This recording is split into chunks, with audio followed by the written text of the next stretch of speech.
Good morning, good morning, good morning. Welcome to IAA Mobility. Thank you for starting your day with us here on the main stage. I know it's early. I hope you had a chance to get some coffee, settle in, make yourself comfortable. We've got a great program for you today. We're going to be talking about everything from AI to software-defined vehicles and a lot of topics in between.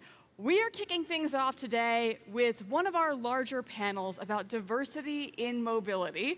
Because we all know that mobility is more than cars, but it's also more than e-bikes or scooters. It's about meeting each and every person exactly where they are and meeting their specific need.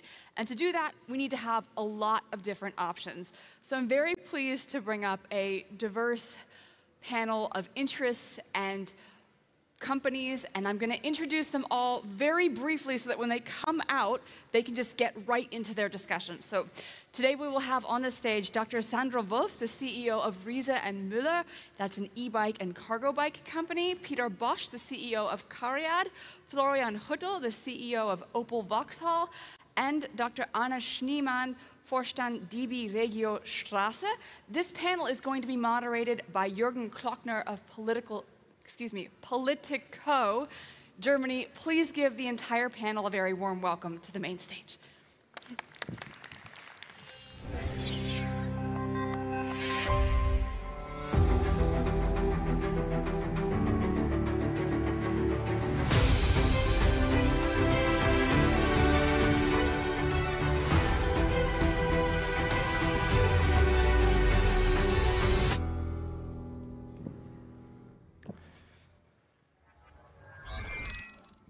Thank you to my great panelists, and we will speak about diverse mobility. But before we start, I would like to do a quick audience check. I would like to understand, actually, who's sitting in front of us with a little question. What's your favorite way of traveling? Is it bike, car, or train? So please raise your hands. Who prefers traveling by bike? Raise your hands. Oh, that's a lot. You can only raise your hands once. All right. Who prefers traveling by train?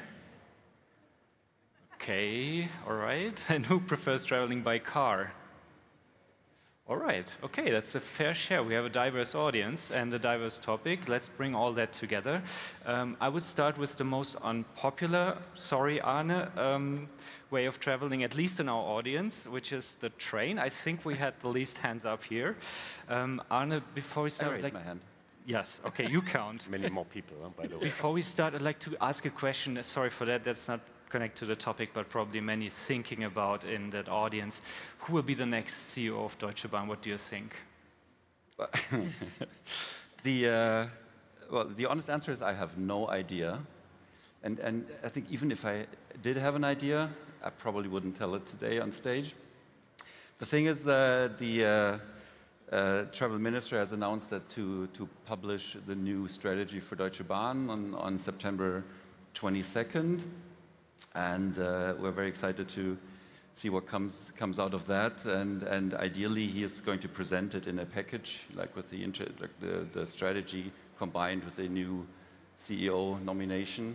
And we'll see how that goes. But I'm afraid we have to be a little bit more patient and we happily await the next 2 weeks. What would make a good candidate? A good candidate? Well, obviously you have to understand the political system. You have to understand the mobility system. You have to have experience in running large organizations and transforming them, because we are sort of in the middle of a, I would say, rather big transformation process. We have numerous challenges, particularly in terms of infrastructure, reliability, financing. So the challenges are there are multiple ones, and I think sort of you have to bring expertise from different perspectives to that. Huge task, and you will get a lot of money for that, 100 billion euro until 2029 from the government for investments. At the same time, you're not offering only trains, but also car rentals, bike rentals, bus services, a countless number of services. How does all that money helps to make Deutsche Bahn the hub for all that kind of different transportations? No, it definitely helps. To take a closer look, you have to understand how the mobility system in Germany works, and it's public mobility system is organized on different levels, right? Yeah, so you have the federal level, which organizes mainly the infrastructure part and the long distance rail. You have the state level, which is mainly responsible for the regional trains, and then you have the local level, which is mainly responsible for the local public transport, i.e. buses. And the financing sort of is a very complex financing structure overall. So in the end, if you sort of add, say, 100 billion to the system, then it'll have to find multiple ways to arrive at the transport company in the end. But the good news is we enable the public transport authorities with this sort of increase in funds. We enable them to sustain the level or improve the level of ordered public transport. So you're kind of doing, I would say, every form of mobility. Sandra, you're very specialized on cargo bikes, e-bikes, obviously very popular here in the audience. But could you still explain which role play cargo bikes, e-bikes in the mobility mix? Yeah, so first of all, I think I brought my fans, so my invitations worked. Thank you very much. And also, I want to add, whenever I have a nightmare, I think, how is it to be the CEO of Deutsche Bahn? Because I'm always wondering how can you handle? And so I'm really looking forward to seeing who this is going to be, who's going to take over this huge task. And coming to my... Are you interested? No. But no. Because I'm very specialized, on e-bikes. And yeah, e-bikes are one of the vehicles that is changing the cities currently, and that is what we see. For example, we are specialized in e-bikes for daily commuting, for example, or cargo bikes for bringing kids, for bringing goods and changing cities and changing also the rural landscape. And that is something I really love, because I think there's a huge opportunity with bikes, which is a vehicle that we have here for many, many years, and is now able to really be a game changer in the cities and all over the world. And that's really fantastic. So I really love the job I do currently. For whom is it a true alternative to the car, for example, to an Opel? Basically, we say for everybody, but I mean, it's a distance thing. And as you said, it's a diverse thing. So I think like 5 to 10 years ago, we started to do that bike is the alternative. There's nothing else in the city. But today we know that it's diverse mobility and people like multimodality. And so, yeah, we as e-bike manufacturer, of course, our mission is to ditch cars whenever it is possible. And it is most obviously within cities. And also in the rural landscape. So not only looking into urban places, but also looking how can we help people that live a bit afar to go into the city and extend ranges, for example, not being only for 2 to 3, but also 20, 30 kilometers is not a problem to go with an e-bike. To ditch cars wherever possible. I think that's a good time to bring you a perspective on a panel, Florian, as CEO of Opel. Does that sound good to you? No, it's obviously interesting to have these different perspectives here on stage. That's what we're here for. So for me, the different forms of mobility are not at all a competition. I think what we can all together bring, to the people, is ways of responding to their needs of mobility as they are needed in certain circumstances. Cars have their specific attributes, such as trains, such as the bikes. And it is our role and our ambition to make the individual mobility that the car offers, the freedom that comes with it, the usage options that we have, to make that, modern, sustainable, affordable, exciting. And that's our mission in Opel and in the car industry. And again, we spend a lot of time considering ways to get the different forms of mobility to interact. There's different legs of mobility. There's short legs where, of course, a bike can be, a very good way of covering them. There's maybe long distances where a train will be the most suitable options. And there's distances where I need to carry my family or certain items, and I will revert to a car. So we put a lot of energy into integrating these different options and giving possibilities to our customers to revert to the individual mobility of a car in a global ecosystem.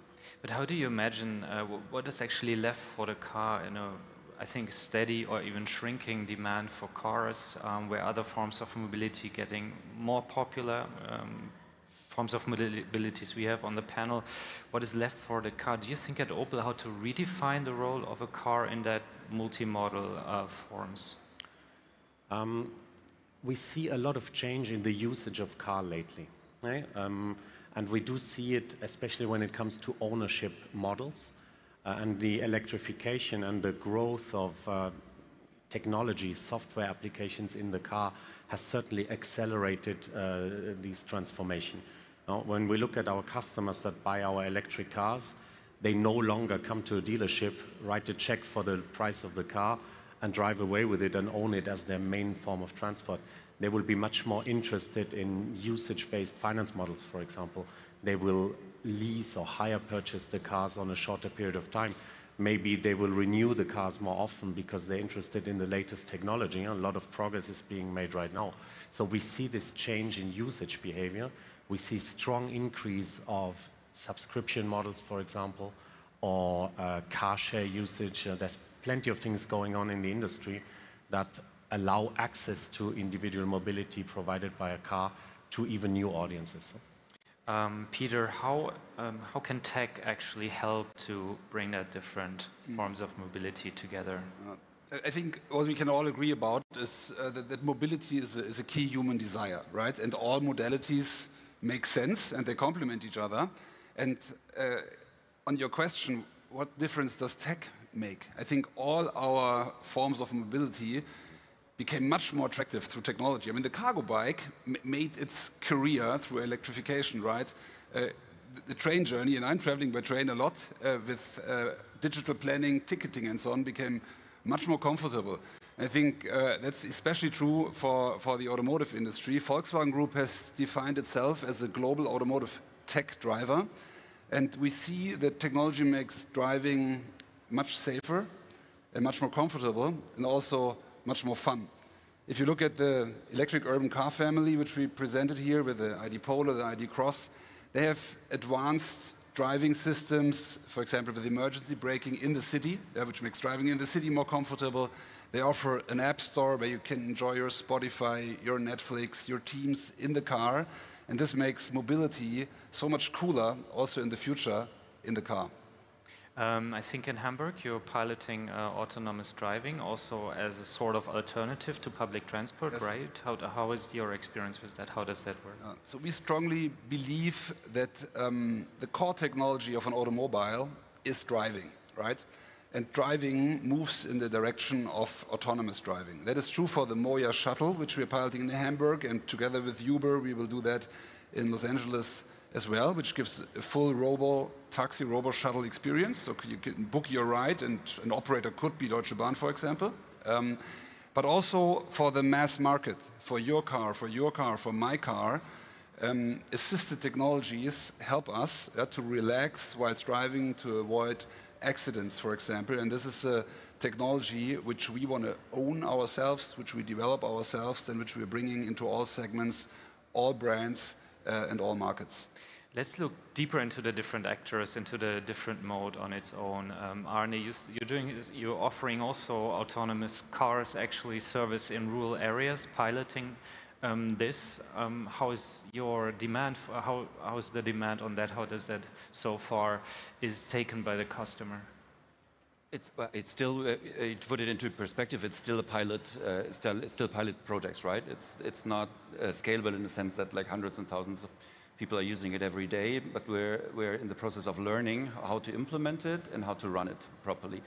And that part of the piloting process works fine. And the customers who use it, we have about 1,000 people in the closed user group at the moment in Darmstadt. They give like 4.5 stars out of 5 in terms of travel experience. So they really like it, and it's really accepted, and it's a good sign in terms of openness to technology. No? But if I may, autonomous driving is a good example because we stated earlier we have different transport modes, and each transport mode has a right of its own, right? So it might be one mode suitable in one situation and the other one in the other. The autonomous driving case is a very interesting one because over the next years, I think we'll see how much competition there is to existing modes and how much complementation there can be.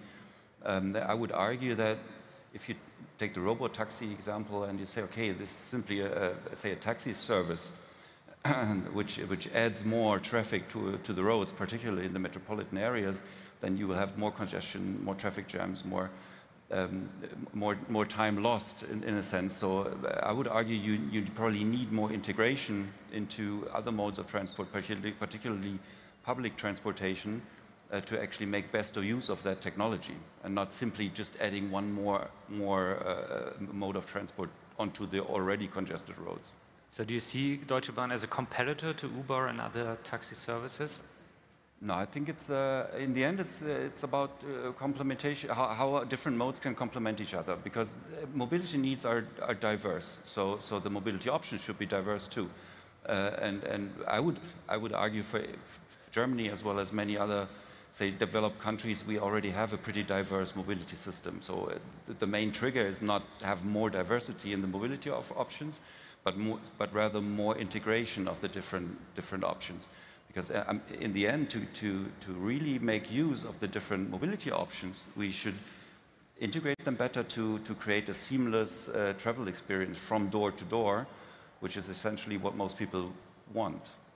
And how do you have, Sandra, a good example how you can integrate the cargo bike in that seamlessly experience? Because it's quite a big bike. How, like, very practically speaking, how can you put it into a train, or do you park it at the train station? So what is still necessary to make that seamlessly experience?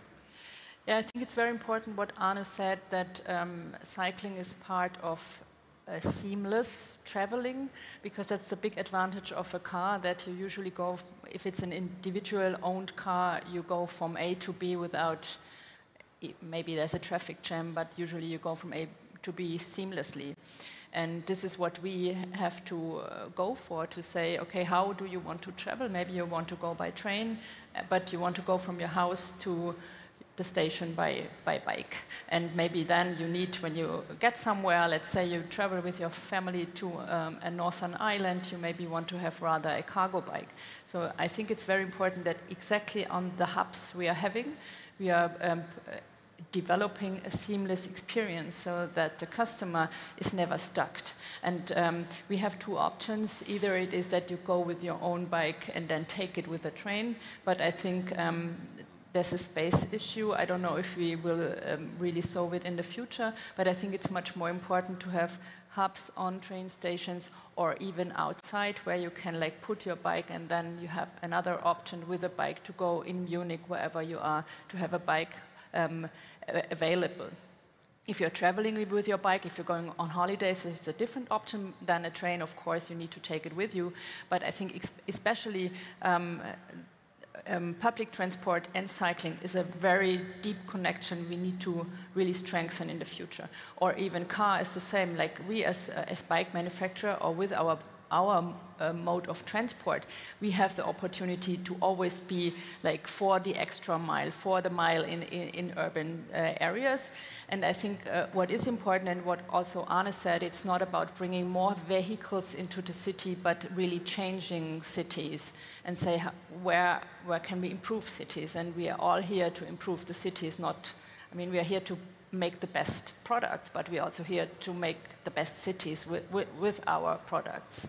So I think to realize that you need collaboration with Deutsche Bahn, right? To have that hub at the train station, or who is your yeah. I mean, there's talks. I mean, as we know, it's sometimes a longer process because we are talking about transformation, and usually transformation is something that takes more time, that is obviously also goes together with some conflicts, with discussions, and with failures. But we have also talks with the Deutsche Bahn, but also with the Swiss SBB to really talk about how can we have a premium experience, because if you get out of a latest ICE, you don't want to have, or you want to have a premium bike also. So to have also a premium experience, you know. Is there something the Swiss Bahn does better than the Deutsche Bahn, except probably being on time? Sorry. They are on time, so but I mean that's an obvious thing. But they have, but you have too. They have a lot of projects going on to really integrate all the different modes of transportation, cars, bikes, and how to integrate it. And of course, they have a premium approach. We are a premium manufacturer, so the talks we are having is a talk about like premium experience. And one of our biggest sharing, cargo sharing projects we have is in Switzerland with almost 300 cargo bikes, because there's a premium approach in the neighborhoods of Switzerland, which is more like even though it's shared, it's more like ownership, and you behave like an owner of this cargo bike. And this is a very successful project we're having in Switzerland. So Sandra mentioned one, Florian, Sandra mentioned one advantage of the car. You can go from A to your destination without changing the mobility form. Is that in the future electric or combustion engine? I think you announced a huge strategic shift recently from walking back from your 2028 EV-only pledge. Why is the combustion engine still so important for Opel? You're right, we announced that adjustment of our ambition. We set a very, very ambitious timeline for the end of combustion engines of all kinds at Opel at 2028. And we set that back in 2018. And when we fixed that ambition, we started to invest very, very heavily and very seriously in electrifying Opel. And we've done that. You know, every Opel is electric today. We're covering a wide range of drivetrains and autonomies, from 70-kilometer Opel Rocks to 700-kilometer Grandlands. So we have seriously invested and developed our offer. Now what we see today is that the ramp-up of electromobility does not follow the glide path that was expected back in the time, not only by us, but by many other people, including the European Union. So what we simply do today is we say that while we continue to invest in new technologies, and we've shown many of them here in IAA this year, we will of course continue to offer a suitable drivetrain option for customers where electrification today is not yet fully covering the needs that they may have. So it is not a change of strategy at all. It is an adjustment to the reality that we see every day today in our customers' demand.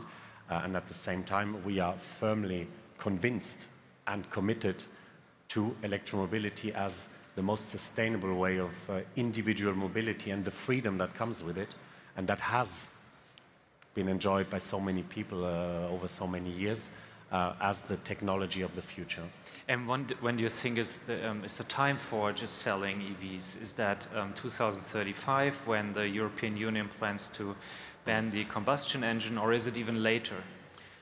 It's a question of, you're asking for a forecast, which is not so easy to make. If we do realistic projections across Europe, because we're not only talking about the inner cities of Germany or the market in Norway, but we're talking about the whole of Europe. If we project today the ramp up and the development of the infrastructure, because it's a lot about infrastructure too, we think that selling only electric vehicles all over Europe by 2035 is no longer realistic.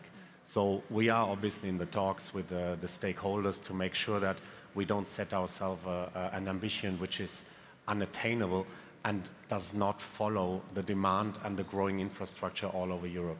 So you don't want to put a limit at a year where EVs are only sold? I think that would not be realistic or serious enough to give a new date today. What is very clear, though, is that our efforts of research and development, they focus on the future of electrification, making it more efficient, making it lighter, making it more affordable, making it enjoyable, making it as sustainable as possible. This is what we do, and that's where our progress will be seen year over year. And we've shown many things on this motor show. We've shown a Grandland with batteries made in Europe. That's a major milestone for us, but also for the industry. We've shown a concept car, which gives an outlook into the next generation of the Corsa, with the Corsa GSE Vision Gran Turismo. That's a city car, fully electric, efficient at the best level of what is today imaginable, and will make a major step in affordability, pricing it at 25,000 euros.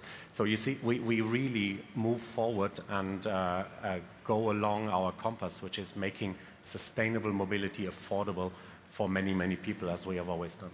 Exactly. The message here on the IAA is more like more and more electric vehicles. I think every car maker presented new electric vehicles, and probably Peter, how important is tech to make electric vehicles more attractive? Volkswagen wasn't so, I think, famous for having great tech in the beginning of their electric vehicles, had huge tech problems. Now they seem to get better. What is here the hurdle and the struggle?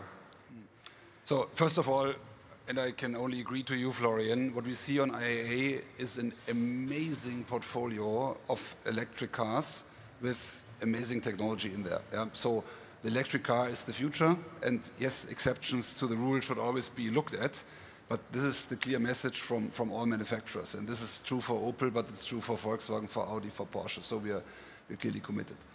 I think technology and software in the vehicle is much more complex than in other products. Yeah? We can tell a story about that. We are coming from the bottom. We learned it the hard way how to make software successful. Our products today are winning tests, every car in every segment. They're selling very well. If you look in the German market, for example, 8 out of 10 EVs are coming from the Volkswagen Group and have carried software in there, so customers love it.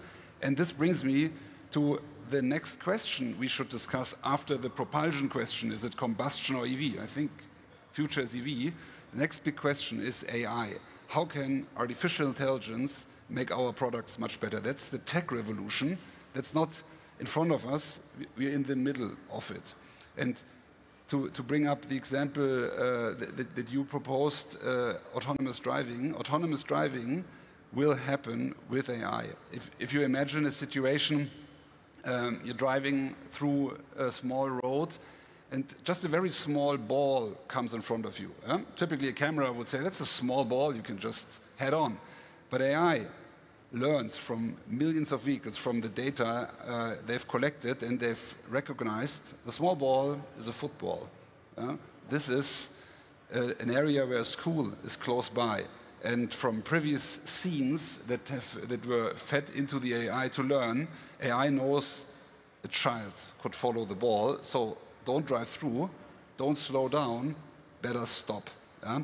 And this technology, this is the next technology revolution that we're seeing, and that will make cars very attractive. And that's also true, for example, for assistance in the car, voice assistance in the car, where you can speak to your car and you can tell where you want to go. And maybe the voice assistant proposes you to use for the last mile an e-scooter from a public transport provider, because that's the fastest way of travel. And that's what AI can do, bring together through agents data from lots of different sources, reason, and make a proposal. And this is the revolution we are in, and this is where also the European car industry is committed to lead. And what is necessary so the European car industry can steering that vision? Because innovation is still coming a lot from the US and from China in that field. First of all, Europe and Germany has all the ingredients that are necessary to lead the car industry, also from a software, tech, and AI perspective. We have great research, we have great talents, and we have a society that's more and more open to technology and innovation and embraces innovations much faster than we did in the past. I think we need to focus on technology. Florian, what you also said, AI needs to be also a regulatory priority to see the opportunities of artificial intelligence and not only the risks. The EU AI Act is a good example. It requires a lot of documentation. We welcome regulation because it gives a certain pattern you can work in, but we need to still focus on innovation and not on documentation. And getting away from too much legislation is certainly something that will help us, and that's also where we agree within the European and German tech companies. Still, there seems a lot of interest in the tech coming from the US. Volkswagen invested into Rivian, a US car maker, into the tech industry, while a cut the jobs at Périllat. So what is the advantage of, what is Rivian doing better? So first of all, partnering is a smart way to accelerate. Over the last years, we've set up partnerships all over the world. Rivian is our partner for a modern zonal vehicle architecture for the Western world. In China, for example, we've taken 2 years ago the decision to build an own software architecture based on a license from XPeng, which is a Chinese startup company. Also, we've built a joint venture for autonomous driving with Horizon Robotics. In the Western world, for ADAS, we're working together with Robert Bosch, not in a traditional supplier OEM relationship, but in a real tech partnership. So these partnerships help us to accelerate, and they help us also to embrace technology like AI that our industry traditionally did not own. And owning that technology, doing it ourselves, is the name of the game. Okay, so let's talk politics. Von der Leyen is having her State of the Union speech, I think right now, or she finished already. And Merz called for a big auto summit. So a lot of is happening in Berlin and in Brussels. Florian, did Chancellor Merz called you already and asked for a wish list for that auto summit, or von der Leyen? Yeah, I mean, the transformation of our industry is very deep. The tasks ahead are sizable, they're very important. And one message that Chancellor Merz gave on this IAA, I think, is a message of global alignment. Okay, we need to align and we need to tackle this transformation together. It is not something, and if I talk about transformation, it's to carbon neutrality as an industry. So that's not something a car maker can tackle on its own. We need a regulatory framework, as we just said. We need infrastructure, and we need a global movement in Europe towards the decarbonization of the individual mobility. So, as I said before, Europe has set a very ambitious target to the automotive industry, which today we cannot completely fulfill because demand does not follow. Okay? The industry has done the homework. The cars that we see on this IAA are amazing battery electric vehicles, which are ready for the next generation. But today we need to make sure that the regulations that drive our daily work, they are realistic and aligned to what can be done. So the changes that have been brought to the passenger car CO2 emission targets are a good first sign. We need to do the same on the light commercial vehicles, where today the use case of the professional users does not allow for a high penetration of battery electric cars yet. That needs to be adapted. And then I also call a lot for reasonable level of regulation, especially on the smaller cars, where what we see today is that with all of the requirements that we need to fulfill and the equipments that we need to pack into these small cars, in the last couple of years, they have become too expensive for the traditional customer base, especially in the small car segment, and we have lost a lot of market on that. So it's important that we continue to make affordable cars that give individual mobility and the freedom that comes with it to wide audiences. And this is a point where we ask for, good level, reasonable level of regulation. A Corsa, as I've said in an interview the other day, a Corsa doesn't need a lane assist. It's a city car.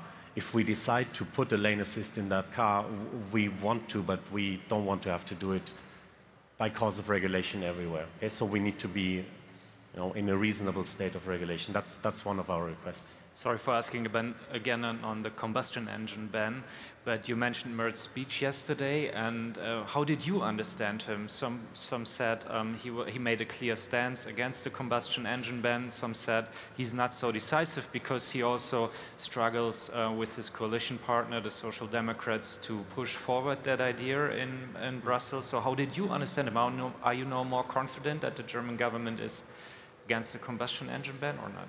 The famous combustion engine ban by 2035 is not a German decision, but it's a European decision. Sure. So what we clearly understand from all of the talks with the government, with Chancellor Merz, who was very close to all of us yesterday, is that there's a new signal of collaboration, of listening, and of moving forward together on this path to decarbonization. So I'm confident that during the next couple of days and weeks, including in the consultation round that they proposed, we will come to a good way forward to tackle all of these regulatory issues that we are facing today. And then you mentioned the small car segment. I think France is offering a social leasing model. Would that be on your wish list for the Auto Summit of Merits, also for von der Leyen on Friday? Yeah. So the French government has come up with something quite smarter, which gave a big impulse to the electrification movement in France. What they did is they recognized exactly what I just explained before about affordability of cars. Electric cars are still more expensive than the comparable ICE cars or combustion cars, even though, of course, we make lots of efforts and we come closer, but we're not yet at parity. What the French government did is offer a support scheme to certain lower and mid-income classes for people that have a certain distance to cover to go to work, so a couple of criteria. And for people who were in that bracket, they could enjoy a significant support to purchase the car. And that unleashed a lot of demand within a couple of weeks. I think there were more than 30,000 cars were sold, and they were sold to people who wanted these cars but simply couldn't afford them before, but now could. So that certainly helped. And these are the kind of measures that we think are useful if the overall situation allows to make electromobility available to a wider range of people. Okay, our shift to trains. I already mentioned the 100 billion euro or even more package. What is on your wish list for that money? I think I heard from Deutsche Bahn a lot that should be more even. I think I heard 140 billion. It could be always more, but where should all that money go to your mind? Well, obviously, most of the money is supposed to be spent on infrastructure, and over the last decades we have underinvested in the German railway infrastructure. That's for sure. What the exact number, I don't think there is a right number. In the end, it's more a political process of how much infrastructure do we want, and this political sort of decision will in the end determine how much money we need for that. The Swiss system, which we always hold up as a good example of a well-functioning railway system,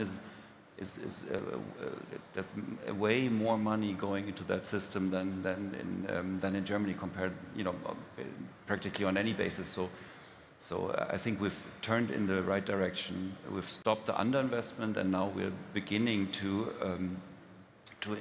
improve the infrastructure. But this will take time, and now we're talking about 10 years maybe. I think that's a reasonable time frame, and obviously it's not we fix everything and then it's good for 50 years, but it's going to be a continuous process. But we do need some time to make up for the time we've lost over the last, say, 10, 20, probably 30 years in underinvesting in infrastructure. So that's the point. And I think what's even more important than the sort of the sum itself is the reliability, and the sort of we can trust, and the entire industry can trust and rely on we will get the financing over the next years. So, because you cannot build infrastructure subject to, say, household constraints, budget constraints or something, and next year we'll shift the direction again. It's a long-term planning process, and you need the reliability of being able to invest in for the next 5 or 10 years, and that's, in my point of view, even more important than the particular or the specific sum. I know political wish lists are always long, but we have a constraint in time, so I would move on to Sandra and like to hear your wishes to the government. We talked a lot about cars and trains. Do you see that probably this focus is too much and bikes should be more in the focus as well? Do you miss kind of a representation of your interest in the government? Yeah, I definitely miss a mobility summit. So on my wish list would have been that Chancellor Merz said it's a mobility summit because of several reasons. First of all, I think in Germany we have a very strong mobility industry, and not only a car industry. And this is public transport, but it's also the very strong bicycle industry. And I think talking about diversity also in mobility and in industry and in supporting something, I think Germany and Europe is doing a very good job in this kind of changing mobility. And I think this needs to be stressed also in the political landscape. I fully understand that the car industry is a very strong one with a lot of employees, but the bike industry is one too, and public transport is it too. And I really wish and I hope that politicians accept it and give a level playing field for all players in the mobility industry. And then the second point, I think, why it is reasonable that we ask for this is if you look where the future is going to, we are talking in the future of 80% up to 90% soft mobility and 10% car or autonomous driving, which means that the people ask for something else. And I think also this has to be stressed politically and also in terms of investments, because if we don't have infrastructure, also bike lanes, people have no chance to change, and we have to give it to the people. And I think this also has to be taken into account by politicians, and we really ask for money, because you said also in your business, it's not enough. And if you see other countries where it works really well, much more money goes into bike lanes and into the public transport. And if you look into new cities in the world that are developed from scratch, they even say it's 90 to 95% pedestrians, public transportation, and cycling. Which city do you have in mind? If you look to Riyadh, for example, if you look to Bhutan, where they built up the mindfulness city, they're not even talking about individual cars any longer. So again, I think it's very much, you named it, it's about working together and not like working against each other. But I think in Germany, we still don't accept that mobility is much more, and then we all have chances and we all have opportunities to really develop the future. And I think that's a very important statement, that it's not about the bike I'm producing, it's not about the car you are producing. We can only live in a better city if we all work together. And I mean, that's a very big advantage if you look at the bike. We and the riders, we really create the cities because we experience the city. We are not in a box, and we are tremendously dependent on safety and security. So you named AI and on autonomous driving, which will help us also to make cycling much safer. So this is, I'm asking really the politicians. Money is the one thing, but the other thing is to be heard and to see that Germany is a very, very strong place for new mobility in the world. And I think this has to be on a global base. And one important factor is AI and tech. Peter, do you have hopes that with the new digital ministry in Germany, hurdles will go way faster? I think the coalition has set the right course in terms of making Germany a strong technology nation in the digital and in the AI age, also in setting the course in terms of free trade, which is not just tariffs, it's also which technology can go from one continent and to another, including data, and also making Germany a more attractive place to do business, for example, in terms of energy prices. So I think the course is right, action needs to follow, and what's most important is that action happens now and that these legislations are simple, that they have a lot of clarity, and that they have stability, because we are a long cyclical business and we aim for a stable environment to do business in Germany, in Europe, for the sake of mobility for the people. Thank you, Peter. Thank you, Sandra. Thank you, Arne and Florian, for this great discussion. I think we heard all your different perspectives on a very complex matter. A little commercial break in the end. Please take out your phone. Now you're allowed to scan the QR codes if you want to know more what we're doing at Politico, the Berlin Playbook, the podcast, and also our pro newsletter on industrial trade and industrial policy and trade. You will learn a lot more deep inside about what's going on in policy. And if you haven't, you can turn your seats and also scan the QR codes. Thank you very much.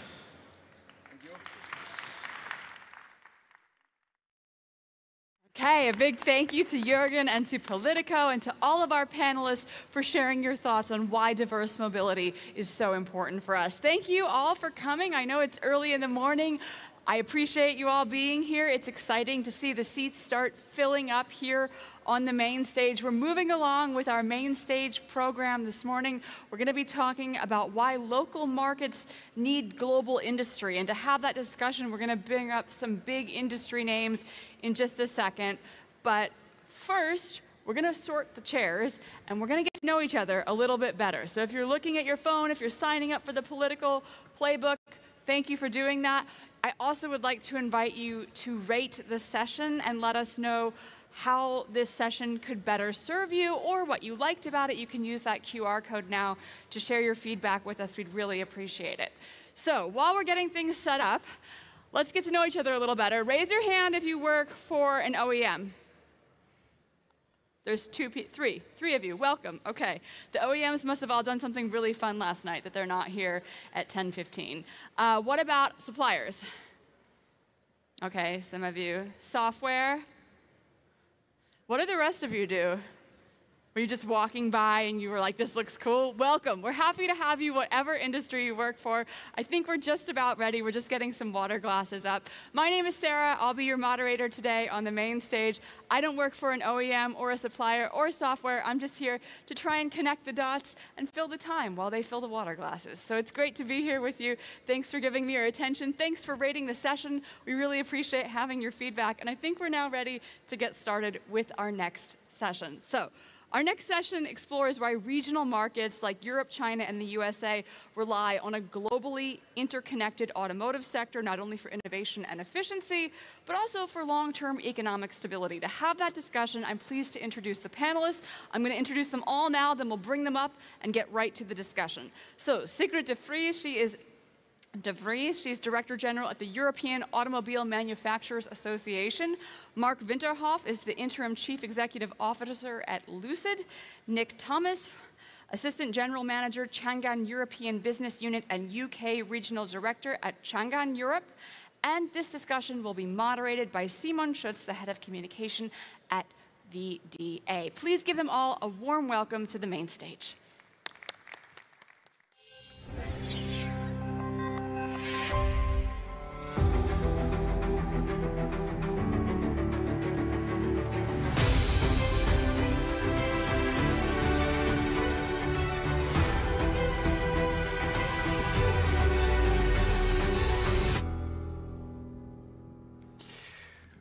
Good morning, everyone. Thanks for coming by at this, well, kind of early time, but for most of us, those nights at the IAA are long nights. So happy to lead this discussion and happy to maybe at the end open it up for some questions of you guys. Well, we have an interesting round here, and the topic, as Sarah already mentioned, is why local markets need a global industry. So we're going to talk about, well, times of protectionism that have come back and a global industry. I would say the automotive industry is probably one of the most global industries that we have, need global markets, free trade and all of that, and what this means for division of labor, what this also can help with when it comes to climate goals. So it's a broad spectrum of topics, but I think we're gonna well, come to some of those topics in this talk. We only have 30 minutes, but I'm sure we can get a lot of it topics covered. So, Sigrid, I will start with a question that I will hand to all of you. And one thing before we start is, if you disagree with something, please do so, because this is a discussion. So I love when somebody also interrupts or says, this is not how I see it.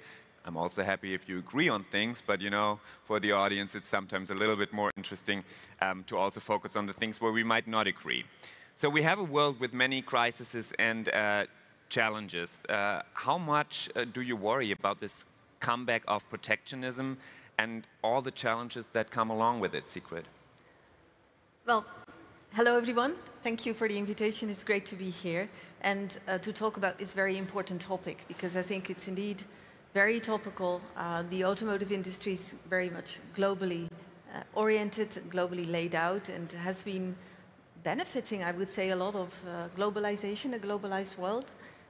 We try to bring great products to markets, and wherever we can harmonize on technical requirements, that makes a real difference. It's a cost-saving factor. So, you know, raising walls, increasing protectionism, aggravates, I think, the challenges that we face in any case today with the transformation to green mobility, with increasing competitiveness, with, you know, the search for new materials, raw materials, but also components, refinements, capabilities. So yeah, I think it's we would rather see it going the other way around, and I think we still very much also believe in a rules-based global order because it helps, it serves predictability, you know, it facilitates the collaboration between industries in the different parts of the world, in a different jurisdiction, because I think that's another great feature of the automotive industry, that there is so much collaboration between all these fierce competitors. So they compete for customers on the market, but they also want to collaborate and share and learn. So yeah, it's a concern, it's a worry, and it needs to be managed well. Part of that is risk management, part of that is, and that's also part of my daily activities, talk to policymakers about it in Europe, but also around the globe. And let's see if we can kind of shape this further together in a positive way. Thank you. Nick, when you hear what Sigrid just said, and when you look also on the business model and reaching new markets, how optimistic are you looking at the current developments? I'm always optimistic. I think you have to be optimistic to be in business. That's the purpose of it. We are in a truly global market. Whatever anyone thinks of that, it is a truly global world, and we're not going to change that. And I think, you know, we're facing huge challenges as an industry and as a society as well at the minute. Industry-wise, we have to react to the climate crisis. We have to be part of that solution, which means a huge change in powertrain technology. But also there's a huge customer change as well in terms of digitalization and what customers expect from their vehicles, and that puts huge pressure onto the vehicle industry. I've been in this industry more than 25 years. I've been very fortunate to work in 7 different European countries, to be part of, you know, teams which have created thousands of jobs and delivered billions of euros of value to the European society. It happens that none of the companies I've ever worked for have been listed on a European stock exchange. They've been listed in New York or in Tokyo or now in Shanghai. But ultimately, we've been successful when we have worked with European partners, when we have embraced the European society, when we've invested directly in design, in engineering, in production, in Europe, for Europe. And that's a critical part of what we're now doing at Chang'an. And I think that's critical to the success of any business in this environment. You have to be a local partner. You have to be a local partner.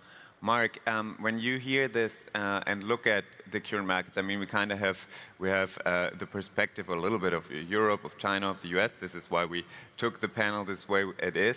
Are you also as optimistic, or don't you look at the current developments and say, well, maybe the business models are changing because it's just not so easy to get things done as they used to be done?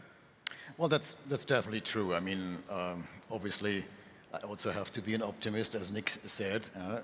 But we, coming from the United States, we always had our share of changes, I would to put it mildly, this year.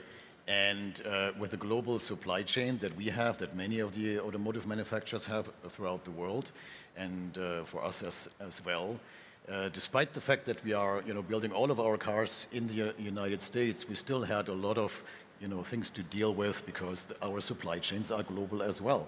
So we have to adapt, we have to make changes. But at the same time, I'm still absolutely optimistic about the industry. There's a lot of innovation going on, and us as a company at Lucid, we always focus on innovation, technology leadership, driving things forward. And therefore, if you have global competition, you have even more need to be innovative. And I think we see this right now in the world. And we always try to stay ahead. And yeah, that's our focus. So you said competition, of course, is triggered through this international, well, the more players there are internationally, the more competition there is. And mostly the customers in the end are the ones having an advantage because better products, maybe cheaper prices. At the end, though, that's maybe not the main problem in China, but on the European market and to some degree on the US market, when it comes to electric cars, they're still not the cheap cars, so what many customers say. Is international collaboration and cooperation also helping in this domain? Well, it certainly does. Again, I mean, it puts pressure on every automotive manufacturer. I mean, we at Lucid Motors, we are competing in the premium sector, right? So we're not trying to be the cheapest automotive manufacturer out there. But nevertheless, you know, particularly we're 100% EV focused, and that's what we also believe in. But what is interesting right now is that in the EV space, actually the different levels of prices, they start to merge a little bit. Yeah? So we are perceived as direct competitor, for instance, with a Tesla, which we actually don't think we are, yeah? Because we're putting much more, you know, high-end components in our vehicles and much more luxury materials, and we still are compared to those. So as an EV manufacturer, we feel even more competitiveness and the drive to get the prices down. But at the same time, it's also a positive thing because we're working on our next generation platform that will start around $50,000. And what we are seeing right now with the BOM cost, the bill of material costs, with all of our discussions, they come already drastically down. The battery prices are coming drastically down. So in the end, I think there is a benefit for the customer. And again, competition is positive. It has to be always, obviously, a fair competition. I think that's the big issue that we have, and that's why you know, one of the drivers why we see so many changes in the United States and to some extent also here in Europe. But I mean, competition is good, and you know, everybody is a little bit afraid right now of the Chinese onslaught, and we are not. I mean, if you innovate, if you stay ahead on the technology side, which we are, and we plan to continue, I don't think that we have to be afraid. And by the way, I wanted to say one word on the price point. That is a little bit misleading, and I can speak from the US market in particular. In the last 2 years, it was actually much cheaper to lease an electrical vehicle in any class than an ICE vehicle in the United States. So it's a little bit of a misnomer, and I don't know why that doesn't trigger in. With the support that was, you know, by the previous administration, which is now changing, the prices were cheaper for the customer. So I think that is another thing that we just need to work on, what is perception and what is true. Totally, I can totally agree on that one, especially when it comes to e-mobility, there are a lot of myths out there and also a lot of prejudice, and I think that's also our job to convince people, or let's say to explain people how things work and how things are done and what's the benefits of it. I think we can all agree, and we already did all agree, that competition is generally a good thing. Sigrid, you said you talk a lot about, or a lot with policymakers. That's one of your jobs, and or one of the main parts of your job. But the thing is, when you look at Europe, you look at the US and China, and the one thing is competition and how labor division is done. But the other thing is, it is also a challenge, or becoming a bigger challenge, when there are different rules everywhere when it comes to climate goals, or also when it comes to everything concerning data. And isn't that kind of the big risk that in the end you need, as a car manufacturer, to produce special cars for the US, for China, and everything regional? And doesn't that also kind of harm the benefits that we just talked about? Yeah, it is a complex world. In any case, I would say, and I also don't think this all is entirely new. And I think car manufacturers generally want to be very close to their customers. So they have been making different products for different markets. That's also why they localize also their supply chains and also work with local employees to make the cars that are fit for the market. So again, I don't think we can give a general answer to this. You can indeed maybe point at certain trends and say, okay, it's becoming more difficult or less efficient. That's true. On the other hand, yeah, depending on which cars you produce, which markets and which customers you target, you will have your own strategies anyway. And some, I think, will continue or try to continue to be very global with their product layout and design and range. And others will probably specialize more. But that really depends on the number of segments that you serve, whether you're more of a niche manufacturer or you have a very wide portfolio. And I think, yeah, competition is in the DNA of car manufacturers, and they all have their different portfolios, different strategies. So they all have to navigate this increasingly challenging world, because indeed the number of issues that they have to grapple with is only growing on the technology side, on the policy side, on the geopolitical side. So that's definitely an issue, yeah. We need to navigate it, but I am always inspired by the hunger and the eagerness to collaborate within industry. So beyond, all the political tensions, you still see that, and you can feel it also here at the show. Yes. And also the enthusiasm and the curiosity to look at each other's vehicles and try them out. And there's a lot of appreciation. I think people are also impressed by the competition, but also by the comeback spirit that we see also and being conveyed by European and other international manufacturers. And I think that's really great. And we can tell policymakers also today, listen, the future is electric, it's all there, but we need to work with markets, with consumers, make it more market-oriented, and then also indeed take into account that markets are not the same. Globally, they aren't. The Chinese customer is very different, if you can generalize the Chinese customer, from the European one. And then within Europe, we have 27 member states in the European Union, and even more in Europe, the geography. So, there's so much to take into account, but also to find your way and bring great products. Yeah. I think that a very interesting point that you just pointed out, also with the different consumer interests. Nick, when you look at China and there's Europe, what would you say, looking at the consumers, are the biggest differences, and how much do you address that? Or would you say, well, mostly the cars are the same?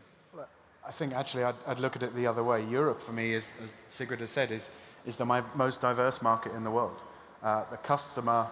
And again, I can't generalize about the customer in Greece or the customer in Spain or the customer in Norway, but as a general trend, they want completely different things. Totally different powertrains, different levels of price, different levels of technology and equipment, and that's a microcosm for the global industry.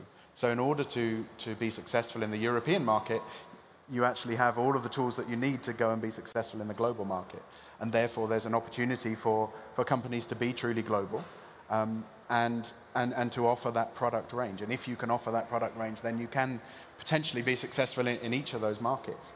But in order to offer that diversity of product, you can go down the Lucid route and be a true innovator in one particular area, or you can be a generalist. But in order to be to give that general offering, you have to have speed, you have to have flexibility, you have to be able to bring products to market incredibly quickly, and probably on the same platform with a real diversity of offering, and to do that in a cost-efficient way. And the key to doing that is partnerships. The key to doing that is not trying to do everything yourself. It's not trying to do everything in-house. It is working with globally recognized partners who can do some of that innovation for you or with you through either joint ventures or through being great suppliers. And that, again, is part of Chang'an's strategy. We're really proud that we have very strong partnerships with Continental, with Siemens, with Bosch, with ZF, these great European powerhouses which have had great success because of their partnerships with German manufacturers and others, but also now with Chinese manufacturers. And together we've opened up new markets, and that enables us to be flexible and to bring those products that the customer wants. Ultimately, it has to be all about the customer. Yeah. Whether that customer is in Shanghai or is in Rome or is in even in South America, You have to deliver what the customer wants, what the customer can afford, what the customer expects, what the customer can be proud to drive, to own, and that's a fundamental part of it. We're delivering something that is a status symbol for many people. We want them to have pride. We want them to be able to access the latest technologies. And all of that comes through not doing things by yourselves, but being truly part of a global supply and development chain. So when we're sitting here talking about this, basically we're saying it's good for the customers, it's good for the enterprises, it's good for jobs, so we just have advantages that we are naming out. But then, Mark, why are we having this debate? When everything is so clear, why doesn't everyone understand it? Well, okay, that's a very loaded and political question that I don't think we want to answer today. But, I mean, I said it in the beginning, we need to look at the fairness of the competition as well. I think that is something that in my opinion, actually supports to some extent a little bit of protectionism, because the playing field needs to be leveled. Yeah? And what I don't think is a good idea, to completely guard off the international areas from each other, because basically you create then, not small islands, but big pockets of things, but that doesn't really promote innovation. It will actually, you only improve then in your little area, and you kind of like protect everything from the outside. And that doesn't really create the innovation. Let's take an example. When it comes to electrification, for instance, I mean, yes, everybody right now at the show or in the last couple of weeks and months says, oh my gosh, the Chinese OEMs, they came so far, came of age already, and they're now really competitive, and oh my gosh, they will run us over, and now let's protect.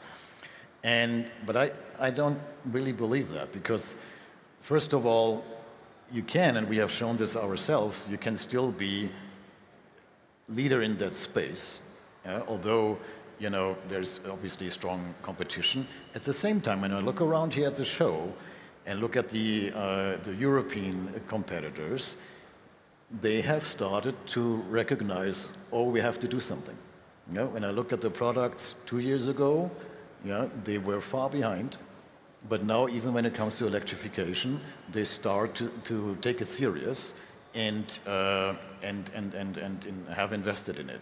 What I find problematic right now is that we have this, a little bit back and forward. We have this in Europe, we have this in the US as well, where 2 years ago, 3 years ago, everybody said, oh my gosh, the end of the internal combustion engine, and everybody was proclaiming 2030 or 2035, we're going 100% electric, and now a lot of people just backtrack.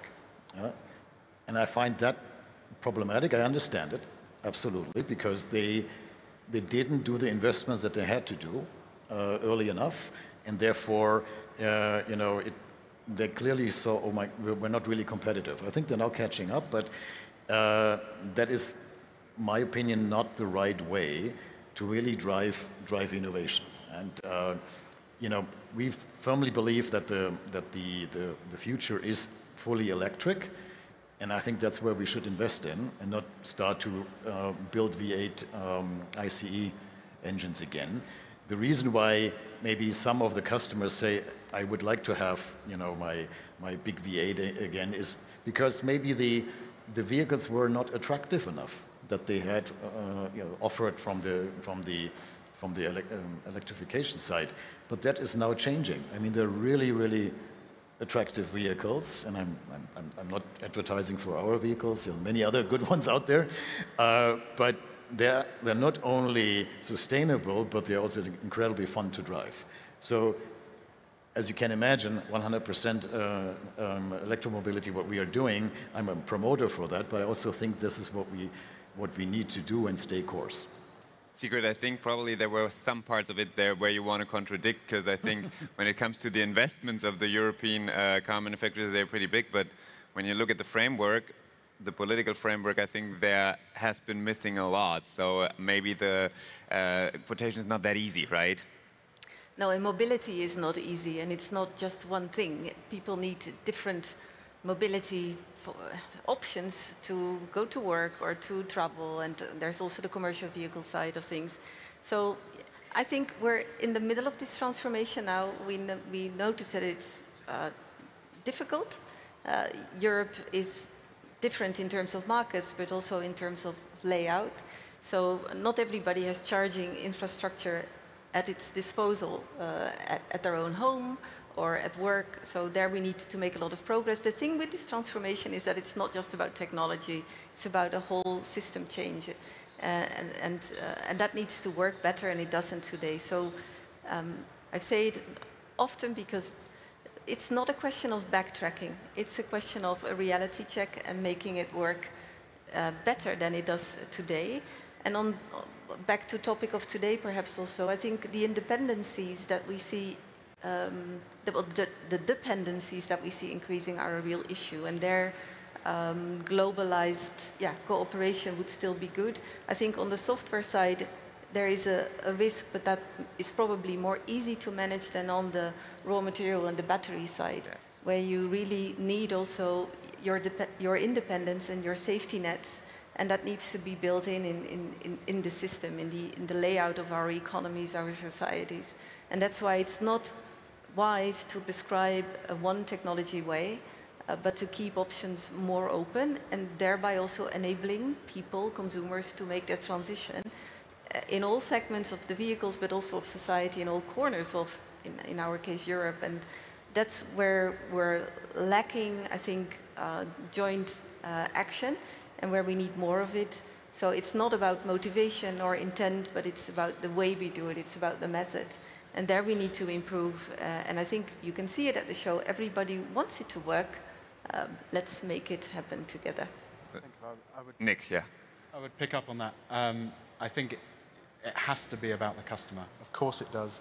We have to deliver what the customer wants. But there is a big role for us all as an industry to play in getting the correct information to the customer. Now, I've been advocating for and selling electric vehicles for more than 10 years, since the early 2010s. And it was very hard at the beginning. But now, it was hard because they were more expensive, because the technology wasn't really ready. But now the technology is so superior. As Peter says, there's so much misinformation out there. Price is still, people are still saying price is a blocker to customers. It's not. And we have to really advocate for getting the truth out there that electric cars, for the vast majority of people, not in every use case, but for the vast majority of people, they're simply a better customer experience. They're more convenient. They're more cost effective. They're more reliable. They're much easier to maintain. They last longer. They're massively more fun to drive. They're much more technologically advanced. They're much more digitally integrated with your life. And for most people, that's just a better customer experience. And we have to advocate for that. If we want to actually make some contribution to solving the issues of the world, the climate crisis, the sustainability challenge, then electric vehicles are not the perfect answer, but they give us a great step forward in tackling some of those challenges.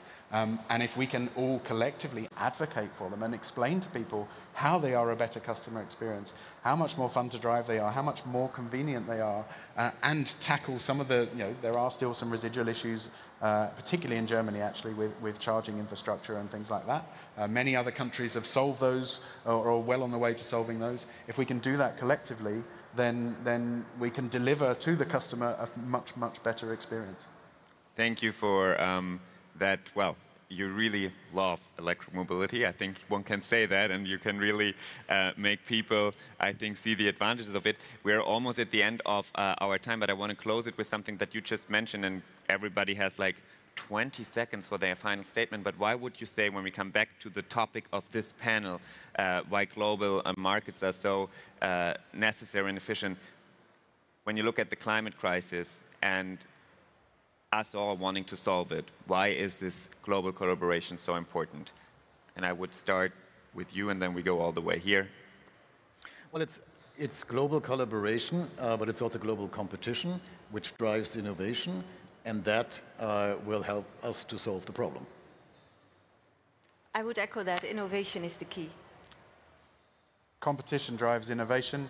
Innovation drives better products. Better products can help us solve some of these problems and deliver a better customer experience. Thank you very much, guys. Thank you for also giving the audience a perspective that working together is the key, innovation is the key, that there's still a lot of optimism around. I think that is some takeaway that we can have today. And now I wish everyone here a nice next session. And really, I think all what has been said, if you walk around here, if you talk to people, you can feel it, you can really get a grip of it. So go out there and do it. And I wish you all the best for now. Thank you.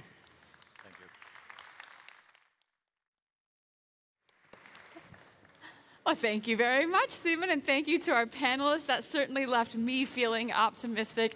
It's great to have those insights here on the main stage at IAA Mobility. Thank you for being with us. If you're just joining us, welcome. If you've been here all day, you should probably get up and stretch your legs. So I would like to invite you, while we move our equipment around, to stand up one time and turn around. Sitting is fatal. It will kill you.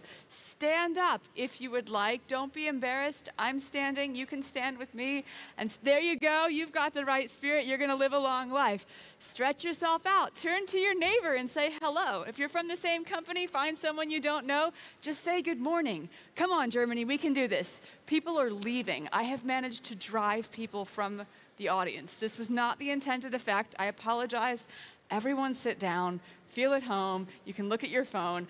You won't want to look at your phone when you hear what's next, though. We have a great CEO keynote coming up. One of my favorite things about IAA Mobility is the fact that we can bring people from the highest levels of different sectors to this stage, pick their brain, get their insights, and just get things you just can't get anywhere else but right here on this stage. So, without further ado, I am excited to introduce you to our next keynote speaker. He's going to be talking about how Europe and stakeholders can support the automotive industry. So please give a very warm welcome to the CEO of Valeo, an automotive supplier and partner to automakers worldwide. I'm going to warn you, he has a French name, and I'm going to try not to butcher it.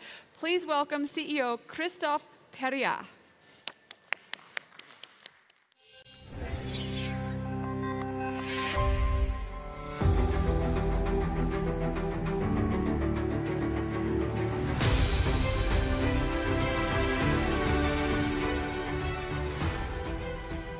Hello. Hello, everyone. I'm very delighted to be here at the IAA, and I will get straight to the point. The European automotive industry is at a major crossroads in its history. It's facing multiple challenges, and the question I will raise today is how to support the European automotive industry, how to make it stronger. Well, this is a pretty significant question. It's a question that is worth 13 million jobs and 8% GDP. And it's not really about being pessimistic or being optimistic. This is not the point. It's about making the right decisions and the right decisions today. Well, first of all, the European automotive industry is strong. It has great companies. There are very strong OEMs, very strong tier ones, very strong ecosystem. The European companies have the scale. They have the worldwide presence, they have the product offer, they have the brands, they have the technology, and so on. But we have to recognize as well that the challenges in front of us are absolutely enormous. The companies, the governments, along and together with the European Commission, have to take the right decisions today to make our industry stronger. So in the time we have together today, my objective is to highlight what I believe these decisions should be. And there are, in fact, three challenges at the same time. One is the fierce competition coming from China, the Chinese companies all over the place. The unprecedented technological transformation, and as well the decline in the production volumes in Europe. So let me start. Let me start with the competition from the Chinese players. And first, let's look at other industrial sectors. China today produces 84% of the world's laptops, 75% of mobile phones, 69% of TVs, 86% of solar modules, and so on and so forth. Today, in the automotive industry, China produces already 33% of cars. So the question is, in 20 years, will it be 80% of the world's cars like everything else? First, I want to insist on that. We, the Western companies, we have to work very hard to improve our competitiveness. No escape on that. However, let's face it, in the recent years, the successive global crises have altered the competitive balance between regions. I will take 5 years since COVID. Since COVID and until the end of 2024, according to the Valeo calculations, we have plants all over the place. Europe has lost 25% of its competitiveness compared to China because there has been this cycle of inflation. So when you add an additional 10%, which is linked to the evolution of the exchange rate, the renminbi to euro, in H1 25, 25% plus 10%, it's 35% of competitiveness gap since COVID.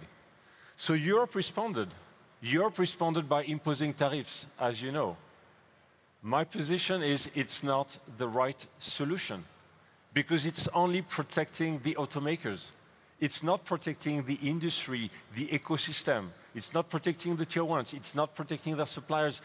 And we, tier ones and suppliers, we represent 75% of the value of the car. There's another reason why it's not the right solution. It's not the right solution because it appears to be an anti-China policy. And we don't want an anti-China policy. The right policy is not to be an anti-China, anti-X, anti-Y, anti-Z. It's to have a pro-Europe policy, a pro-Europe policy. So what can this policy be? Well, once again, let's look around. Let's look at North America. Cars in North America must have 75% minimum local content. In India, cars must have 80% local content by 2030. In China, the local content is extremely close to 100%. This is why, we have strongly advocated for the introduction of minimum European content requirements for all cars sold in the European Union. Such a mechanism would strengthen European sovereignty while at the same time protecting fair competitiveness. Several automotive group CEOs and I had the opportunity to convey this message to the President of the European Commission, Madame Ursula von der Leyen, during the last meeting of the European Strategic Dialogue on the automotive industry. But let's be frank, some other companies are opposed. In Germany in particular, this idea does not reach a consensus. And we see some actors in Germany moving in this direction. And we see as well some federations, even beyond automotive. I would like to mention the Machinery Federation, the VDMA. They are openly requesting such schemes to be implemented in their business sector as well. However, some other companies remain firmly opposed here. So we still need to work. We still need to convince here about the importance of local content. And we can only rejoice that this principle has been included for the first time in the European Commission's action plan for the future of the automotive industry. And I look forward to continuing this dialogue with President von der Leyen. Well, this is this Friday during the next meeting on September 12th in Brussels. So it's critical that the requirements for such local content, will encompass all components of tomorrow's cars, battery, but not just battery, because, all components are involved. And I want to be clear, at the end of the day, we love competition. We welcome competition. We welcome, the Chinese OEMs. We welcome the Chinese tier ones. Competition is pushing us further forward, for more innovation, for more excellence. We know that. but competition in Europe must be able to take place, on equal foot with global competitors. So we welcome all these companies to settle in Europe and create jobs in Europe. Let me get now to the second challenge, the low carbon mobility. And Europe has set, as you know, extremely clear rules and extremely clear targets and goals. And I think we must not back down from these ambitions, of course, because the stakes are too high. Well, the world must be decarbonized. And road transportation, as you know, has a major role to play as it represents 18% of CO2 emission worldwide. And as you know, and I'm proud of that, Europe is at the forefront of regulation in this area, and that's a very good thing. We fully support. And we know as well that the technology will be battery-based. At Valeo, we believe it will not be hydrogen. It will not be e-fuel. Not because we don't like it, but because of physics.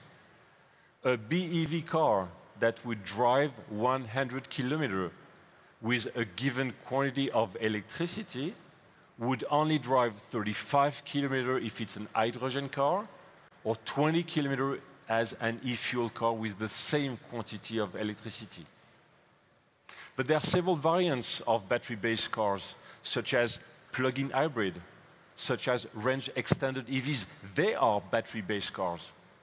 And again, China has shown a pragmatic path forward, a pragmatic path towards electrification, where the end customer picks and chooses the form of electrifications that better suits its needs.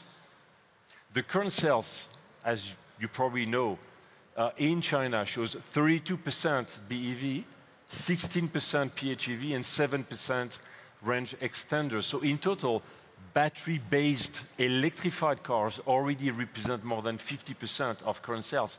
And I'm convinced it's the right approach. That's why I'm in favor of maintaining plug-in hybrid and range extender technologies in Europe beyond 2035, as long as the electric range is sufficient, let's say more than 100 kilometers of range in electric mode. And I'm well aware that there are some studies, showing that PHEV being used, most of the time, in ICE mode. We've seen that. And this is mostly true for company cars, by the way, when you look at the study. And this is mainly true with the first generation of PHEV that had very limited range. But when you have a range that's higher than 100 kilometers, and when you charge before your trip, then you achieve 90% or more of the CO2 emission reduction target. And there are ways to force the drivers to recharge. You can implement trackers for company cars. Another idea, why not limit the reimbursement of fuel to one trip, one tank per month? I mean, just an idea. But there are ways to force people to recharge. So a combination of BEV, PHEV, and range extender will enable Europe to achieve more than 90% of its goal, which will be, best in class, which would be a tremendous achievement. And such a decision would as well boost the market, because today people are confused. We know that. Why should they buy an EV? Not all customers, are comfortable with a BEV option. So when they're offered more choices, BEV, PHEV, range extender, they're going to come back to the dealers. They're going to get the car that matches their exact needs. So it's a solution to unfreeze the market and to grow the market again in Europe. Because as you know, the annual sales of cars in Europe have been falling dramatically by 18% between 2019 and 2024. So I'm convinced that this decline of the European market is not inevitable, provided that our industry reacts and we offer the right technology that meets the user's needs. And that we make these technologies affordable, of course. What I've seen here is giving me a lot of optimism. So this is my view on Europe, how Europe should react on these three challenges. But there are, of course, a lot of other fields in which Europe and its shareholders have to take the right decisions. It's about ADAS, it's about SDV, it's about AI, it's about access to capital. So because I have a very short period of time, I cannot mention them all. I would just like to say a few words, final words on ADAS and SDV. First, ADAS, road safety, it's alongside decarbonization, it's the other major societal challenge facing our sector. And technologies to save lives exist. There's advanced driving assistance systems, and they are affordable. And Europe has always been at the very forefront in this field. When you look at the general safety regulation, they have significantly increased the market penetration of such technology. But today, the leadership of Europe is being challenged. There's upcoming changes to the US regulation that appear to be more ambitious. Let's take the US FMVSS 127, which is the most ambitious and challenging emergency braking regulation, which is including, for instance, the absolute requirement for nighttime pedestrian detection, which is starting in the US in 2029. So you have in China the level 2, level 2 plus, level 2 plus plus, So Europe must not falter if it wants to maintain its long-standing leadership in active safety. The other technological revolution of our industry is the software-defined vehicle, this SDV that we're showcasing at this IAA. And from this perspective, Europe and its players have everything to be successful.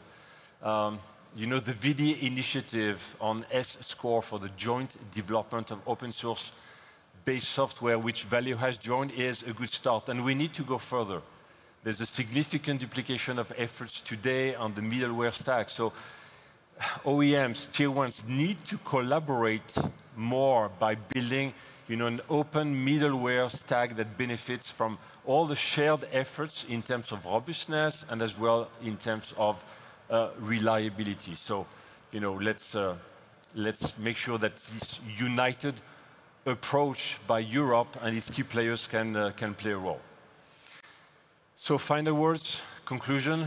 Of course, everyone has a role to play.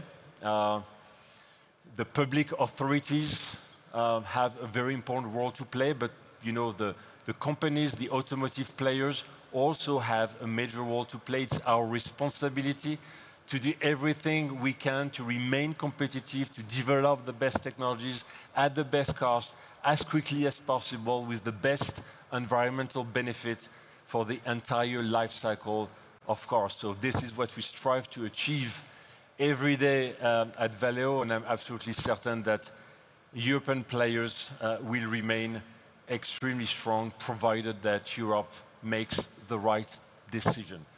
Thank you very much, and have a good show. Thank you.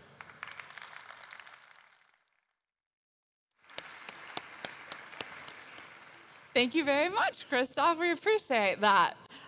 Well, we are carrying on here on the main stage, but first, does anybody here have a phone? Anyone bring a phone with them? All of you, right? If you haven't yet, please use your phone to scan that QR code and share your feedback with us. We would really like to know how you're enjoying the program, what we can do to make it more relevant for you, and also what you enjoyed so that we can bring more of that in the next year's IAA Mobility. So, we have been hearing a lot about AI in the context of automotive over the last couple of days here on the stage, but also in the booths, in the halls. It seems to be a word that's on everyone's lips. Working with AI agents, how do you shift your mindset? How do you get ready? It's a mentality shift, but there's also concrete things to be done. And our next keynote is going to focus on that. It comes to us from AWS, who I am proud to say is a sponsor, and we are really grateful for AWS's support. So thank you, AWS. We appreciate it. Without further ado, I'm going to bring up our next speaker, Sri Elaprolu, Director, Generative AI Innovation Center at Amazon Web Services. Sri, welcome to the main stage.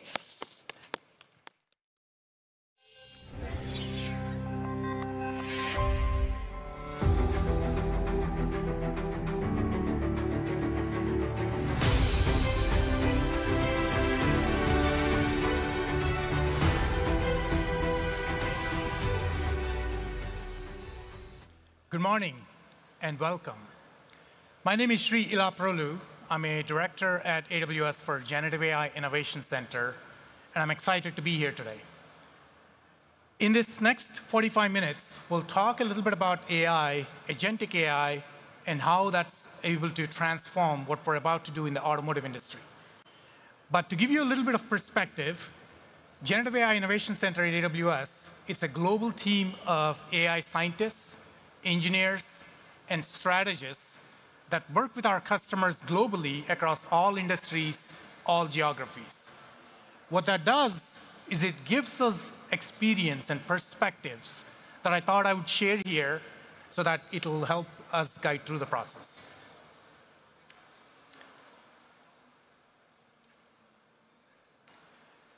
So about 3 years ago, generative AI showed up in the mainstream.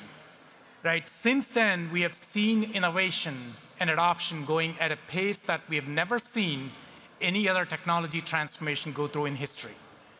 Every industry, every geography is adopting generative AI in a wholesale way. But if we thought that was interesting enough and impressive, what we're about to see with agentic AI, which is the next frontier, is going to be even more exciting. And so you may ask, why is that? With generative AI, the foundation model is at the core of Gen AI. Those models were primarily being used as a conversation assistant, right? So you ask a question, you get a response back. You ask it another question, you perhaps get a response back. So it's more of a Q&A style. But recently, advances in the foundation model technology has enabled it to have reasoning capabilities. So what that means is the agents are now able to act on your behalf, complete tasks. And that opens up a whole world of possibilities when it comes to agentic AI. So over the past 6 months, we have worked with customers that have seen agentic AI being the standard now for deployment. So we'll talk a little bit more about that. We also look at what Gartner is predicting. Gartner is saying that by end of 2028, 33% of all enterprise applications worldwide are going to be agent-enabled or agent-powered. That is a huge number. Now, if you look at automotive industry, 70% of automotive customers will adopt agents and AI broadly, and that's by end of next year. And so you can see this transformation is moving at a very rapid clip than what we have seen even with generative AI. So just get ready for that. Now, Gen AI, while it's exciting and relatively new, it builds upon 80 years of research science and innovation in machine learning and AI. And so while it is new, it builds upon a foundation. And if you think of Moore's law in computing, right, this law states every 2 years, computing power doubles. What we're seeing in the AI innovation space is that roughly about 7 months, you're seeing the innovation cycles double. And so the pace at which innovation is increasing is also helping fuel this surge. And so this is an area where we'll see a lot more happening. Now, some of the reasons why this is happening is, one, I mentioned earlier, models are getting more complex and more capable. They're also getting more cost-effective, which means more applications leveraging these models are becoming real. You're able to take advantage of that. Enterprises have also invested over the last decade plus in establishing good data architectures and data foundations, which is important because for generative AI to work well, you need to be able to bring your data to the model and actually infuse that into the model so that you get more accurate, more performant solutions. So the data architecture foundations are also helping. Then you look at advances in tooling that your developer and development teams would need in order to build agents, deploy them, operate them at scale. That portfolio of tooling is improving rapidly. So when you look at all of these combinations, we're now at a point where we're going to see this massive surge happening with agent deployment. I actually think it's already happening, right? So we've already started that over the last 6 months, and we're going to gain more and more speed as we move forward. Now, a good way to start looking at this is we're at an automotive show. autonomous driving is not you're none or you're a full autonomous, right? There is this levels that we go through. For example, a level 1 autonomy is cruise control, maybe adaptive cruise control. A level 4 gives you full autonomous driving. And so you can apply similar logic when you think about a concept like agents, which are able to take actions and execute things on your behalf. You can think of a similar concept, which is a level 1 agent is primarily rules-based. You're defining ahead of time what you want the agent to do and what sequence you want the execution to happen in. So think of it as pretty predefined set of rules that it is executing. Robotic process automation, or RPA, is level 1. And a lot of agent interactions, the agent deployments, start at level 1. When you go up to level 2, you have agents that are able to execute tasks however they are predefined, but the sequence in which you're able to execute and let the tasks be completed, you're letting the foundation model decide. And so you're giving a little bit more control to the agent. When you get to level 3, you're giving an agent or a collection of agents a goal or an objective, and let the agents then figure out, using the models, and come up with a plan, execute the plan, and then adjust along the way to achieve your outcome. There is still human involvement or human oversight in level 3 agent deployment, and so it's not completely autonomous. So a parallel to this would be, if you're in an automotive space, autonomous driving, but in a constrained environment or in a city that is geofenced or ring-fenced, and you're operating in an autonomous way with human still sitting at the steering wheel to take control if needed. Now you get to level 4, that's full autonomous. There's not a lot of agent deployments at level 4 yet. There's a lot of experimentation going on, with the high idea at level 4 being that you are completely autonomous. There is no human involvement. Agents are getting an objective. They're able to adjust. They're able to course correct. They're able to replan based on how they're progressing and get you to the outcome with very little, zero human intervention. And like I said, most deployments of agents at this point are either level 1 or level 2, and some happening at level 3. Now, again, if you look at automotive space, agentic AI has unlimited potential. Think of design, engineering, production, post-production, customer support, warranty, maintenance, right? The entire space is up for disruption with agents and automation. So while there is huge possibilities, what I thought I'd do is pick a few areas and let's deep dive into those. Automotive industry operates in a highly dynamic and complex environment. So what I mean by that is there is the digital world, environments, and then there is a physical world or environments that automotive industries operate in. So that interaction is quite complex. Then you think about most automotive companies operate across national boundaries, so global operations. That creates a different perspective of challenges. Then you have regulations that vary from geography to geography. So when you combine all of this, what that leads to is it is a complex and a dynamic that changes based on macroeconomic conditions, supply chain issues, et cetera, right?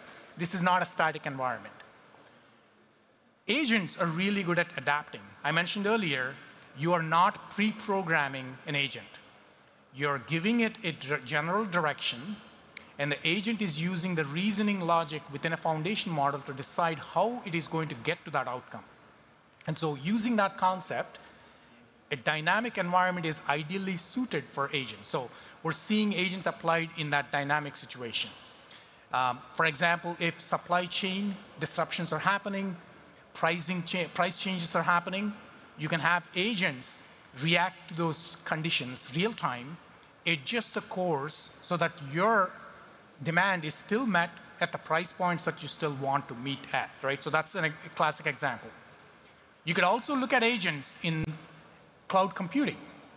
For example, Audi, working with a partner of AWS called Reply, has built an agent-based solution because they're operating hundreds of AWS environments. So how do you manage all of those cloud resources when things are shifting every day, hourly? And so how do you manage all of that through an agentic system? So that's one trend that we're seeing. The second one is because agents are able to execute on your behalf, they're starting to take more and more and look more and more like a coworker as opposed to just an automation tool. This, again, while it opens up a lot of possibilities, is an area that is interesting and evolving. So one example here would be what BMW is doing. They have built an agent-based system for root cause analysis in their software development. So imagine you're writing code, you're trying to debug things, having agents help you and navigate through and actually come back with remediation plans and let those remediation plans be reviewed by humans and apply. All of that could be done using agents. Another example is Aumovio. They are using agents for coding and code generation in the engineering process. Again, fast-tracking what normally takes many, many cycles to much shorter and help the engineering team accelerate in what they're doing. The next example, or next trend, is your data is going to continually change, right? As an enterprise that's living and breathing, you're collecting new data, your operating conditions are changing on a daily basis, which means new insights, new information is constant in any given enterprise, whether it's automotive or not. And so in this instance, how do you make sure that the latest information is always available to the right business stakeholders and make sure that it is consistently available?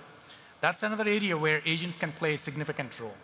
Honda, for example, uses agents to retrieve information across the enterprise and make that available to their users, both business and non-technical users, on a timely basis and consistently. So that's another good example of where agents can play a really important role. And then, again, looking at automotive, there's a ton of manufacturing processes that we deal with. And this is an area where agents can monitor, they can detect any deviations from plans, and then adjust the plan itself so that you're able to reduce waste, move operations forward, while also reducing energy use. So all good things. And like I said, this is just a snippet of where we see agents being applied in the automotive industry as we speak. Now, I mentioned earlier, we have a chance to work with customers across the globe, all industries. We see lots of interesting use cases and some really challenging ones. So we codified this into what we call a agentic mindset, or it's a framework. And there are 5 critical areas that we focus on whenever we are guiding customers and working with them. And I think this will be a good one for me to walk you through really quickly to give you some sense of what these areas are. The first one is working backwards. If you have worked with anyone at Amazon, you probably have heard this term of working backwards philosophy or principle, which is always start with a business problem or an objective that you're trying to get to, a business need, and work backwards to a solution versus starting with technology and trying to find an answer, to find a problem to solve, right? So in this case, what I would say is look at what is the business need that you're trying to address. Is it reduce your costs? Is it improve or increase your revenue? It could be improve your customer satisfaction, improve your speed of processing, go to market, right? Whatever it is, define that. First, outline that. Once you do that, you also want to define how are you going to measure whatever solution you build, whether it's achieving that objective. So you have to start defining some success criteria. So you know when you build a solution, is it meeting your objective or not? That is the most important step. If you don't do this right, you could be spinning a lot of wheels and building things that don't really go anywhere. So this is critical to get right. And this also forces alignment between business teams and technical teams so that they're all focused on a singular mission. Once you get that right, you move into a design phase. This is equally important for agent-based deployments where you have human-agent interaction, which is relatively new, whereas previously humans were always in control. They were always dictating things, and the machine was primarily supporting in a support role. With agents, you now have actually a companion or a collaborator capacity. So you want to define what that human-agent interaction would look like. You also want to define what are the areas where human judgment is critical. What are the areas where you want to delegate that capability to an agent? So getting this right is critical. a good example of this is what Toyota has done, where they were going through the modernization journey for their mainframe supporting their entire supply chain. And before they move forward, they define which tasks are they going to let the agents execute versus where do their humans need to get involved. A good use case there is that they are using Gen AI to transform code from mainframe to modern language, but then using their COBOL engineers to inspect and validate the code that has been transformed to make sure it's done right. Once you get that, again, your data is going to be super important for agents to have the context, the enterprise understanding, so that it can provide you the best outcomes you can expect. And so this is where you want to start infusing your data and coming up with strategies as to what data, how do you want to use it, why. Right? So another example here would be Apollo Tires, based in India, a large tire manufacturer. They collect a lot of data during the production process, all kinds of parameters. And they use that data to influence what their agents are doing on the warranty claims processing so that you are able to tie the dots and make the warranty claim process much more effective.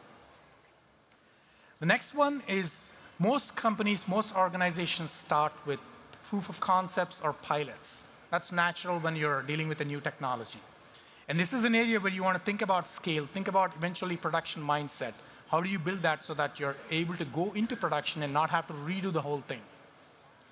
And then finally, trust and security are going to be super critical as well. It is not something that you want to bolt on at the end. You want to build with security and responsible AI best practices from day 1. And if you do that, you're going to be much more easier to go into production and sustain and continue to gain benefits. So here you want to think about things like guardrails to control what's going into a model, what's coming out of a model, so that it's compliant with whatever your business policies are. And similarly, automated reasoning is another area where you want to look at hallucinations that may be coming out of the model, detect those, and decide how you want to address those. So this is another important piece to get in mind. Now, once you get all of these, like I said, these are 5 areas that you want to focus on before you start doing a lot of work. And we've seen huge amount of success using these principles in working with customers across the globe. Now, at AWS, we get inspired by customers doing really innovative and creative work every day, whether it's Gen AI and now with agentic AI. And one of those customers is Siemens. Siemens is using AI and agents to transform their entire engineering processes and improve how their employees operate, how their processes happen internally. So I am thrilled to bring up on stage Ray Cook, who's the Chief Executive Officer for Mendix. Please welcome Ray.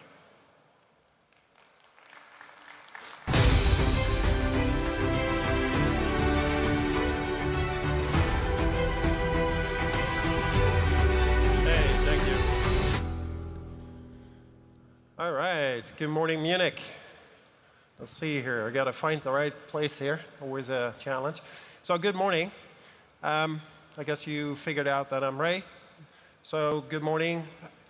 Ever since I started as an engineer at Siemens, I've been obsessed how we turn technology into speed. And I think today you see that here very much also here at the fair. And this started with me having an interest how to use the concept of knowledge-based engineering.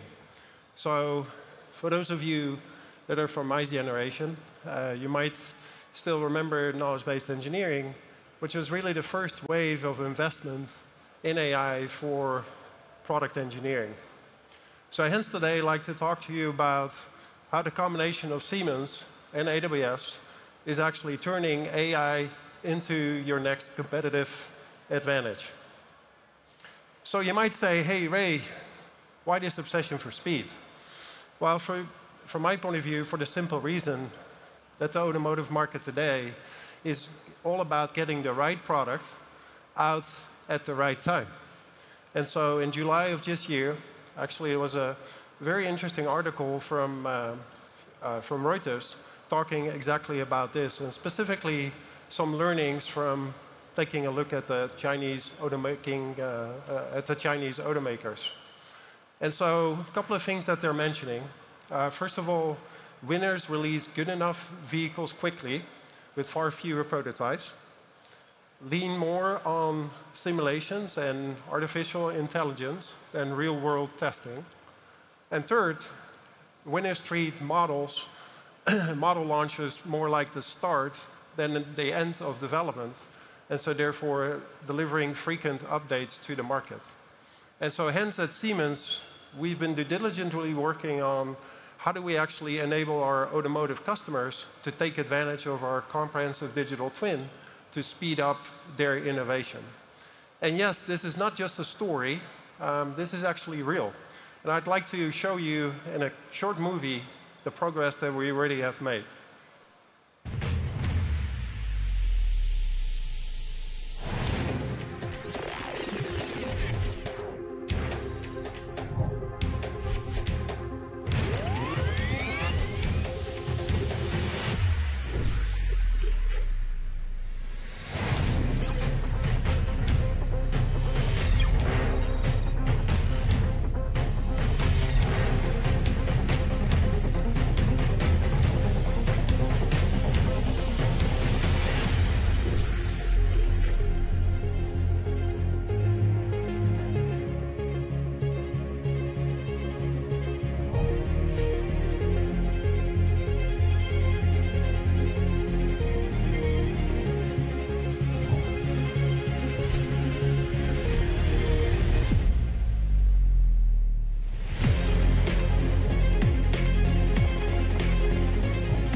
All right, always makes my engineering heart beat a little faster when I see this.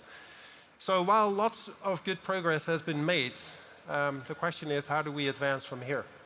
And so to the famous trade-off, high speed, quality, and cost, just pick one. The answer today must be, we have to address all three of them.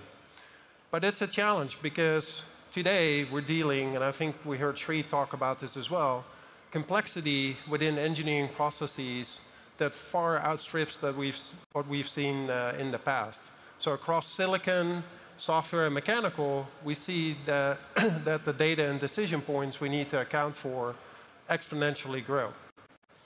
So therefore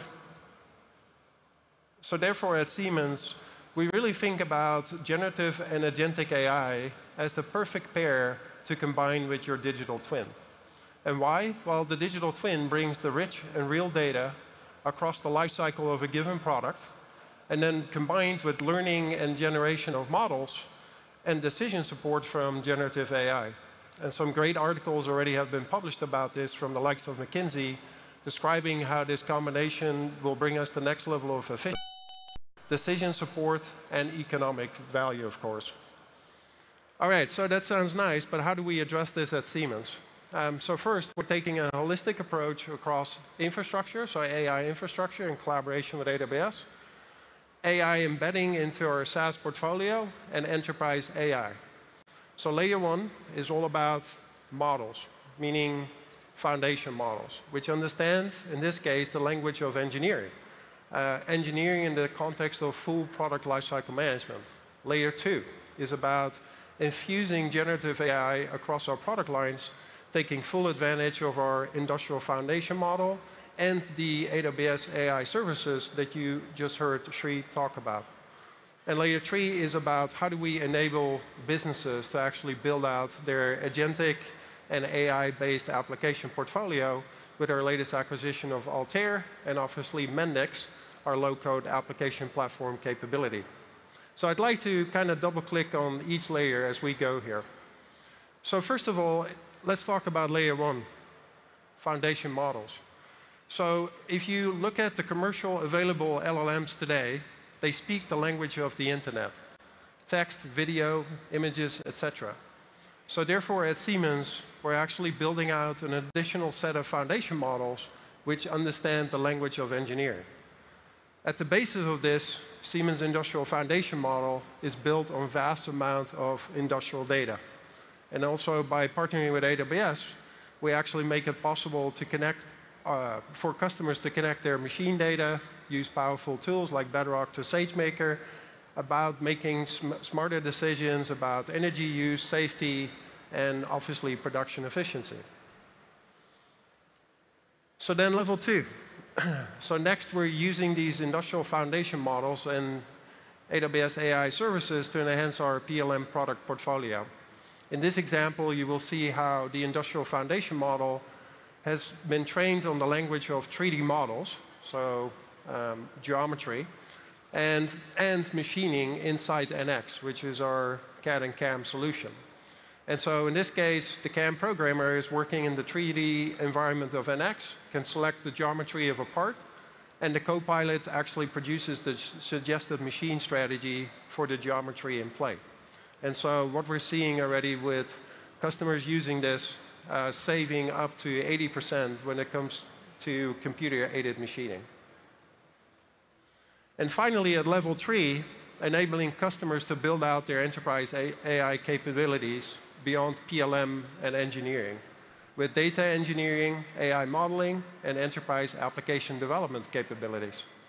And while everybody here is excited about the potential of smarter decision-making through AI, the harsh reality is that this must start with a conversation about data governance. And as I always like to say, AI is only as good as your data governance. So make sure to think about that as you move forward. So to begin with, your data actually needs to be in the cloud, where it can be securely accessed and scaled. And so with AWS, you can obviously establish that foundation and make all of the possibilities that we're talking about here achievable. And then to assist in this journey, you have to think about how do you really bring meaning to your data. So RapidMiner from our latest acquisition, Altair, is systematically guiding our customers through the ability to build powerful AI applications. So in a couple of layers, so first of all, by providing a universal data overlay based on enterprise knowledge graph technology, so that you can actually contextually integrate all of the diverse and distributed data sources that you have. And second, by using the principles of low-code to build AI models across your contextualized data. And then finally, to be able to build business-relevant experiences on top of this, whether it's business intelligence or whether it's task-oriented application experiences that you also heard Sri talk about. So one piece that I always find interesting is in the RapidMiner product family is Graph Studio, which I mentioned before, provides the ability to semantically integrate your data across your diverse data landscape, integrating your data in memory for fast access and without the need to move all your data to a given lakehouse. And by adding semantic meaning to your data, as you see on the slide behind me, it greatly enhances your ability to get meaningful answers out of AI. For example, when you're building out a chatbot application experience. And while doing this through as much automation as possible, because data needs to move from one format to another in order for it to be meaningful. So through as much automation as possible when it comes to data ingestion, virtualization, and model transformation. So for you as a business, really to focus on the real task at hand, how do I semantically integrate my data so it becomes accessible for, or to the business for intelligent decision making. So to that point, how do I turn this data and now the intelligence of this data into action? Enterprise application development. Sri already touched on this as well. And so our answer here is simple, Mendix. So Mendix is our low-code enterprise software development platform, and it's all about how do you turn insights and data into application experiences. So giving you the ability to take your data and your AI products, including agents, and build out tailored application experiences for your business. And excited to say that also with Mendix, we're fully leveraging AWS AI to accelerate both the Mendix developer experience, making it faster to build an app, but also allowing you to use AWS AI services for building intelligent application portfolios. So to conclude, where is this heading? So you heard Sri talk a lot about agents. We have a cute logo here for agents as well. So where is this heading? Across all phases of engineering, production, and operations, we're building out a landscape of industrial agents to greatly advance your ability to innovate at speed. And to make this a bit more concrete, take a look at the example behind me. Great example which happens all the time, where you see a marketing change request, which then triggers our digital thread agent, which is the coordinator, to work with your virtual workforce of engineering agents.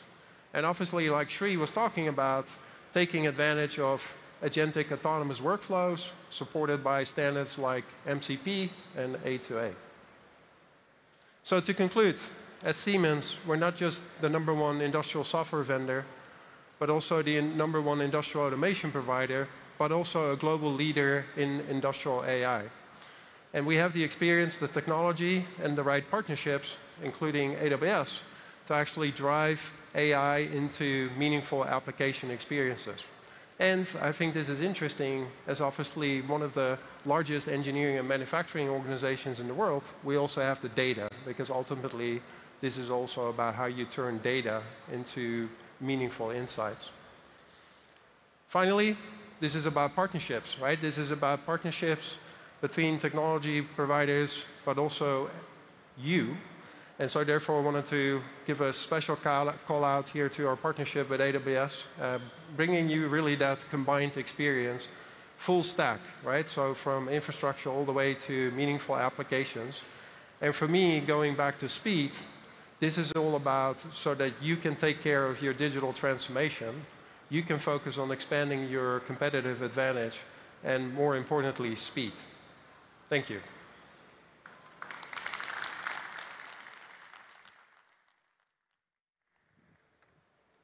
Thank you, Ray. Amazing stuff. That's what keeps us going every day.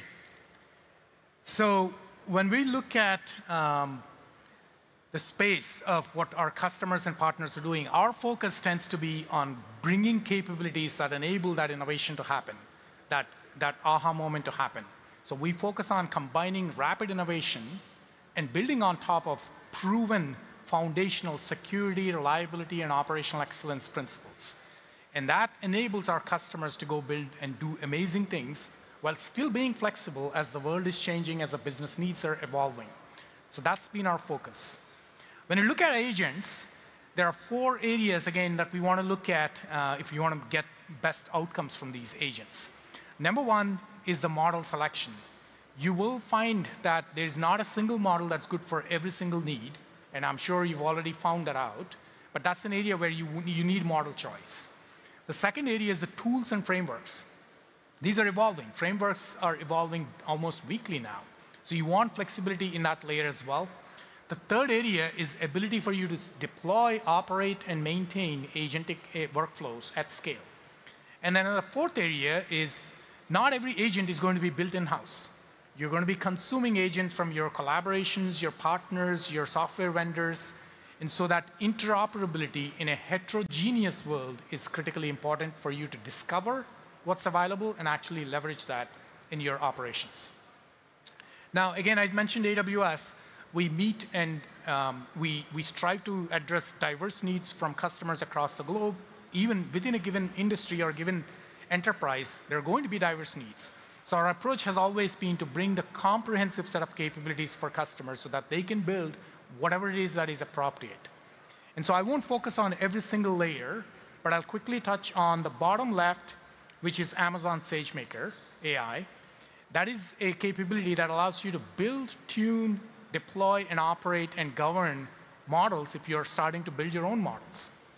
If you go to the right, compute is a critical element when you're starting to do inferencing at scale. You get access to best of the world GPUs, but you also can optimize using custom chips that are purpose-built for AI and generative AI. So that's an area that you want to start looking at eventually when you get to full scale. Going all the way to top left, Kiro is our agentic IDE. Think of it as a capability that allows your software teams go from ideation to code that's production ready in a much more rapid manner. And then Marketplace is where I mentioned earlier, you're going to be consuming agents and applications that are not built in-house. So Marketplace is that aggregation that you can take advantage of. Now, one thing that I want to dive a little bit deeper into is Amazon Bedrock, the layer in the middle. This is our powerhouse for generative and agentic AI. And the reason it's a powerhouse is because it gives you that comprehensive set of capabilities to build and scale operations and solutions for whatever use case that you're deploying. Some core foundational capabilities there. It's got a broad selection of industry-leading foundation models that you can start with using the same consistent API. You can customize with your own enterprise data by building knowledge bases and attaching them to the models. You can apply guardrails and security best practices so that you're always conforming to your compliance and your policies. You could also look at optimizing by using prompt routing, which is a capability in Bedrock that allows to take a prompt and route it to a selection of models that you've identified as appropriate so that you're optimizing for cost, latency, and accuracy. And then finally, you can build agents organically within Bedrock and operate them at scale. All of this built on AWS standards for security, responsible AI, and privacy. This is just a snippet of models, industry-leading models that are available in Bedrock. And this list will continue to grow over time based on customer demand and what's happening in the industry. But the idea with this is that you have access to all of the leading model providers, and you can iterate through your solutions as and where your use case needs evolve. And we're not done. Innovation on Bedrock is happening at a rapid clip. Over the last 12 months, we've added more than 170 new features and capabilities in Bedrock. And this pace will continue to go. Guardrails I touched on. Customers are finding it 88% effective in blocking harmful content when they're dealing with multimodal content and multimodal models. And that's a key value add that you can think of. And because customers operate not just in one location, they tend to be global in nature, especially in the automotive space, we bring these services to our global regions so that you have access to these services at the local level so you can reduce latency as well as comply with local regulations. And then finally, not only the models that are listed on the previous slide, but there is a large collection of models available through Marketplace that you can also launch into Bedrock.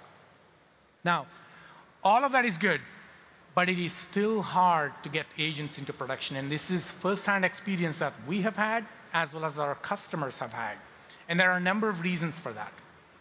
And I'll quickly go through. So there are fundamental reasons where if you're trying to run agents at scale, there is security, runtime, and isolation responsibilities that you have to address. Then you get to memory. You don't want the agent to keep forgetting the previous transaction, right? So you have to give it context, you have to give it memory, you have to give it your enterprise awareness. Then you have to control identity and access management.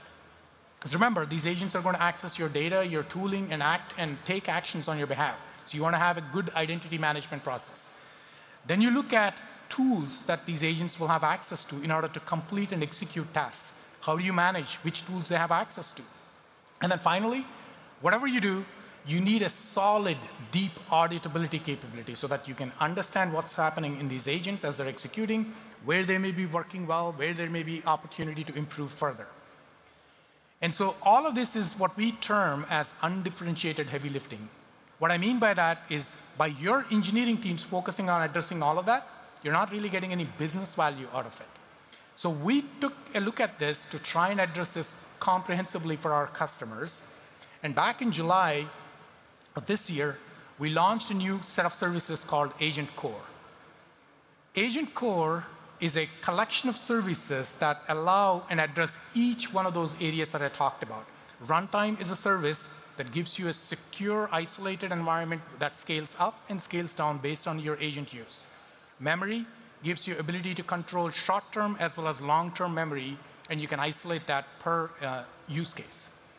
Identity is you can use identity management providers, either internal to your enterprise or AWS or a third-party provider, and give that identity to the agent real time. Code interpreter, these agents are going to generate code. For some of the tasks, they have to actually generate code on the fly, execute that code in order to get the results. So code interpretation and an isolated environment to run that code is critical. Then you look at browser tool, which is ability for agents to interact with browsers. And being able to do that in a headless way is a critical component. Gateway is ability for you to manage access to tools, data sources, and control all of that so that it is approved for your enterprise. And then observability gives you all of the capability to audit, to be able to understand what's happening in these agents so that you can troubleshoot, perhaps optimize going forward. So I thought the best way to do this, explain a little bit more, is a practical application that all of us probably, if we have ever owned or know someone that owned a vehicle, have gone through this, which is a loan application. You go through an input process where you collect all the documents that are appropriate for a loan application, and then you go through an analysis process where the loan company, the bank perhaps, is looking at the data to decide whether they're going to approve that loan or not. And then there is an underwriting process. So these are, broadly speaking, 3 distinct steps that happen in a loan origination process for a car. So if you look at that, we've actually built a prototype for this where we wanted to truly leverage Agent Core to see how can we push the boundaries here. So I mentioned those 3 distinct steps. Imagine those are 3 distinct agents. We wanted this to be neutral in that use an open source framework like Crew AI to manage all of this. We don't want it to be specifically proprietary framework. We also said, let's power these agents with diverse set of models. Right? So the first one is an Amazon Noah Pro model that's powering the intake process. The second is a Claude from Anthropic. And a third one, the underwriting step, is actually powered by OpenAI's GPT model, so that we can truly push it to be neutral, agnostic to the platform, agnostic to the model, so that you get best of the world with the security and managed capability. So the way it goes is you set up the agent, you start adding memory into the agent, right? That's the first step. You want to give some consistent memory, and you can define some parameters for how you want that memory to operate. Is it short-term, long-term? What is the duration that you want it to live and not be stale? And then you move on to, let me speed up a little bit. So Agent Core Gateway, this is where you want the agent to actually interact with data sources, both internal but perhaps external. And you want the agent to actually execute things on your behalf, which means tool access. But before you do that, you need to give some identity, because you want to control what the agent is going to do and what data sources the agent has access to and what is the access control. And so that's a fairly straightforward step. In this case, we're connecting it to external data sources where you may have your income statements, for example. Second one is Lambda that is executing real-time code if necessary and pulling data from other sources, as well as Amazon S3, which is a storage platform where you may have prior loan documents that you want to process.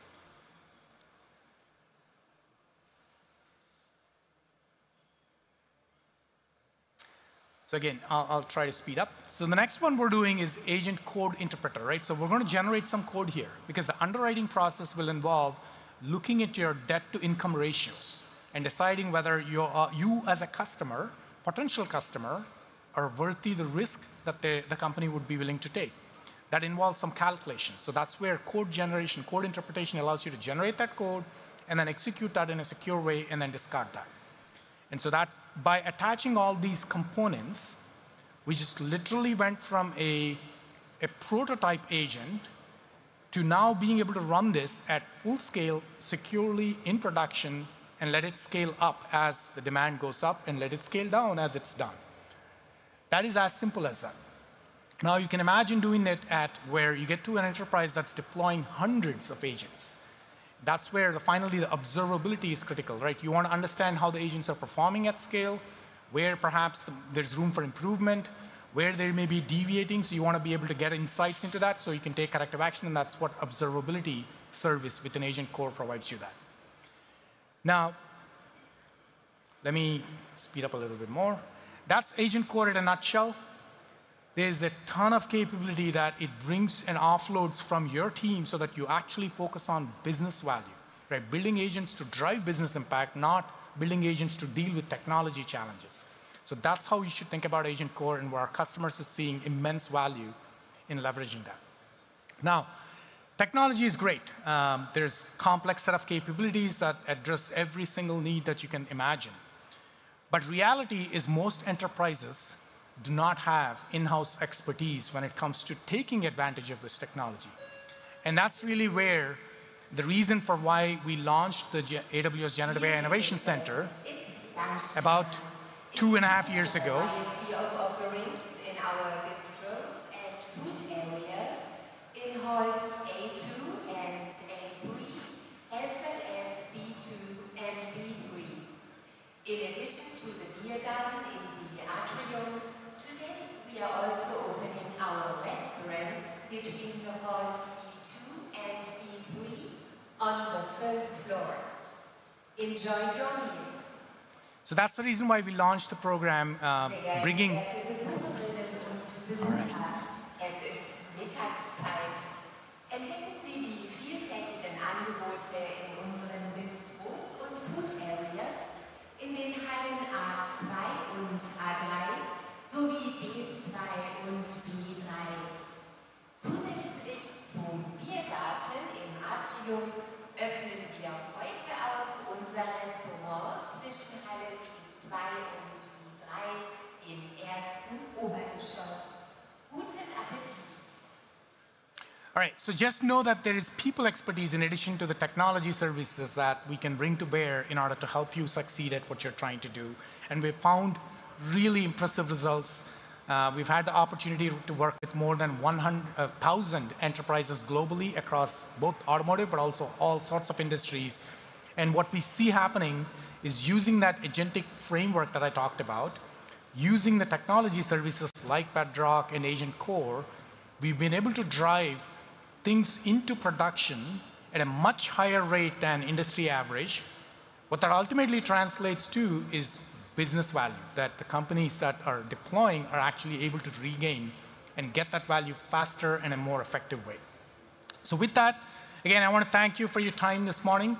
I, along with Ray, will be in our booth at the end of the hallway here. If you have any questions, please stop by. Otherwise, thank you.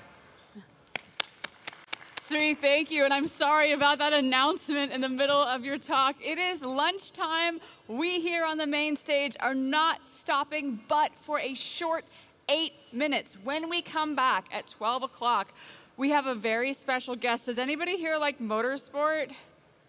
You guys, this is IAA. Put your hands up. Even if you don't like motorsport, you're going to like this next talk because it is a female athlete who has a lot to say about resilience in the face of adversity. So please join us at 12 o'clock. That's in 8 minutes' time. You can just sit comfortably if you're already seated, or you can grab a coffee and come back. I will see you in 7 minutes and 2 seconds.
afternoon. Welcome back to the main stage here at IAA Mobility. It is such a pleasure to be here introducing our next speaker. This is one that I personally have been looking forward to all week.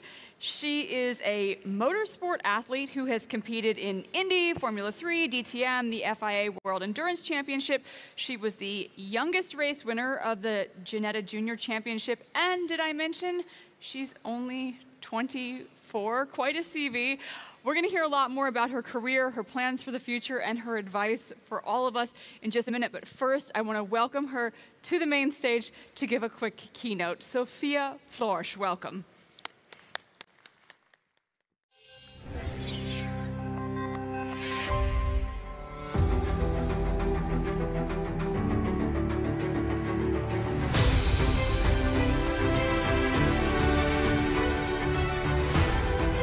Hello, everyone. Nice to be here. Thank you very much for coming by and listening to my visionary talk here today. I'm going to do a little quick introduction about myself before we jump into interview session afterwards. So who am I? Yeah, I'm Sophia. I was actually born in Munich. I'm 24 years old, and when I was 4, I started with karting. Did that for 9 years in total. Won different national and international championship titles there.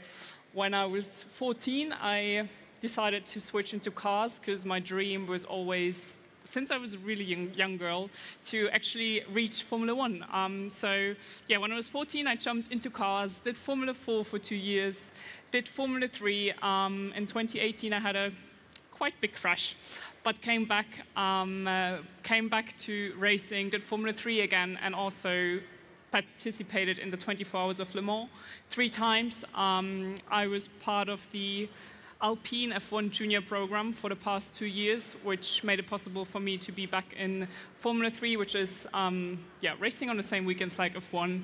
I was the highest ranked woman in formulas at that time. And I'm not here just as a racing driver today, but I'm also here as part of our generation, which is redefining mobility, performance, and purpose. Thank you. Just a little bit of my track record, what I've achieved in my 20 years of motorsport. So obviously, as I said, different titles in karting back in the days. When I was 13 years old, I got signed by the Red Bull Formula 1 team for their simulator program, who actually taught me how to drive Formula cars. I was, which was said right in the introduction, I was the first and only female driver up until now to win 2 races on a weekend of the Ginetta Junior Championship. I was the first female to lead a race in Formula 4 and also to be on a podium on a Formula 4 race twice, actually. Then, I had a big crash in Macau in 2018. But came back, and exactly 6 months later, I was also doing my first marathon. I was the first woman to be on a podium of an LMP2 race, of endurance race in IAA. Then also, I was actually the first woman ever to score points in Formula 3 and in modern DTM. And I've been taking part in the 24 Hours of Le Mans 3 times, and planning to do my 4th Le Mans participation next year. I'm also part of the Valeo Sport for Good charity foundation, and also the Wings for Life Foundation, because that's 2 topics which are really close to my heart. Also because I achieved the Valeo World Sports Award in 2020.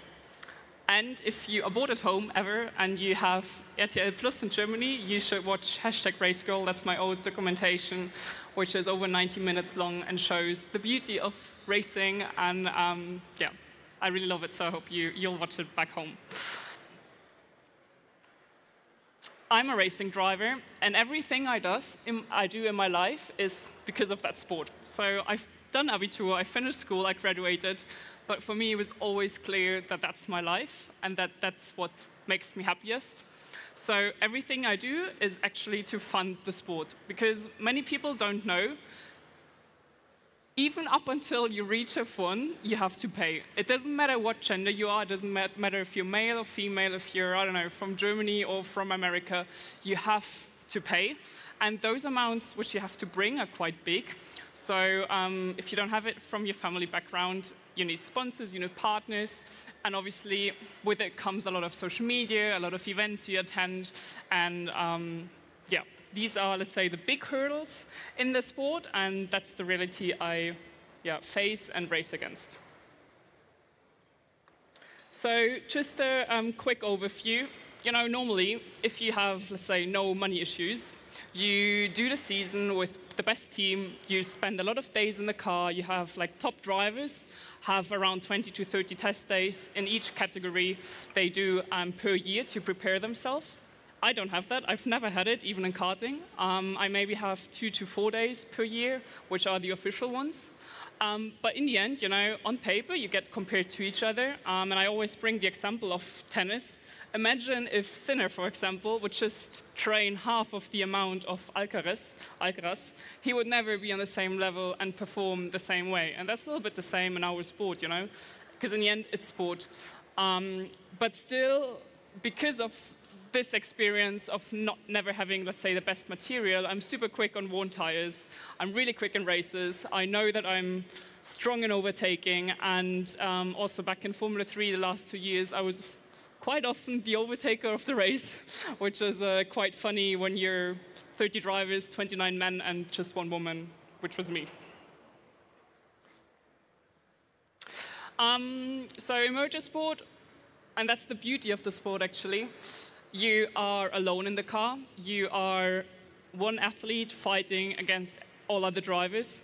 But on the other side, in the background, there's a whole team. And this team that's so many people. Like, it starts with your first number 1 mechanic, and it ends with the cook in the kitchen preparing your lunch meals.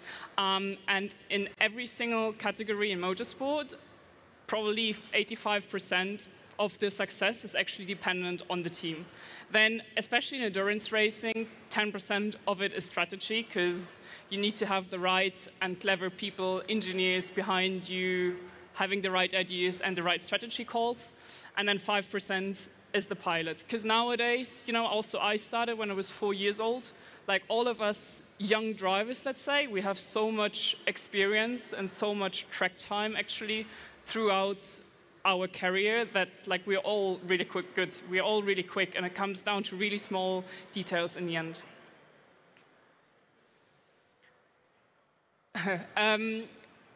You know, I'm still here means kind of, you know, I'm still fighting. I'm still fighting for my dream. I'm fighting for myself, but also for every single young girl and young woman coming up in motorsport, because it is still not normal for a woman, for a female driver to be here, even for, not just as a driver, but also for female people inside the paddock. And we are all trying to break through and get the same respect and the same opportunities. Because I always say I don't want to get treated differently. I just want the same and equality like any other man. And yes, I do receive hate sometimes. I do have people who don't support myself or the fact that I'm a woman, but in the end, I always try to turn that around and to take the positive out of it and to, get it motivate me. And that's also because later on in the TV interview, it's one big topic is women's series and what I think about being separated. And I'm not a fan of it, because when I was younger, I started the sport because it's one of the only sports where it doesn't matter what gender you are. You can be male, you can be female. In the car, you're a racing driver, and you all have the same qualities. It doesn't matter, so I don't really get, you know, in university, you also study together because it's possible, and it's normal. Like, why do we have to separate it in our sport just because people are trying to make money with it, in all honesty? And that's a little bit where I'm really against it, because obviously, yes, if you have 15, 18 girls driving against each other, you'll get attention. It's marketing, yes. But in 20 years of motorsport, I never had an issue as a woman to not get attention. Like, that's probably something I have enough and too much. For me, it's more about the performance and the strength on racetracks. Because, I want to challenge them. I want to challenge the best of the best, which sadly right now are still male, but we'll change that in the future. And yeah, I want success, and that is actually the big story. What do we love about racing? So, of course, speed, G-forces, Formula cars are insane, even prototypes like the LMP2s, hypercars nowadays, the speed you can take through corners is insane. Then obviously also fighting in races, it's like boxing a little bit, you know, you have to be cleverer than the guy in front of you to be able to overtake. As I said before, we're all really good drivers, we know what we do, but you have to make the difference there. And it's also, you're alone in the car, but on the other side, you have such a big team behind you who you have to motivate every single day, every single hour, in the morning, in the evening, to make their best, so it actually works out. In the end, it's a material sport, and sometimes things happen you cannot control, but for that, you have to, need to have the right team around you.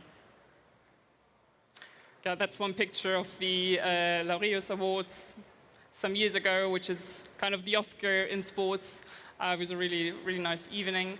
And yeah, I'm fighting against all odds. I'm trying my best. I'm doing my best every single day to perform. One example is, for example, I was part of the 24 Hours of Le Mans this year as a reserve driver, and we were in the engineering room with the engineers, and I was like, because in LMP2, drivers, it doesn't matter what weight you are, like you're not restricted, just the car is limited to a specific weight. So if you're, as a driver, weighing 50 kilos or 80, it's your own advantage or disadvantage. So I was talking to the engineers, and I was like, okay, 10 kilos, how much difference in lap time is it actually for one lap in Le Mans? And my engineer told me, like, yeah, it's actually, if you're 10 kilos lighter, you gain 6/10 per lap, which is a lot of time in racing, like it's day and night. So the race was actually in June. In 2 months, I lost 6 kilos and tried to prove this team and also obviously all other teams there that I'm doing anything and everything to win, and that this is kind of my life. And actually also from that team, my boss came to me some years ago and said, yeah, you've got the biggest balls on the grid. I actually didn't know back in the days how I should take it, and I still don't know how I should take it, but yeah, that's racing, and I'm kind of proud of it as well. Sometimes I actually question myself if the world is just not ready yet for a woman to actually step on the biggest stage of motorsport, F1, and beat men and race with them and be better than them. I don't know if people are actually wanting to see it yet. They will, for sure, at some point. But right now, I don't know. Is it maybe too romantic to be real? So am I actually thinking that it's too good to be real? Because whenever, and this is the fact, and I think many women maybe from different areas feel the same as well, whenever you come into a room with 10 people, and it doesn't matter if male or female, if it really just matters, decision-making people, whenever you come into a room with 10 people, one of them will always question your potential of performance, and the second one will not have trust. So it's already over. And that's the issue nowadays, you know? But then, obviously, the love and the passion and the fascination of speed and that sport is so big that you continue, that you push yourself through, that you work your ass off day in, day out to actually fight for equal terms, to get the same preparation, the same equipment, and be able to show your whole potential. I don't know who of you guys have actually seen the F1 movie. I don't know if you want to raise your hands, maybe.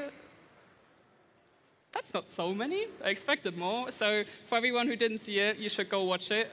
It really is a really nice movie about Formula One, which came out some weeks ago. It was actually produced last year when I was racing Formula 3 there as well. And it really, really is showing the world of motorsport, the world of F1 really good. Main topics are politics, budget, but then also teamwork is shown really good. The love, the passion every single worker has there, and also obviously the emotions you have when losing, when winning. So yeah, it's not just a movie for F1 and motorsport fans. It really is, yeah, a nice one to watch. And yeah, just to end it up a little bit, Formula One is booming, maybe also because of the Netflix documentation, Drive to Survive. Motorsport in general is booming. Endurance racing, World Championship of Endurance Racing is always sold out on race weekends. There's so many manufacturers coming in. The racing is so high quality, and fans, and that's actually really nice to see, not just male, but also females are coming more and more to race weekends, because we're actually, yeah, exciting new fans, and also the young generation. With social media nowadays, everything is possible. I just have a quick little video to show you in the end. I have to say one thing, that video was produced produced in 2019. So since then, many things have happened. But I think it gives a quite nice view of how my life has been up until then. Ah, no. Können wir einmal abspielen? Other girls went horse riding or so on the weekends, and I went to the car track. You put the helmet on and you just switch your mind off. You don't think about anything, and this is already like when you're 7, 8 years old.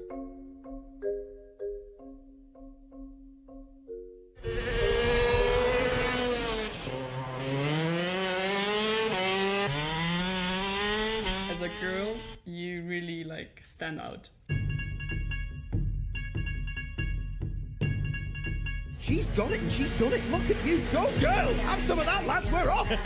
Sophia Floersch wins it. The 14-year-old German lady racer makes history.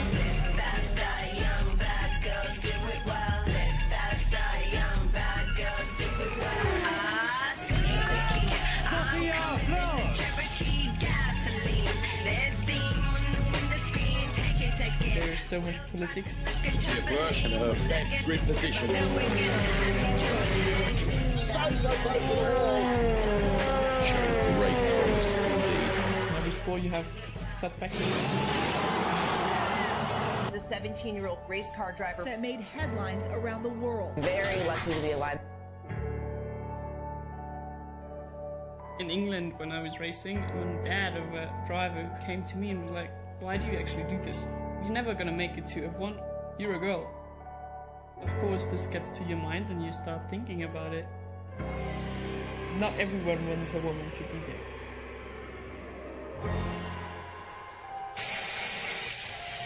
There's no way I'm not gonna continue.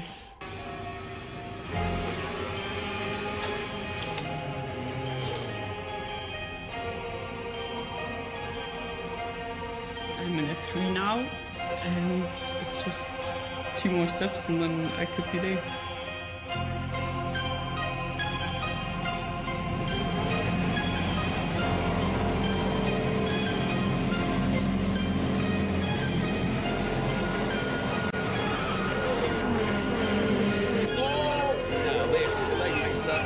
Sophia Floersch. I think it's just in my blood going fast. Oh my goodness, that's such a beautiful film. Thank you. Sophia, thank you so much for being here today. It was great to see that and just get a snapshot of your journey. I'm a big fan of the F1 film. I'm surprised more of you haven't seen that. That movie did like a $600 million global box office. That is a big movie. Go watch it. Sorry, I don't work for Apple. When you watched the F1 film, were you like, okay, this is wrong, this is wrong, this is wrong? How was it for you as a racer to watch that movie?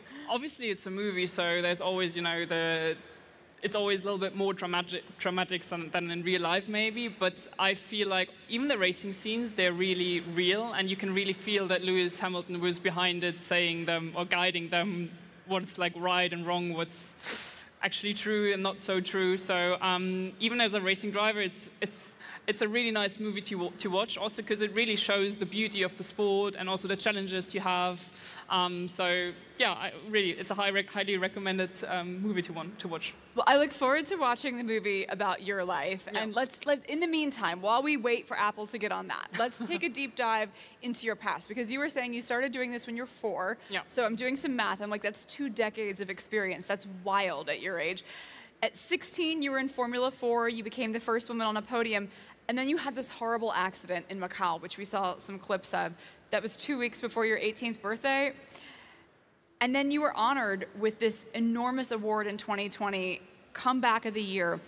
Talk us through how that was for you, getting back on track after such a major setback. Well, it was the most annoying and most hurtful thing was actually that it really pushed me back 1 year in racing, because I couldn't, it happened in November, so I couldn't plan for the whole 2019. I really lost 1 year in my, career, let's say, because of that, and that's even now the most hurtful thing. For me, it was always clear that I'll race again. It was always clear that I'll go back to Macau, which I've actually done twice more afterwards, because it's the most amazing track on this planet. So I never doubted anything of it. It's just looking back, obviously, I lost 1 year, so that's not so nice. That's tough. Well, congratulations on getting back on the horse. I was going to ask you what your favorite track is, but it sounds like it is Macau, despite the accident, which really, I think, says a lot about your character. You've shown such resilience in your career. You've also shown a lot of resilience when it comes to the gender gap in racing, and I'd love to dive into that a little bit. We know that data from mixed gender teams shows that the performance gap actually almost disappears with equal equipment. How important is it for you when you're campaigning for this to focus on facts like that? Well, I think in the end, and that's what I'm fighting for, is as a woman, you don't want to get treated differently. I don't want to get more chances or whatever. I just want the exact same opportunities and chances to actually also be able to beat them. Because in the end, we're all not sleeping. Like, everyone is training hard, everyone is on a really high level, and it really comes down to so many small details where you end up in a list. In F3, but also in endurance racing, it really doesn't matter on which category you're racing. So that's what I'm fighting for. And obviously, the crash was one, let's say, step back in my career. But there's so many hurdles you have to jump over, which, as a driver, when you have that self-belief and you know that you're quick and you've proven that, you keep on going and you keep on pushing, because I know at one time there's going to be the chance, and then I'm going to be there and I'm going to be ready. Well, we will all be watching, hopefully on TV, and cheering you along. Can you share maybe a moment from your own career where having the same tools just enabled you to silence the doubters? Well, all of those, let's say, track records I said before, when we did, for example, the first year of doing 24 Hours of Le Mans, we finished 9th in our class, which was on an all-rookie lineup and an all-female lineup, history-making. I was top rookie on the 24 Hours of Le Mans in 2022, and also in 2020, which is obviously, it's 24 Hours of Le Mans. It's the biggest race in motorsport, so it does mean a lot. When I had the crash in Macau when I was 17, I was actually fighting for a top 10 finish, which is for also being there for the first year, and at that time, something no one else has done before on that level. So it's many small things in those 20 years, but yeah, I know the speed. I want to talk to you for a second about pink washing. It's a term that you used about the F1 Academy last season. And just maybe for the audience, let's define, what do you mean by pink washing? What is pink washing? Pink washing means, well, nowadays, people cannot say anymore that they don't want women to be there, because it's just not politically correct. So they use girls, they use women to actually, they use them to actually be able to say that they do something for women, that they do something for females in our sport, which is, in the end, mainly marketing. So people make money with it. People get attention with it, but it's nothing positive for any of those girls. Because in the end, those girls, they all say they dream of F1, they want to reach F1, whatever. but they will never make it because in the end, there are still so many hurdles you have to jump over. So in the end, it's a little bit, that's for me pinkwashing when girls, females, whatever you want to, however you want to call it, women get used for marketing reasons to be able to say for people, for companies, that they do something for women, which in the end is not really the case apart from them making money. I thought it was so striking in your video to see that quote from Bernie Ecclestone and then see the date behind it, and you're like, wait, what? Surely that should be like 100 years ago. Wild. Where do you draw the line, Sophia, between a marketing campaign like the F1 Academy and a, let's call it, a truly sustainable program that does encourage young women and girls to get into motor racing, which I know is something you're passionate about? Well, I think in the end, you know, there's... back in the days, for example, I was racing for Richard Mille Racing, which was, it was all funded by Richard Mille, the watch brand, and it was his dream to bring an all-female lineup to Le Mans.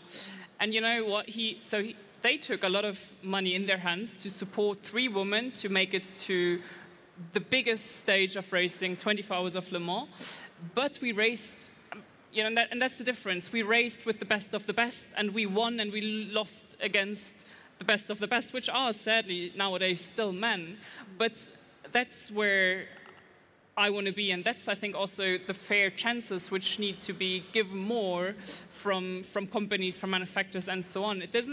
It's not about separating genders and doing women series and doing all-female stuff, because in the end, that's not going to bring any of us to a better place, and that's also not going to bring more girls into the sport. It's more about giving the same chances on the same stages like male drivers have as well, to be able to perform, to win, and to then obviously also be role models to bring more females into racing.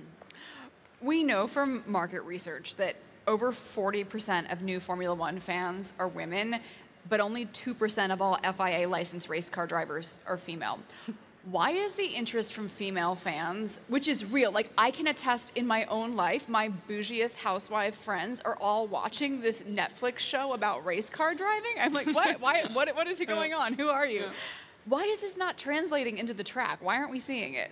I think it will change. I think that obviously Drive to Survive, but also the fact that social media is here nowadays, you know, which was not the case like 10 years ago or so. We are able to, and I say we because it's the whole motorsport community, we are able to also reach women and to reach young girls, to reach teenagers, and to just show the emotions of the sport. Because back in the days, you know, it was always just fans watching, I don't know, 20 cars going in circles for 70 laps, and I think that's not really what women in general would want to watch for 2 hours on a Sunday afternoon. I think it's more about the behind the scenes, the emotions, what we want to see. And that's also why it gets so attracted. And the fact that there's still such a small amount of female drivers is just that it takes time. Yeah. It takes time. I have so often actually have, I don't know, 16, 17-year-old girls coming to me and like, yeah, Sophia, I love you, and I want to be the same like you. How can I get into racing? I want to be a racing driver as well. And that's a little bit the thing, because with 16, 17, you're too old. You have to, and that's like, it doesn't matter if female or male, you have to start with like 4, 5, 6 years. And it's like any sport. Yeah, it's like any sport, because you just miss, otherwise you miss 10 years of experience. And it takes time, you know. I think first of all, parents, I don't know if who of you has kids at home, and not just boys, but also girls. Parents have to understand that this sport is also an option for girls to do, because I'm also a girl. I have long blonde hair, I love makeup and so on, but I race cars. And I think that's what parents need to understand to be able to also translate that to their girls and kids at home. I would love to know, just like as a sidebar, like, what was your parent? Were they encouraging you? Did you have to convince them? Like, what was that dynamic like? So, funnily enough, I got gifted a motocross bike for Easter when I was 4. So, I kind of was in my family that motorsport thing and the love for cars and bikes.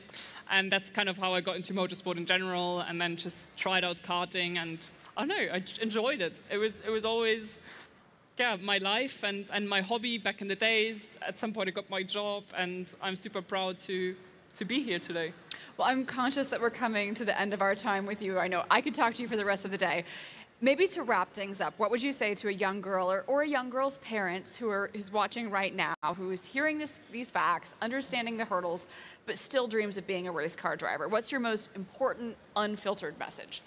Well, I think in general, to everyone out there, is really to be modern, to be open-minded, to give everyone, doesn't matter on what gender, the fair chances and the opportunities. And I don't know, if your daughter is 5 years old and she wants to celebrate her birthday on a karting track, do it.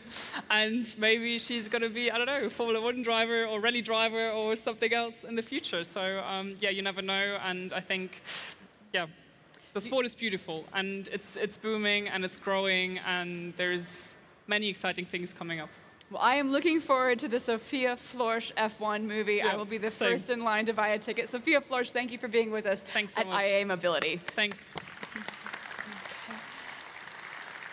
Well, we are going to let Sophia get back to the racetrack. She's got a lot of practicing to do. You've got to get the reps in when you're an athlete. It's all about making the time. We here on the IAA Mobility stage are moving on as well. We are moving beyond navigation. I'm going to ask you guys a little question while we get resettled. Does anybody remember using something called paper maps? Anyone want to show their age? Do you remember back in the day when you had to either get out a map, or when I was learning to drive, you had to go on MapQuest and get the directions and print them out in your really slow printer and then put them on the passenger seat and then, okay, we don't do that anymore. Thank God, thank God. But maps have come a long way, and they're incredibly important when we're thinking about the future, AI, and where we're going tomorrow. So our next guest is going to help us envision this autonomous future and talk about the increasingly complex and vital role that maps are playing in the vehicle of tomorrow. I'm very pleased to bring out our next keynote speaker, TomTom's SVP of Product Engineering, Manuela Locarno Ajay.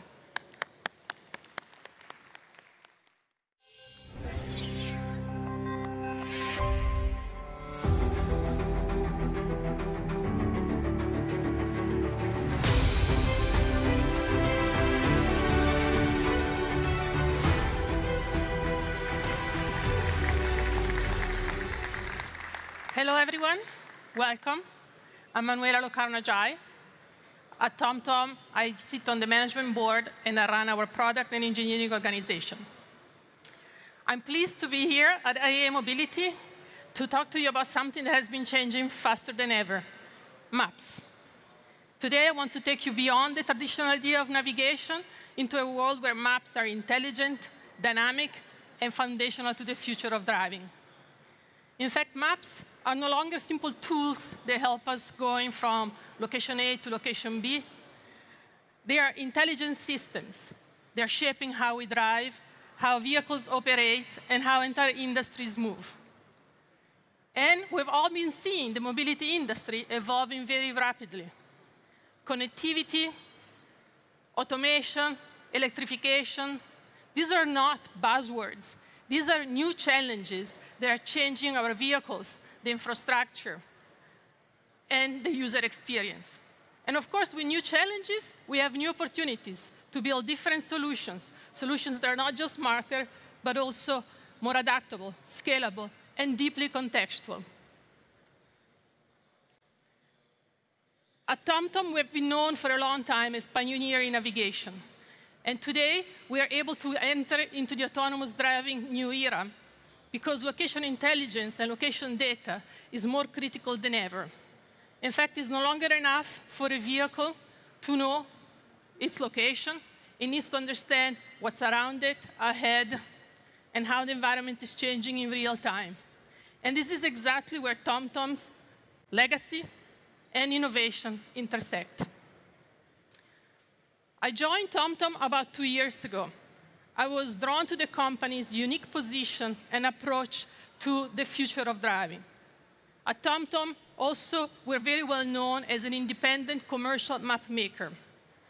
And we don't just build maps, we build foundations that allow for open collaboration and interoperability, as we believe that collaboration enables the entire industry to move forward and innovate. Also, what stood out for me is the talent of our engineering teams. I'm referring to a group of people who's not just knowledgeable about automotive and mobility everywhere from cloud systems, cloud infrastructure, and embedded navigations, but also with real passion for solving these new challenges that we're facing in autonomy and in navigation. Now, we've been known as pioneers with the first portable navigation device to real-time traffic services, and we continue to evolve our offering to adapt to the needs of the automotive and mobility industry. And today I'm going to talk to you about 3 specific topics. The first one is our new launch, a new navigation application that is purpose-built for software-defined vehicles. It enables OEMs to fully own a quick integration setup. We're talking about a few weeks going from concept to production, and also own the end-user experience, and enabling a navigation visualization experience across all screens that matches the OEM branding guidelines. The second topic is Orbis Maps. This is our real-time global platform. It's at the core of everything that we do. It enables to bring rich experiences into navigation, and it's blending the convergence between navigation and autonomous driving. It allows to bring location intelligence into this new set of user experiences that we're able to see in vehicles these days. And of course, you've heard it on this stage today and yesterday. I cannot not talk about artificial intelligence in mobility. And for us at TomTom, AI is not a feature. It's foundational to everything that we do. It's built in the fabric of how we build the maps, how we deliver software services, and how we build new end-user experiences. So let me dive in one by one and give you some highlights on each one of these 3 elements of our product offerings. The new automotive navigation application is built for software-defined vehicles, meaning that it allows for continuous upgrades. It allows to continuously operate online. It's an online-first experience, fully powered by our real-time services that has the fallback capabilities, of course, when connectivity is lost. It also provides our new map, a premium map display. It's the ability to visualize across screen a realistic 3D view of the road.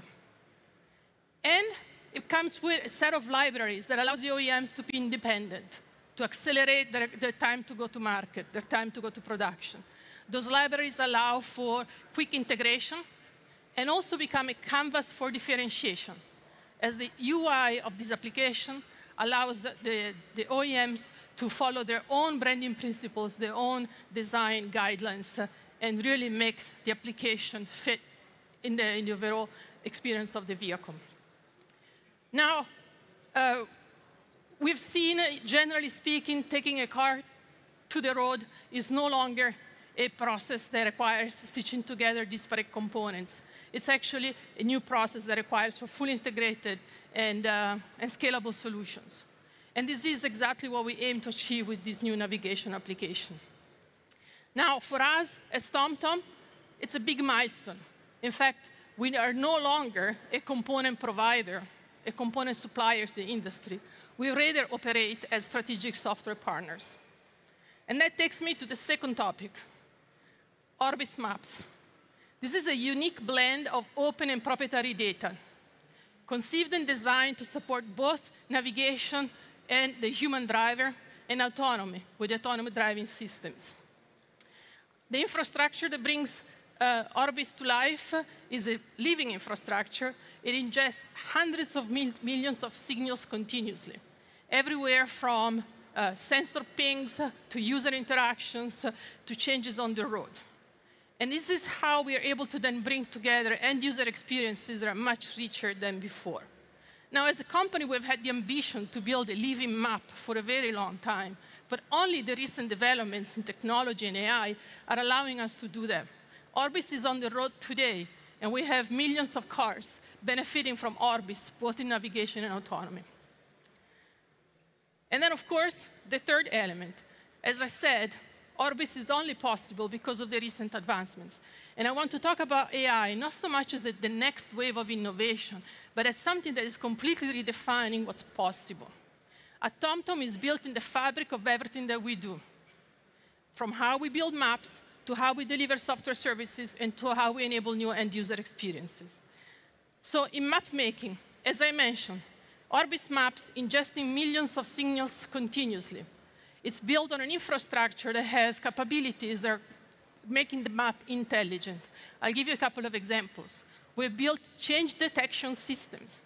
They are capable to differentiate between a temporary traffic congestion from a permanent road closure. It's able to understand the difference between a bike lane and a bus lane. And this is allowing us to really bring together what's possible in autonomy beyond navigation. The second element is software development. Now, I don't want to bore you too much, but at TomTom, we have a relatively large code base. And with the introduction of vibe coding, we cannot ignore the fact that we can make our own software development lifecycle faster and more productive. So what we've done, we've taken our most senior software engineers, and we've asked them to look at which coding agentic assistants we should deploy in which part of the code and for which use cases. And we have enabled our more junior engineers to do that as part of their job. And it's not just about coding. Everywhere in the software development lifecycle, we have GenAI capabilities now deployed. For example, our user experience and research specialists use GenAI to quickly iterate on concept design and our prototyping process. Our customer support specialists use GenAI systems to process issues much faster and identify solutions much faster, do bug triaging much faster. And that allows, of course, for a reduced time to market. Now, what excites us the most, though, is not this techy stuff that AI is enabling, but it's the end-user experiences. For example, our guidance and routing service today is proactive. It's no longer reactive. The guidance changes in real time based on user preferences, vehicle type, traffic patterns, weather. And all of that comes together through these online services powered by Orbis and available in our navigation application. Now, as a company, we work with the automotive industry and car makers across the globe. And we see that some of them are still working towards taking full advantage of the benefits of software-defined vehicles, while others are way into being able to deliver user-defined experiences. Now, we want to engage the broader developer community. We believe that the power of the Orbis Maps unlocks is about enabling location intelligent capabilities everywhere. So we want to work with the developer community at large across industry. And for example, to be able to do that, we've recently launched the MCP server that allows for agent-to-agent interactions in the emerging multi-agent architectures. For automotive, we've built a product that we call the TomTom AI agent. This is where this proactive guidance that I just described comes to life in a voice, natural interaction, accessible way in the vehicle. Here we're talking about having proactive, simple, natural language interactions with the car that helps the driver stay safer. And the TomTom AI app is, of course, the TomTom AI agent is, of course, built following the same principles that we follow in map making and software development. Real-time, semantic understanding, and continuous learning. Now, in closing, I want to emphasize a fact. We have entered an era where navigation and autonomous driving are converging. And I'm not talking about replacing the human driver. I'm talking about reinventing the driver experience in a way that is safer and more intuitive. In fact, to us, it doesn't matter if it's the driver that is on the wheel or if it's the autonomous system that is in control. The fact is that the map is the common language that connects them both.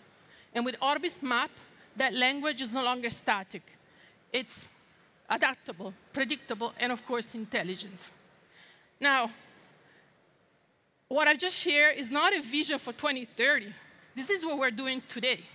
In fact, you're here at IAA Mobility. We have a booth in Hall 1, I believe. Please go and visit us. Take a look at our navigation application, interact with our agent, and see for yourself what's possible. Now, for us, of course, it's important to make sure that the industry moves towards more safety. And what you will see is not just the fact that we have this voice assistant that provides cues, vocal cues to the customer proactively during the driving experience. We've also built what we call surround navigation capabilities that blends together the traditional map view with the new emerging perception view that the autonomous vehicle is creating to make not just the driver, but also the passengers feeling safe. Now with that, please come visit us, join us, because as we say at TomTom, it takes the world to map the world. Thank you.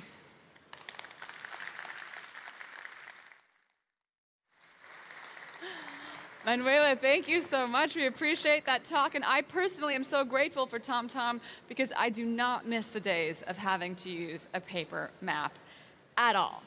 We are continuing on the hot topic of AI here on the main stage. And when it comes to accelerating the journey to software-defined vehicles, AI is a key driver, as so many of us know. Up next, we're going to talk about some success stories with a key focus on China.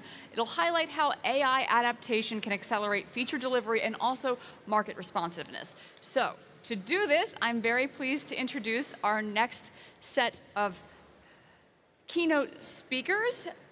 Please give a warm welcome to Fedra Ribeiro, Robert Bosch, and Marielle Minutullo at ETAS. Welcome.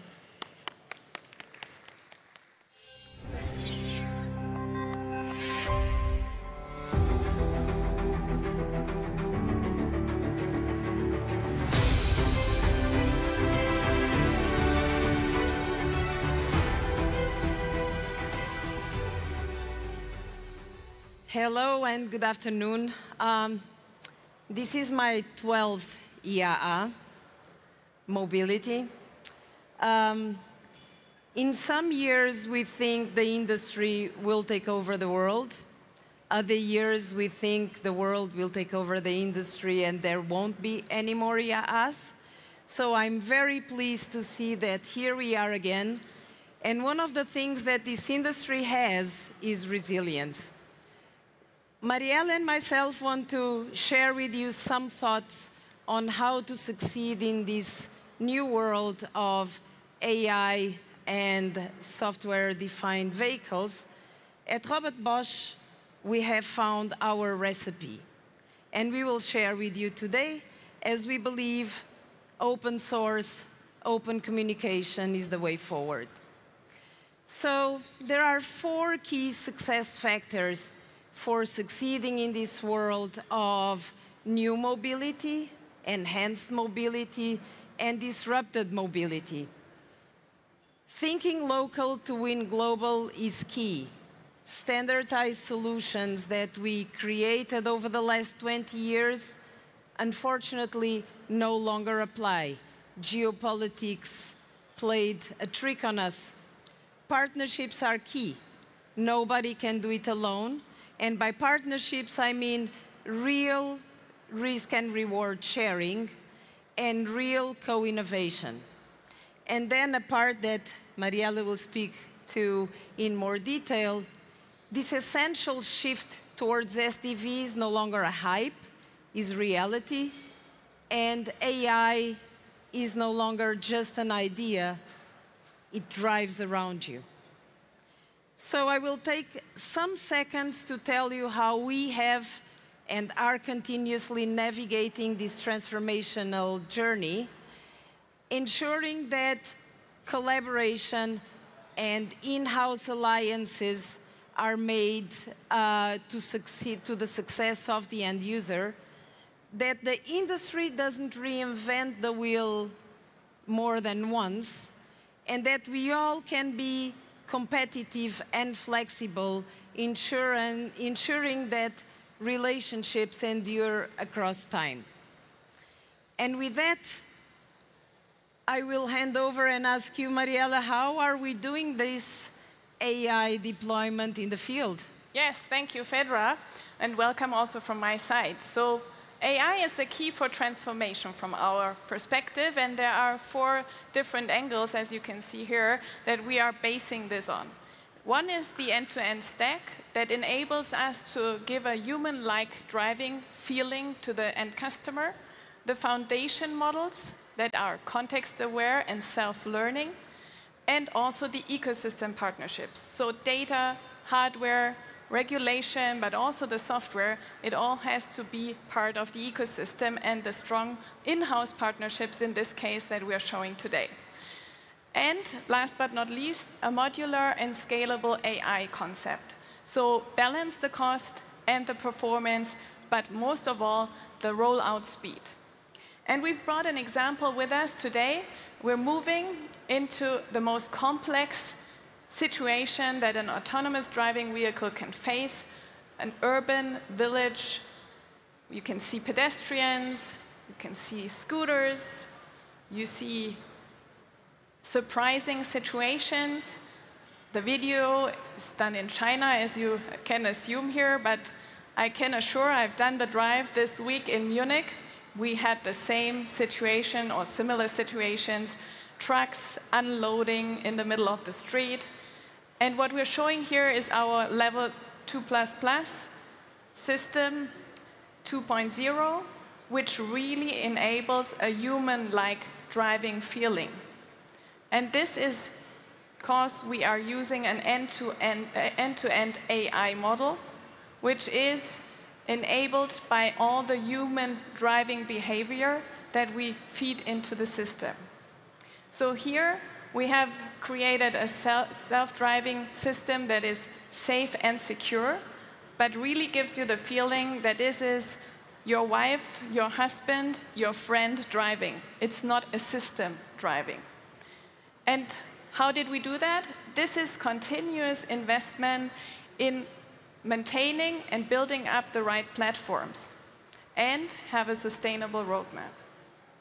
So in this system, the real-time embedded sensors, they are equipped with AI. And they guarantee that all the wealth of data that comes on this vehicle is fed into the AI model and gives the human-like driving behavior to the system. So there is no need for any special AI hardware. It's smart sensors. But smart sensors are hardware with embedded software and very small systems, very small storage, and very small processing capacity. So how can huge AI models that use a lot of storage and a lot of processing capacity run on this device? And here comes our solution from ITAS, where we have the embedded AI coder enabling exactly that. We can build the end-to-end AI model into C++ code, embedded into this small device, and reduce by that with automated generated code the software on the device itself in just minutes. So no need for any embedded software specialist, and you speed up the development cycle by far. And this is what we can bring to speed up the whole process in autonomous driving. And this is a great partnership together with Bosch. And we are not only doing this, we are taking care that AI is also built in our code of ethics, not only since yesterday, yes, but since 2020, with the 3 pillars here: human in command, so human decides what is the AI as a tool and what can it do; human in the loop, where the human can directly influence and change the decision of AI; and human on the loop, where the human set the parameters and then checks the result. So together, we are really taking care about the next level of ADAS systems and really speedy development cycles. And if you want to know more, if you want to see and drive, step by our booth or connect directly with us. And as a closing word, together with our colleagues at ETAS, we truly embody the Invented for Life motto. Advanced driver assistance systems are a reality, and they will continue to evolve with higher and higher levels of autonomy, always respecting the end user, always respecting safety and regulations, always invented for life like a Bosch.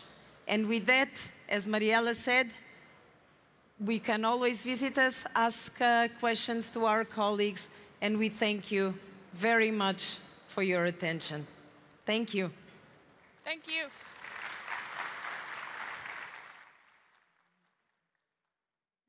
Well, thanks to both of you. It's lovely to have this collaboration on the stage. I'm going to let you get off to your lunch breaks, and we'll bring up the next speakers. A big round of applause for both of our speakers here. Thank you so much. Right, well, in that spirit of collaboration, we love to see it here on the stage of IAA. Clients, suppliers, friends, partners, we're doing it all today. In our next session, we're going to learn how SAP and Mercedes-AMG Petronas F1 team are building intelligent systems using AI-driven planning and connected supply chains to empower businesses to perform with the speed, precision, agility of a Formula One pit crew. Now, if you have not had the opportunity today, I would encourage you. Oh, now they've taken it away. I was going to ask you to give feedback and rate the session and tell us how we can better make IAA's main mobility stage fit your needs.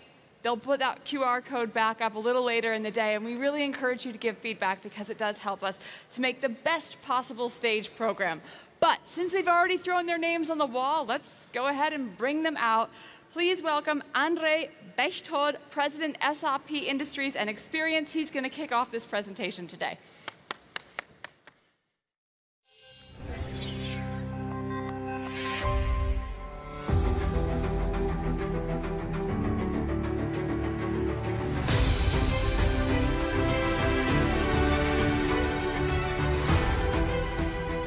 So now the clicker is not working. So hello, warm welcome from my side here to the IAA Mobility, and I'm really happy to be here today together with a very interesting partner of SAP. They are one of the most exciting customers, I need to say, we have in this company. And we don't talk just about technology. We talk about how we can apply technology in real-world environments and how important the need for speed is for us in business, but also for one of the highest performing teams in Formula One history. So talking about with Bradley today, and I will welcome him on stage in a minute, about really how they use technology to perform in a highly competitive environment. So please welcome me today to me on stage, Bradley Lord, team representative from Mercedes, AMG, Petronas, Formula One team. Bradley, please join me on stage.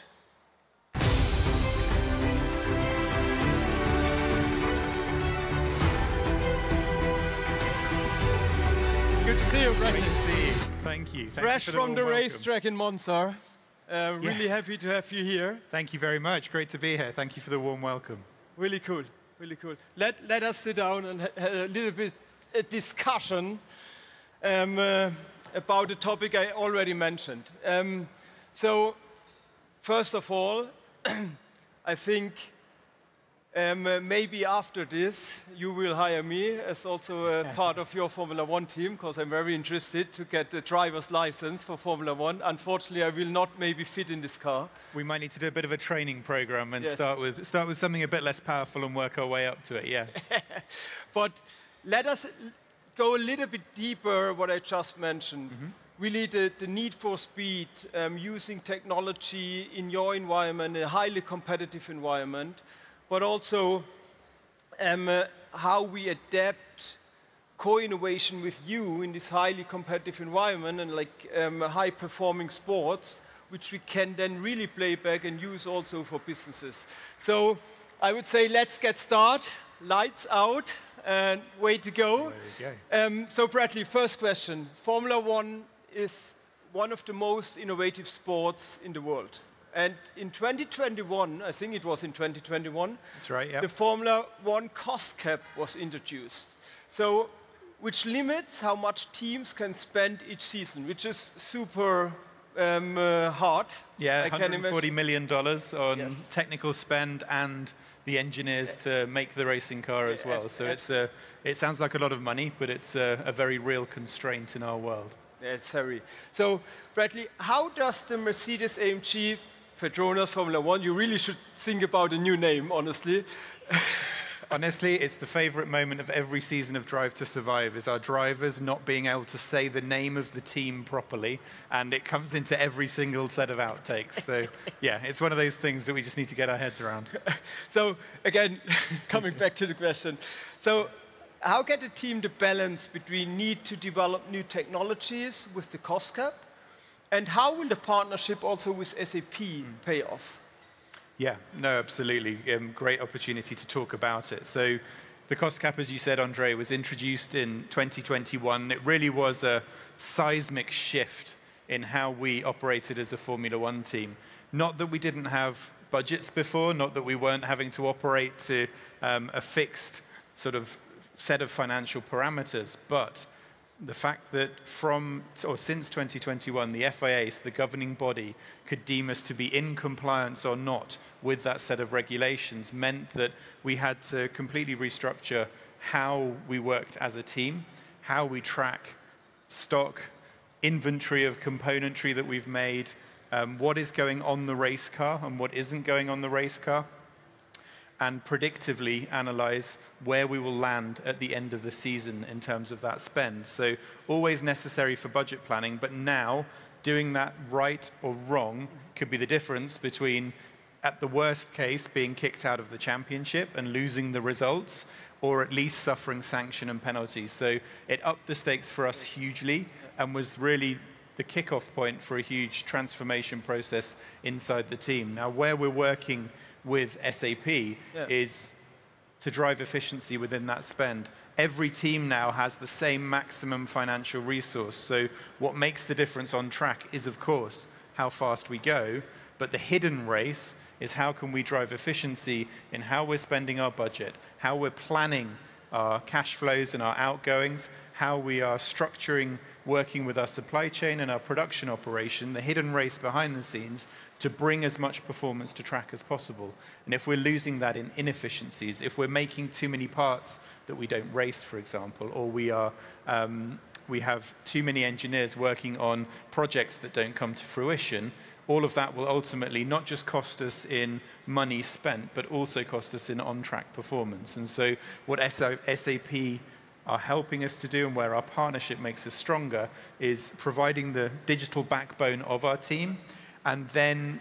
enabling us with AI business intelligence to forecast what does that financial planning look like, where are we going to incur our costs, and ultimately, how many parts can we bring to the track? And we were talking just before we came on stage, saying, even yesterday I was sitting in a meeting talking about development parts still for this year, and we've got a huge rule change coming for 2026, and the conversation is, okay, we've got it to this point, now can we press go or not on production, and have we got the people resource and the people hours available to produce it? And that's where your business systems and the work with SAP, embedding that AI and that predictive capability, helps us to answer those questions better and more efficiently. That's great. And that's absolutely great to hear it also directly from you. And I mean, could just imagine looking in the past and your competition, like how also teams betting about the most budgeted teams are always like on the highest level. And I think it's like creates a fairer competition. It's exactly what that, comes with all this challenge. Level the playing field and make sure Formula One is not just an arms race. It's not just a question of who has the biggest budget, but it becomes a competition of who can make the best use of the same resource. And it opens up huge opportunities to change how we work and to drive value from partnerships as well.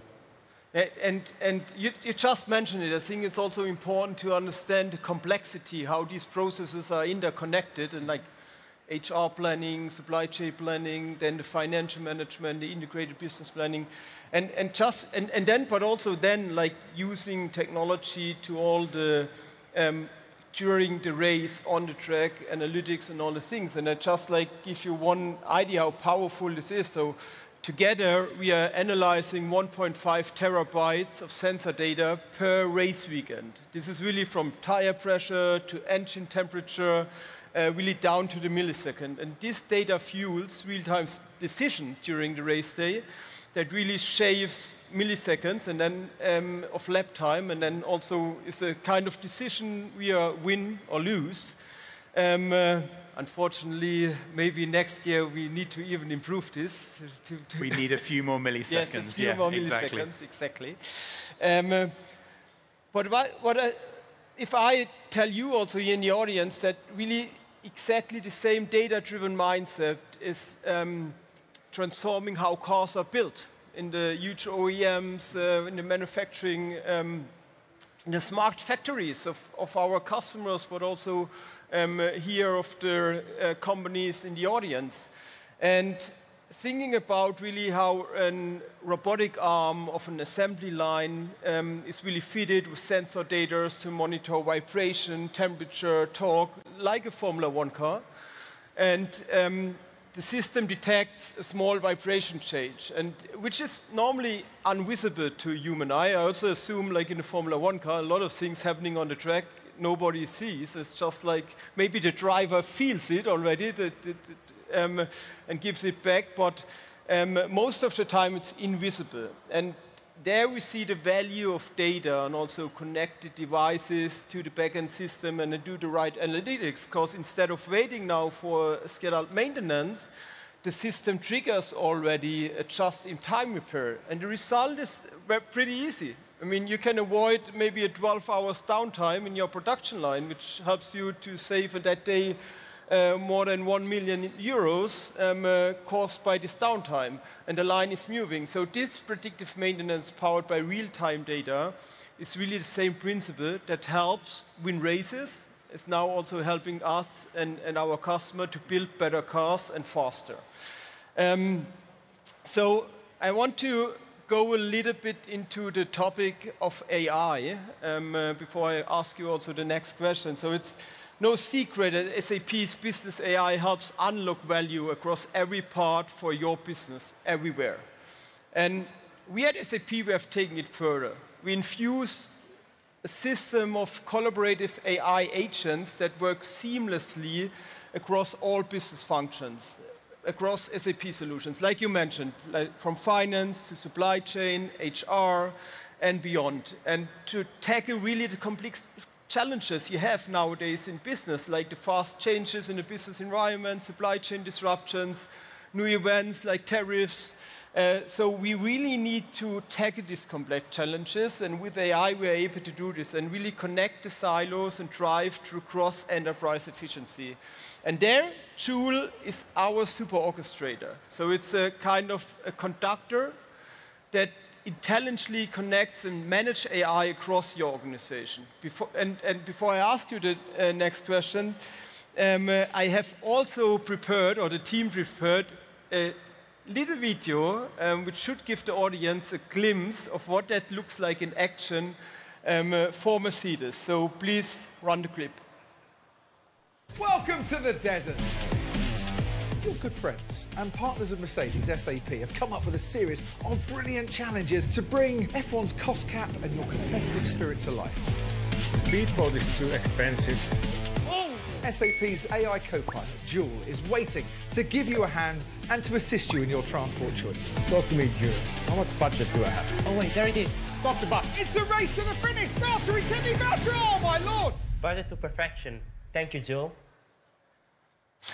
So if you want to know who wins the clip, use the QR code you see, and then you can see the full version. So coming back to you, Bradley, by the way, I like the attitude in the video, and also how your drivers also, I mean, this is also something which is fascinating for me. We just had it before we started the keynote, and I think it's super important. Like, it also comes back to, at the end, it's also the end user needs to leverage the value of technology, that there is really an outcome in the company. So has a lot to do also with change management. It's not only the driver just sitting in the car, driving the car. Like they need to work together with the engineers. They need to work together with communication, all this thing. And a super important fact that transformation and technology and innovation is also used successfully.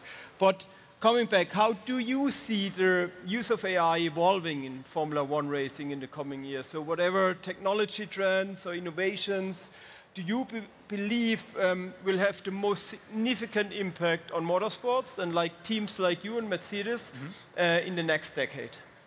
Yeah, it's a fascinating question, and one that at the moment there isn't a clear, definitive answer to it.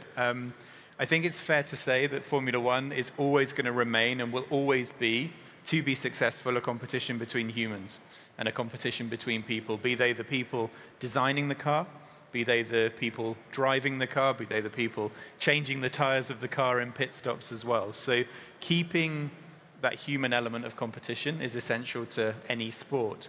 But from there, there's huge potential in AI in supporting us in how we design a faster racing car, how we work through things like CFD simulations, aerodynamic modeling, and things like that. So iterating and finding the right solutions. Likewise, when it comes to race strategy, making pit stop decisions, there is opportunity there that we can see coming.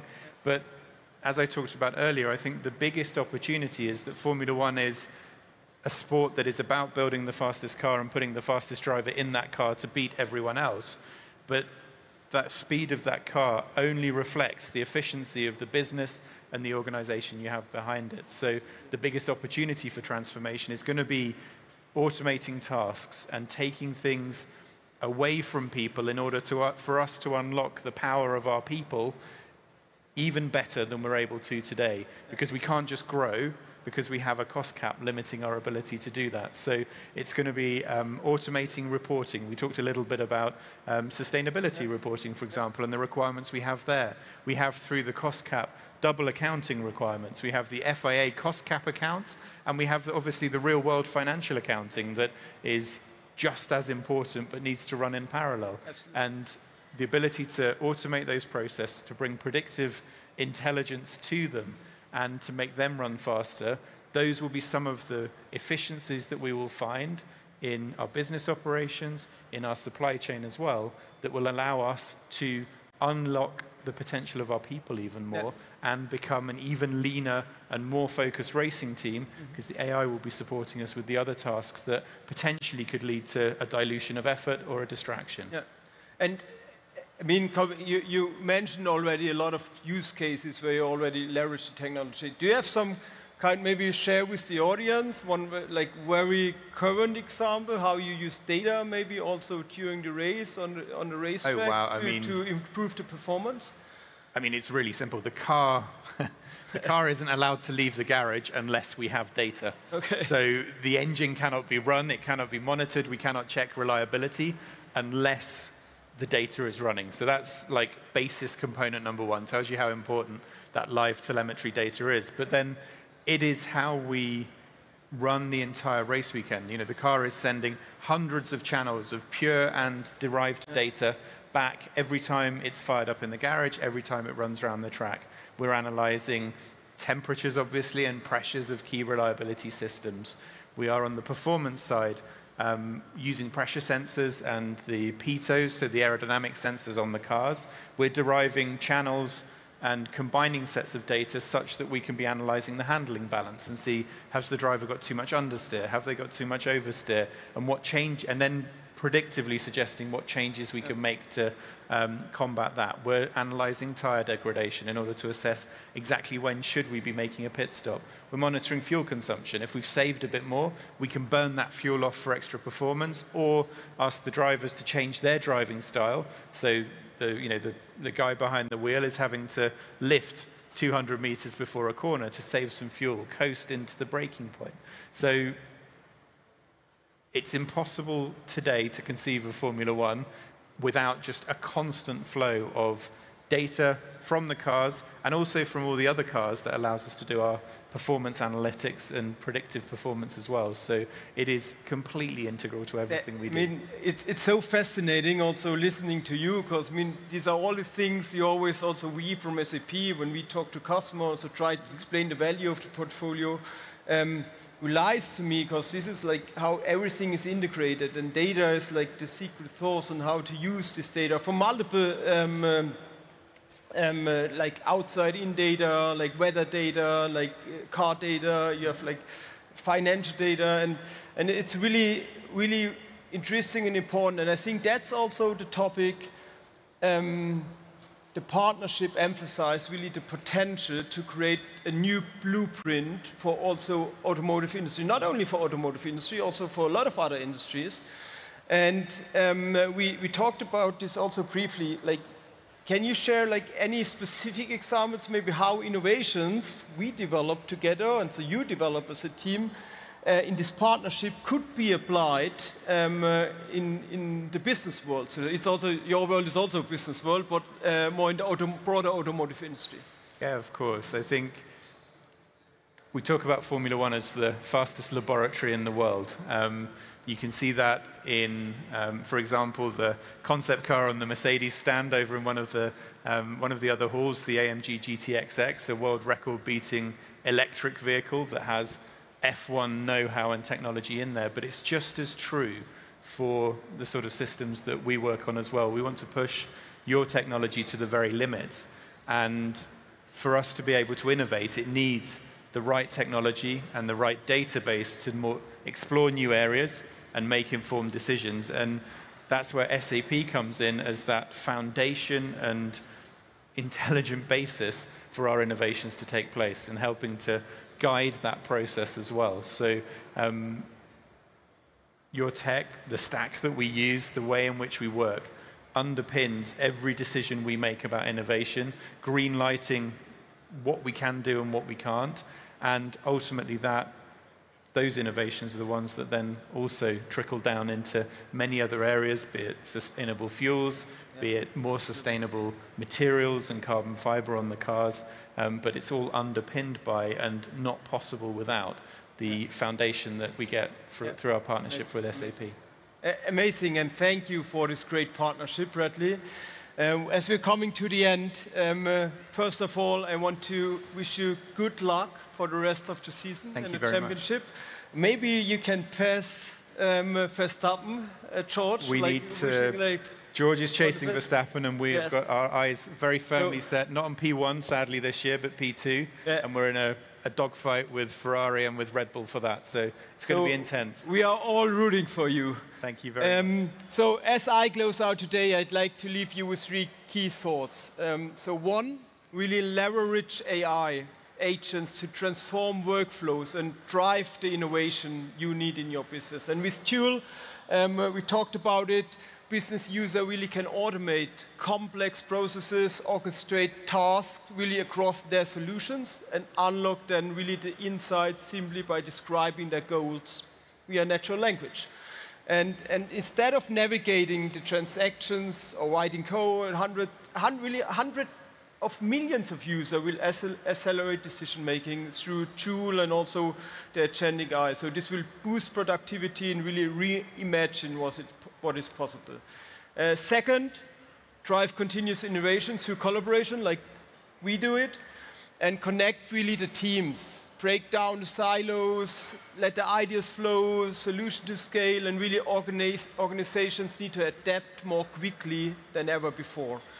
And last but not least, keep the customer at the center of everything. So at the end, you, the customer, but also all of our other customers, you are the center of everything. You need to tell us, and we want to deliver value for you. We want to anticipate needs which are really needed to make your business successful, and act with insight that ultimately brings the success to you. With that, I want to say thank you for listening. If you like to join us later on the Blue Forum, I think in an hour from now we have another panel discussions also with our colleagues from Capgemini and ZF. So happy to have you there in a more deep discussion. Thank you and have a great day. Thank you all very much.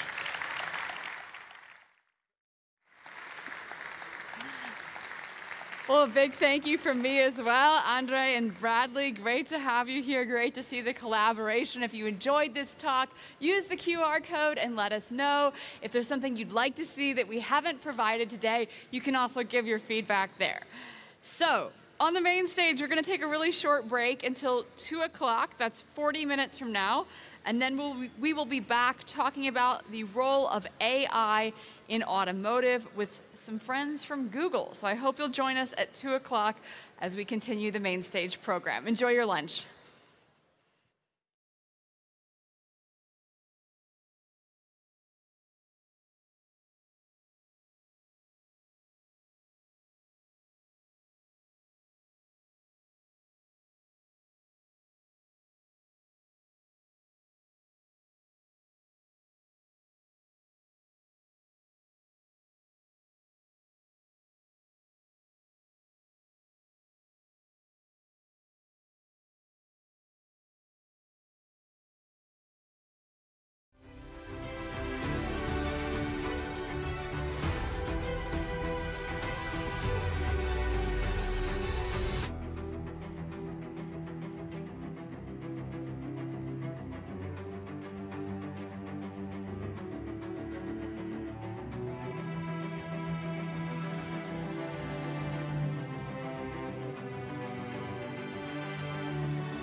Wonderful good afternoon. Welcome back, ladies and gentlemen. As promised, our next presentation will be a wonderful one. Once again, let's talk about autonomous mobility.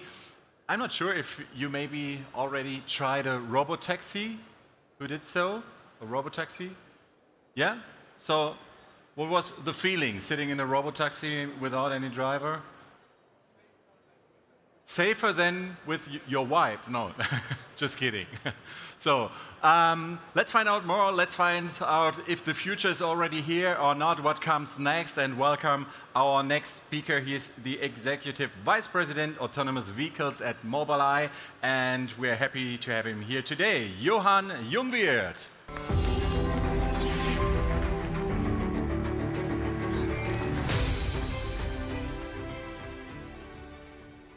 Okay, good afternoon, everyone. So thank you all for being here. It's an exciting time for us in the mobility space. I have to say this is my passion, bringing self-driving vehicles to the market, and this topic is here to stay. You know, there are some places around the world, like in San Francisco, like in Phoenix, like in Austin, like in LA. I can just encourage everyone, in case you go there, please install the right app and take a ride in a self-driving vehicle. It's very exciting. And I have to say, we've been in this space now since 2011, 2012, first years in Silicon Valley, then back in Germany, and actually now in Israel since 6 years, working with Mobileye. And we do believe that with this technology, we can actually save lives. We can give time back, billions of hours of time back to a lot of people around the world, to actually be productive while in a car, not having to stare at the steering wheel and the outside, let's say, surroundings, the roads, making all these decisions and so on. So we are very excited about it. And I have to say, personally, I really believe this technology will become ubiquitous. And we are doing everything we can on our side, on the technical side, to make it happen. Now, looking at, let's say, the kind of go-to-market approach and what it actually takes to bring technology, everything from ADAS, you know, camera-based, all the way to fusion-based, LiDAR, radar, cameras, to market. We are in this space now for over 20 years. As you can see on this chart, a lot of innovation, a lot of first-to-market, and over 200 million cars actually around the world are equipped with our technology, and everything we do is actually meant and built for scale. We have been working since 2016-17 on the autonomous vehicle stack, on self-driving system, and again, we are building it for scale. More about that in the next few slides. So what does it take? What does it actually take to bring a self-driving technology to the manufacturers, to our partners, to actually integrate it into a vehicle and then make it happen? Number one is, of course, safety, a very, very important part. It goes into the hardware architecture, it goes into the software architecture. We'll talk a bit more about that, but very, very important. And of course, depending now on the level of autonomy, a level 2++ system is hands-off and eyes-on. A level 3 system is eyes-off, at least for the highway. And with our, let's say, chauffeur technology, we go above and beyond what other level 3 systems have actually on the market today. The idea there is actually to make it from entering the highway to exiting the highway up to 130 kph and extended ODD. You don't need a lead vehicle. It works at nighttime, at daytime, also in tunnels, and available basically on ideally all or almost all highways. And of course, the technology stack, will not go through all of these items here, but AI, we call it the compound AI system, as a big part of our stack, and we are putting basically the more traditional approach with like rules-based policy and kind of individual, let's say, DNNs, AI-based parts of the stack together with a fully redundant, let's say, Gen AI stack, including the perception Gen AI as well as the driving policy based on AI. We call it Artificial Community Intelligence, ACI. We are a big believer in redundancies, internal redundancies, even within the CV-only stack, internal redundancies within the LiDAR-only stack, the same for the radar-only stack, and putting this all together to a system which is actually safer than human drivers. Again, I mentioned before scalability. This is very, very important in all of the systems, in our supervision, L2++, hands-off, in our chauffeur, level 3, eyes-off, as well as in main focus of today's presentation on level 4, our Mobileye Drive system and stack. And also there are multiple components. On the one hand, you look at the ECU, and it's highly efficient. I think we are probably offering the most efficient self-driving system out there available today on the market. The ECU itself basically only consumes about 300 watt or even below of energy, and most of the other stacks we are aware of and we have seen out there in the market are actually taking a power consumption of about 2 to 2.5 kilowatt. So 2,000 to 2,500 watts, because they are using general compute and not the IQ, in our case, IQ6 high. We have 4 of these SoCs in our stack, 2 on the primary subsystem, 2 for the secondary subsystem, computing basically, and you will see this on the next couple of pages, full surround LiDARs, full surround radars, and full surround cameras.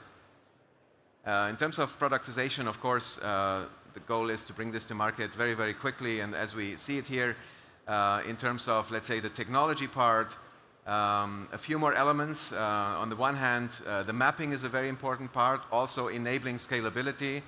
I think, as you know, some people built on HD maps, which are very, very hard and very expensive to actually go and map new cities. And it's part of the reason also why we see some of the competitors out there.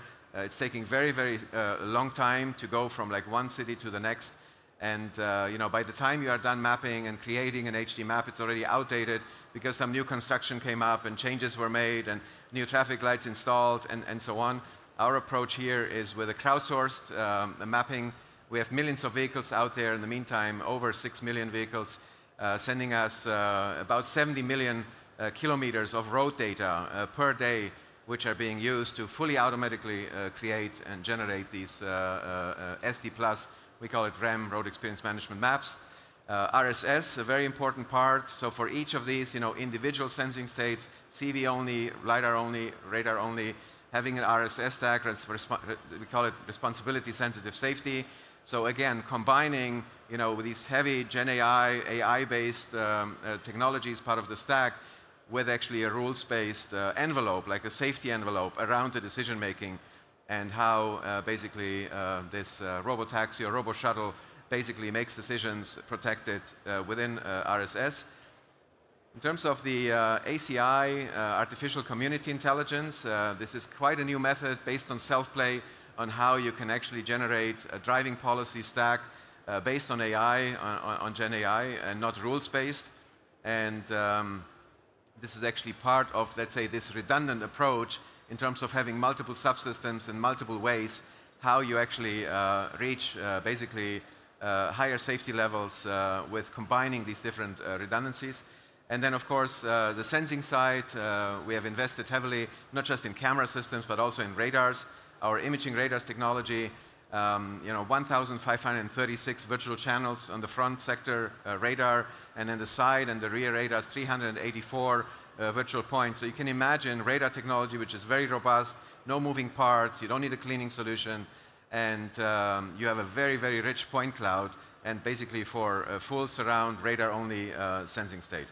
And of course, all of that built on the IQs, on our SoCs, purpose-built, of course, with a basically a list of MIPS CPU cores, plus 4 types of accelerators, XNNs, MPCs, PMAs, and all of that tailor-made to solve these self-driving tasks, solving, basically getting these 35 to 40 gigabits per second of data from all the sensors and doing that compute on these specific tailor-made SoCs, as I said, very, very efficient, very low power consumption. And this is important, especially for EVs. It gives you the extended range of about 2 kilowatts of energy saving, which is actually quite a lot.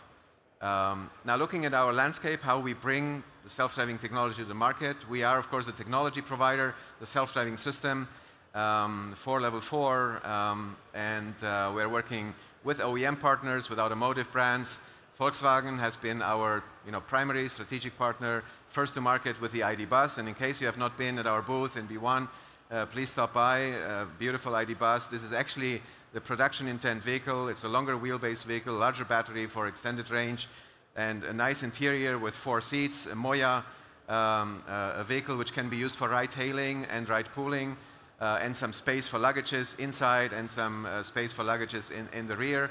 And of course, the driver's seat is not used, similar to a Waymo or any other, let's say, full self-driving robotaxi out there today. And very excited about this opportunity. And in parallel, we have some other partnerships. We'll talk about that in the next few slides. Important is now bringing all of this in an ecosystem together to make it work. And I have to say, the scaling part will start, after launching, let's say, in the first markets. Of course, first with the ID. Bus, but then also with shuttles, and we'll talk about that next. Looking at the technology stack, I mentioned surround radars, surround CV cameras, surround lidars. Here you can see basically the number of cameras. It's 11 cameras on the primary subsystem. We have another 2 cameras on the secondary subsystem, which is the lidar radar first, let's say, subsystem. But also there, in case the primary subsystem loses power or something really bad happens, you still have cameras on the secondary subsystem to actually be able to cross a junction, see the traffic lights, or see the lights at a railroad crossing, and doing a minimal risk maneuver. Then the secondary subsystem, we have 5 imaging radars and 3 long-range lidars on the roof. And it's actually beautifully integrated. I have to say, personally, for me, it's important to have these vehicles to look as normal as possible. They should look like regular, vehicles.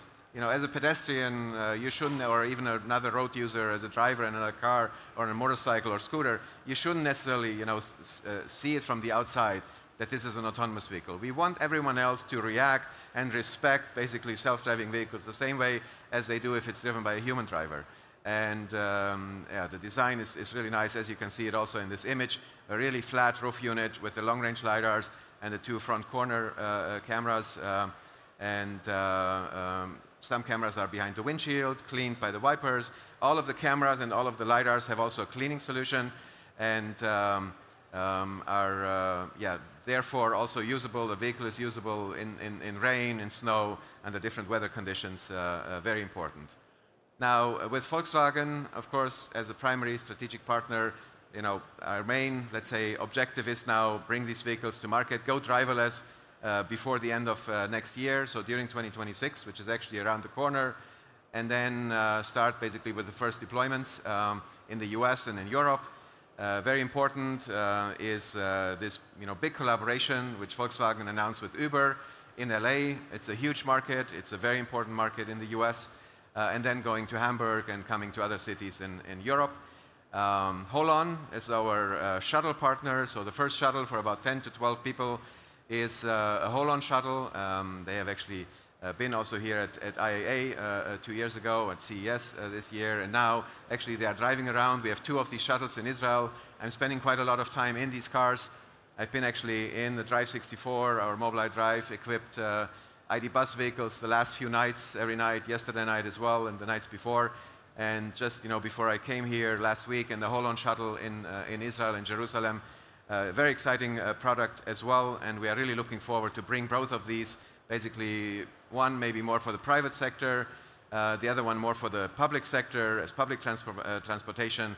And they look really nice. They look beautiful, I have to say. I can't wait to see them on the road, transporting you and others around the cities, and even for rural areas. I know this is a big topic also here in Germany. The rural space, needs more transportation, needs more solutions for mobility, and this is the right solution for that. And yeah, with that, I want to close it for today. Thank you very much, and have a good rest of the day. Thank you. Thank you, Johan, for the excellent presentation, once again coming from Mobileye. So, what's next? In 50 minutes, we will meet 2 gentlemen coming from Bosch. They have something for the user excitement. That sounds promising, right? So, I guess you're already excited right now. Let's find out more in 15 minutes on our summit stage. Enjoy the break. We'll be back in 15 minutes. It starts with this. It can replace these here, here, and also here. To help streamline these and help manage this, we created this. And these. They save this. Big time. All this is better for this, and this, and them. Because here, we make things for what's next, now.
welcome back to the main stage. How was lunch, everybody?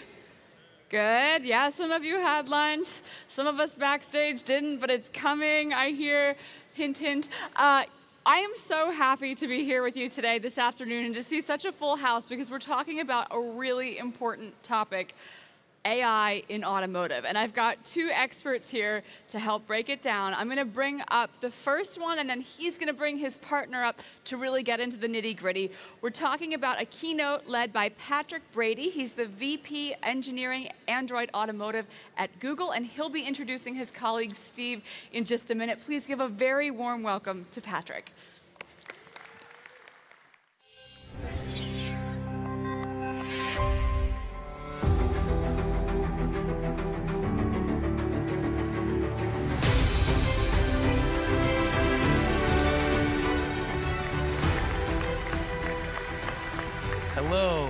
Hello, everyone. Good afternoon. It is so good to be here. It's an honor to be back in Germany, in Munich, in the very birthplace of the modern automobile. I'm here with my colleague, Steve Basra, who will be joining us later, to talk about AI's transformative role in automotive. You know, for decades now, we've talked about vehicles and envisioned vehicles that are more than machines, that are intelligent companions, intuitive extensions of our digital lives, third spaces where we feel at home. And that future is no longer a distant dream. It is emerging on the road in front of us today. At Google, we believe that AI presents a fundamental shift, an inflection point in the automotive industry. And while we've all seen technological shifts in our past, the emergence of the internet and smartphones, we believe that the AI transformation will be a different magnitude altogether. And this profound shift isn't theoretical or optional. It is a defining necessity of the next generation of mobility, driven not only by the technological capabilities that are rapidly evolving, but also by consumer expectations to have a more intelligent, intuitive, conversational experience across all of their digital lives. To enable this shift, to deliver on this opportunity, car makers need to reinvent their vehicles today, bringing together hardware and software into a central nervous system that can be turbocharged by AI. And it is an exciting but a daunting task. Disruption is undeniably here. The good news is that we believe car makers have all the access they need to all the technology they need to enable this shift and realize the vision of an AI-powered mobility experience. You have powerful silicon, sensor suites, connectivity, and consolidated electronic architectures that provide a digital chassis for the modern vehicle. You have software platforms that provide an operating system for the vehicle across domains, bringing together into life the full power of this digital chassis. Rich ecosystems of apps and services that seamlessly connect the vehicle to the consumer's digital life. And of course, AI models that can run on the edge, bringing intelligence to this digital and physical vehicle. Last but not least, connectivity to the world's most powerful cloud computing platforms and AI models that are continuously evolving with exponential progress. This convergence has made the intelligent, connected, software-defined vehicle a possibility and a reality, and in turn, has positioned AI as the foundational catalyst for real innovation in the vehicle. For every car maker, the message is clear, strategic, and urgent. To remain competitive, to lead in this intelligent era, you must reinvent your vehicles for AI-powered mobility experiences right now. At Google, we embrace this challenge, not just as a technology provider, but as a strategic partner, committed to empowering your vision in this AI-driven era. You know, for many years, Google has been investing in a full stack of technology to enable this moment with AI. And we're bringing that full stack to automotive in partnership with industry partners. At the foundation is Android as a foundational modern software platform for the vehicle. Android Automotive OS is a full stack solution for infotainment that enables rapid innovation in the digital experience. And it is fully open source and freely available, allowing car makers to customize and extend the platform to meet the needs of their vehicles and suit their brands.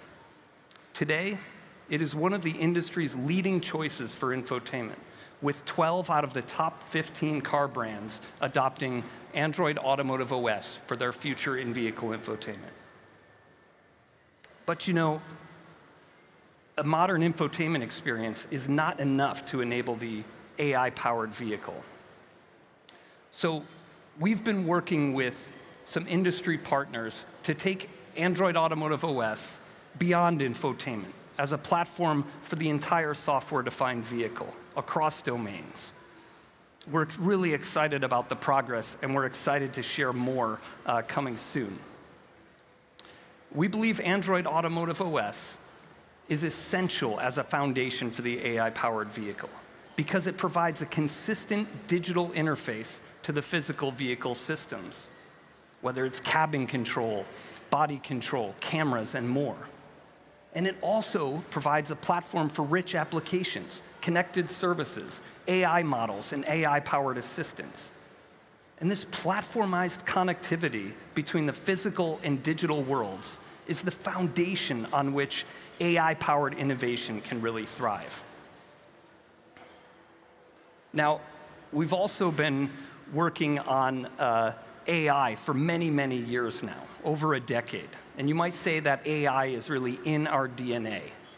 At Google, we provide access to the industry's leading AI models.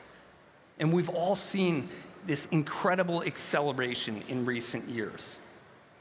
This decade of experience comes together in Gemini, our flagship AI models.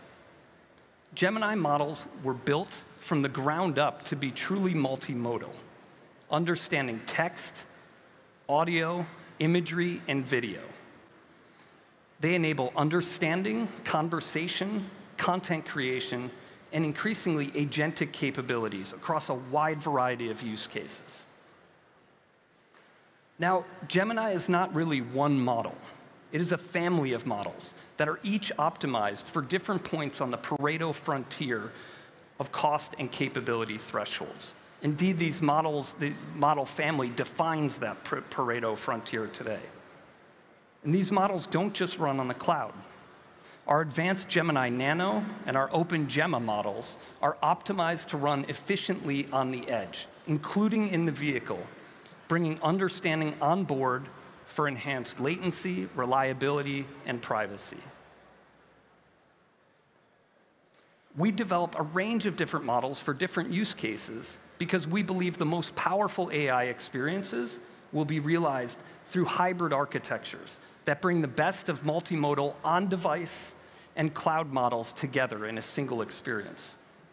This is the core intelligence that really enables the truly smart vehicle to come to life. It will adapt and assist the driver and passenger in unprecedented ways, connecting them like never before to their physical and digital worlds. Now, we can't talk about AI in the vehicle without talking about Google's Gemini Assistant. It's our personal, proactive, and powerful universal assistant. Gemini is plugged into your digital ecosystem and will soon be available across all of your devices, including your vehicle. We actually think that in the vehicle is where Gemini might shine best, because that is where people need a truly conversational, intelligent, and context-aware companion. Gemini delivers best-in-class conversational navigation, communication, media, vehicle controls, and more. So gone are the days of carefully entering an address, carefully dictating and redictating messages, and playing specific songs by title. With Gemini, you can simply speak naturally and ask about good food spots along your route. You can have a conversation about the reviews. What do people say about this option or that option? How is the parking? How is the service? And then navigate to the one that sounds best to you.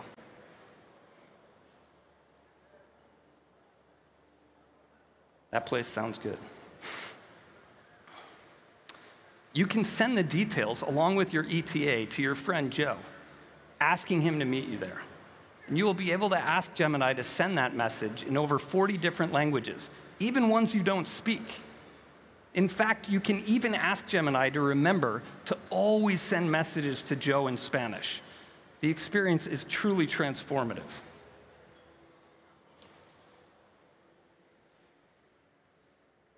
I would need someone in the audience to tell me if that's accurate. I don't speak Spanish myself. Gemini Live further enhances this experience with unbounded natural conversation on any topic. Get advice on how to handle tricky situations at work or at home. Brainstorm for an upcoming vacation. Explore historical or philosophical topics with a truly intelligent conversational driving companion.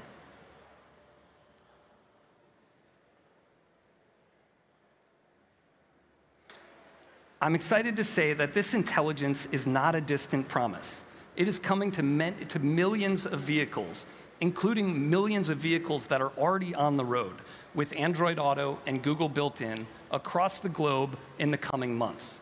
And you can check this out live with live demonstrations in a production Renault 5 vehicle at the Google booth. But of course, we know that some car makers seek to develop their own AI agents with deep design control, vehicle-specific integrations, and the freedom to express their unique brand identity. We want to enable this OEM-led development, and I'm happy to say that Google Cloud's Gemini-powered automotive AI agent platform and tools give car makers everything they need to deliver a fully branded, customized, and intelligent AI experience across their customer touchpoints. Google Cloud provides the foundational technology, advanced AI orchestration, speech recognition, multimodal Gemini models, and Vertex AI infrastructure. We provide a fully functional hybrid edge-to-cloud reference implementation and easy-to-use customization tools. And we also provide pre-built capabilities for all the use cases I just showed, including conversational navigation, interactive communication, dynamic media discovery, and intelligent vehicle controls. So car makers can launch personalized AI user experiences in their car faster in more than 40 different languages. You, as a car maker, have full access to all of the technological capabilities that Google uses to build our own AI agent, and you have all the control of the brand, user experience, and data that you need. You can even plug your own customized models and build your own custom agents to handle your bespoke use cases. And what's more, you can deploy your agents across surfaces to provide your customers with a consistent experience no matter where they may interact with you, be it on mobile, in the car, in the call center, or even at the dealership. The Google Cloud Automotive AI Agent is available now, and leading car makers are already using it to bring their own intelligent driving experiences into vehicles. And you can also check this out at the Google booth in a Mercedes CLA and in some demo platforms. So this wave of in-vehicle AI is here today, but the potential is really just starting to be realized. We are actively laying the groundwork and partnering across the industry to enable an even more advanced, even more deeply integrated AI. And we're excited about the potential of what we can realize together. if we bring together all of these advances in computing, in sensors, in connectivity, in vehicle software platforms, and these leading multimodal agents and intelligent AI assistants. This is just the beginning. So what if, we ask the question, what if your vehicle could see what you could see and answer questions about the world around you? That's really the truly intelligent companion. So built on Gemini's multimodal capabilities and taking advantage of the deep vehicle integration in Android Automotive OS, Project Astra is an advanced research project demonstrating the vision for a universal multimodal AI agent and showing the future of where we're taking Gemini. I'd like to give you a sneak peek into what the future of a highly intelligent AI auto experience could look like. We'll roll the video. Oops.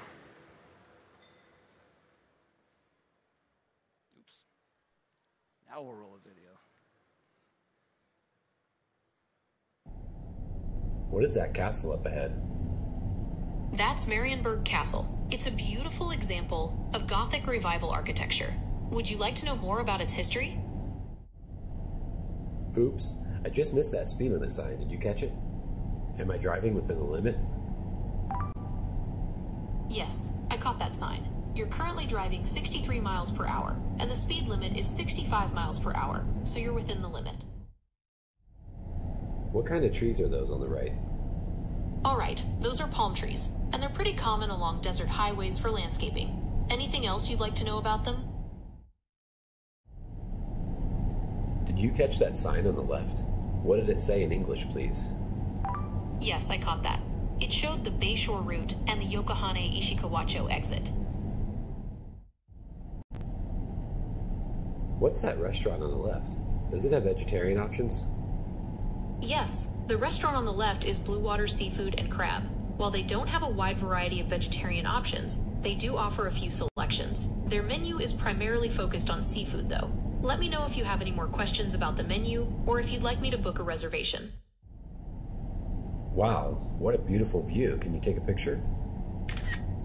Picture taken. Would you like me to add this to your 2025 road trip Google Photos album? What is that monument up ahead? Sure, it's the Victory Column, or Siegessäule in German. It commemorates Prussian military victories. So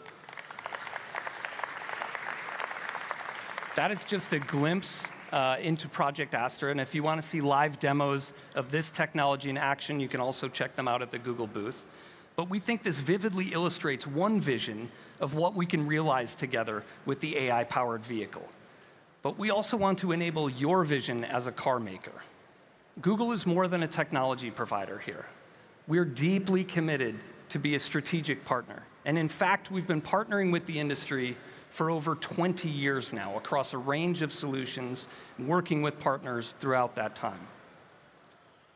Now, the transformative power of AI extends far beyond the in-vehicle experience.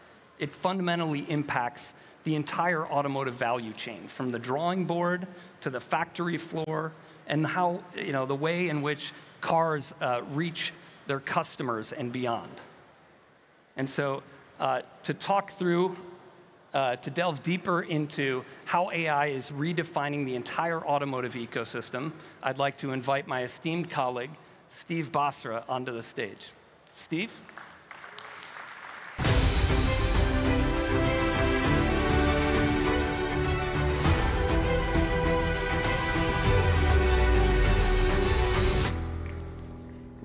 So isn't it amazing to see how AI is helping transform the customer experience in the vehicle? So let's change topics a little bit. Let's see how AI is helping transform the business across the whole value chain of automotive. So for us at Google, we believe it all starts back with our Google AI and our assistants.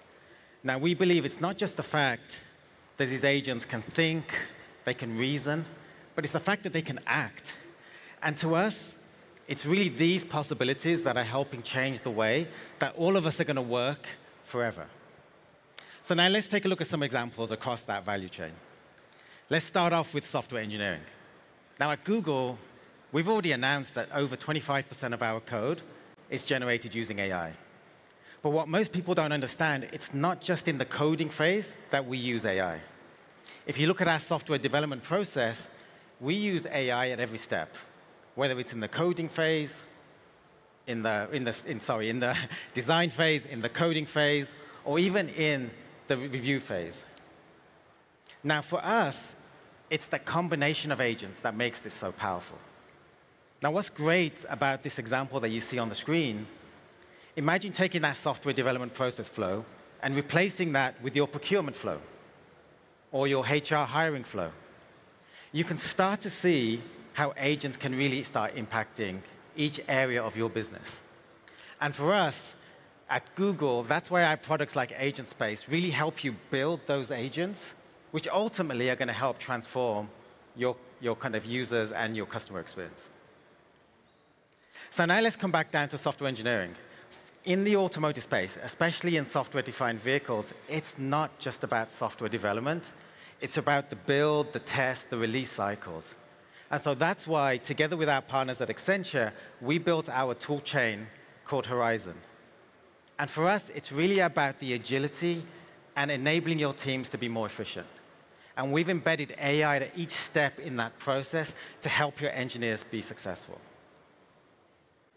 Now, coming back to agility and talking about speed, I think all of us know that reacting to customer needs is super important. That's why AI is now able to tackle some of the most difficult problems that we have. Things like computational fluid dynamic simulations. These type of simulations normally would take a couple of hours to run on HPC computers. But now, you can run these in a matter of minutes using AI predictive models. So not only saving you time and money, but actually helping you transform your process in the way that you develop vehicles. And then in manufacturing, we're helping our customers take the vast amounts of data that they have and helping them do things like predictive maintenance and helping them reduce downtimes, but also using vision AI models to help detect problems at the point of manufacture. So now let's shift gears a little bit and talk about the customer experience and customer engagement.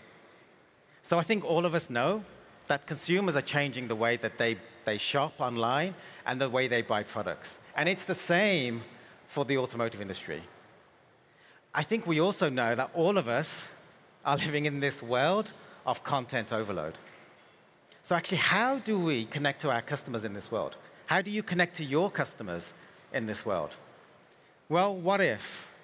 What if you could unleash the power of your teams and bring all of their creative ideas to life, where really the only limit that you have is their imagination?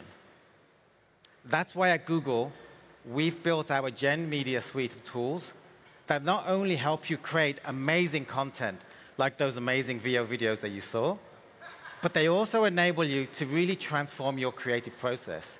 And we have tools and AI embedded at every single step. So what would that look like for an automotive customer? Let me show you a quick video.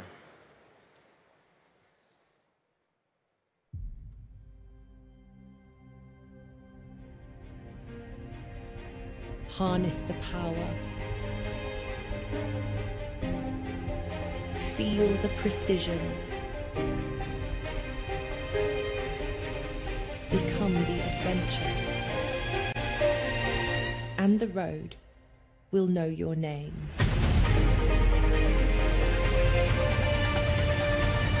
VO Motors. OK, now obviously that was a fake vehicle. I don't think I'm going to get any design awards. But the key thing about that video was, number one, it was created 100% using AI. And number two, the time that it took. It took 15 days to create that video. If you were to create that video in real life, that would have taken you anywhere between 3 to 6 months of production. So that's available today. But what about tomorrow? We think that personalization is going to become even more important with your customers. So imagine if you could take your customers, put them into your new vehicles. So our teams took this beautiful concept car and my picture, and they said, what would happen if we get Steve driving down the road in California? How amazing does that look? I think what's even more amazing was that the AI was able to cope with my weird hairstyle. But it looks great, and this is where we think the future is going to go. So now, just to finish off, I want to talk a little bit about the future and the power of the physical world together with AI.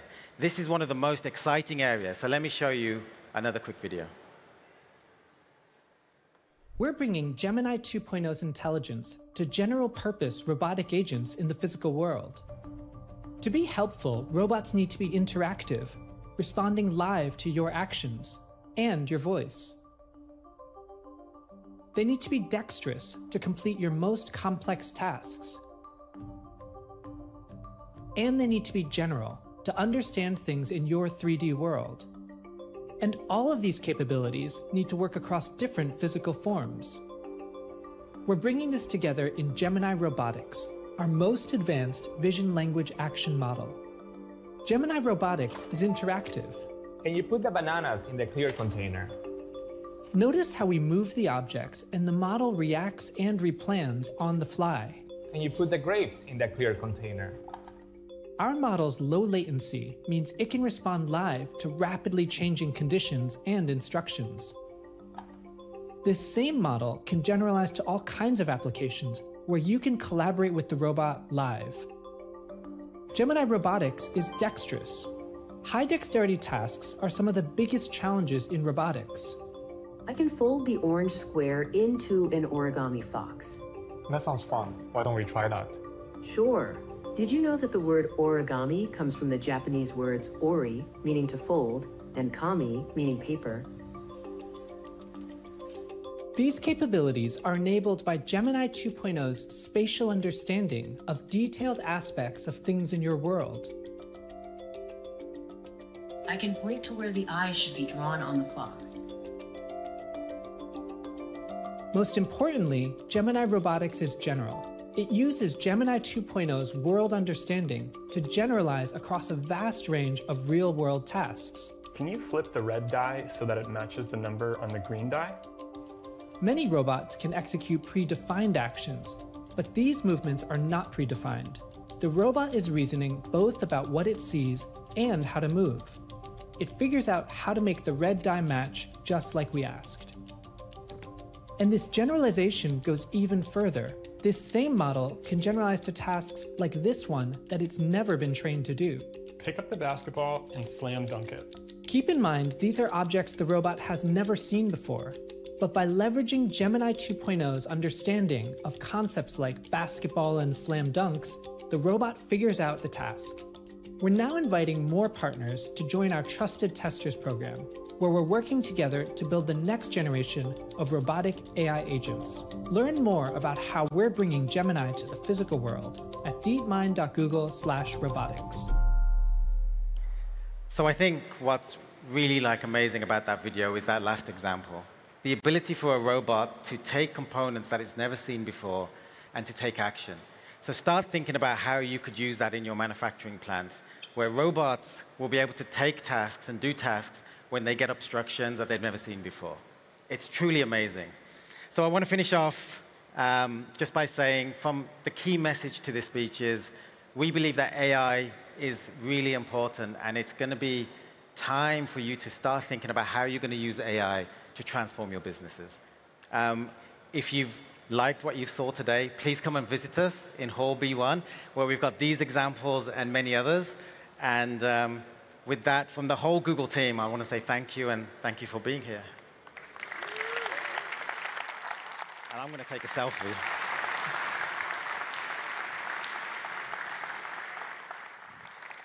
Thank you, everyone.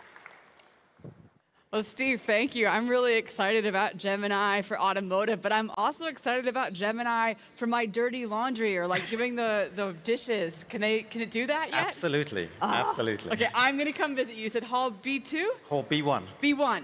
I'll see you later. Thank you. Okay, thanks, Steve. We really appreciate that presentation from Google. It's always good to see what the future holds. We are moving right along with someone whose job is looking into the future. She is a foresight expert and speaker. She's going to be sharing with us a little bit today about how semiconductors are at the heart of smart and sustainable mobility. And as always, when we move between the sessions, we will ask you to give us feedback. We've got a QR code that you can use and snap a photo and tell us what you liked about the session or what you would like to see potentially in the future. So they're almost ready with the stage.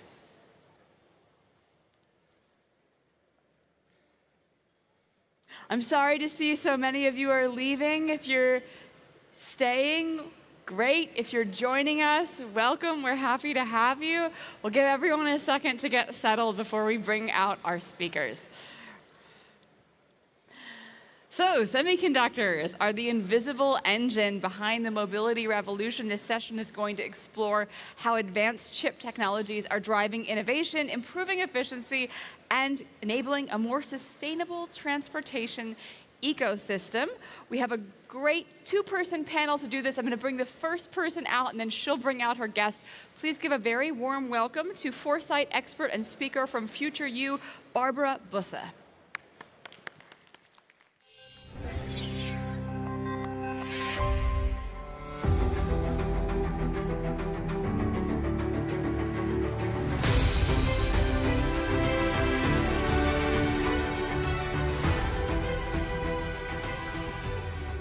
Hi, everybody.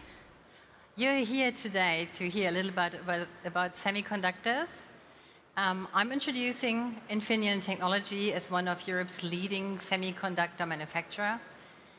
And also Peter Schiefer. He's the president of Infineon and CEO of Infineon Technology Automotive division.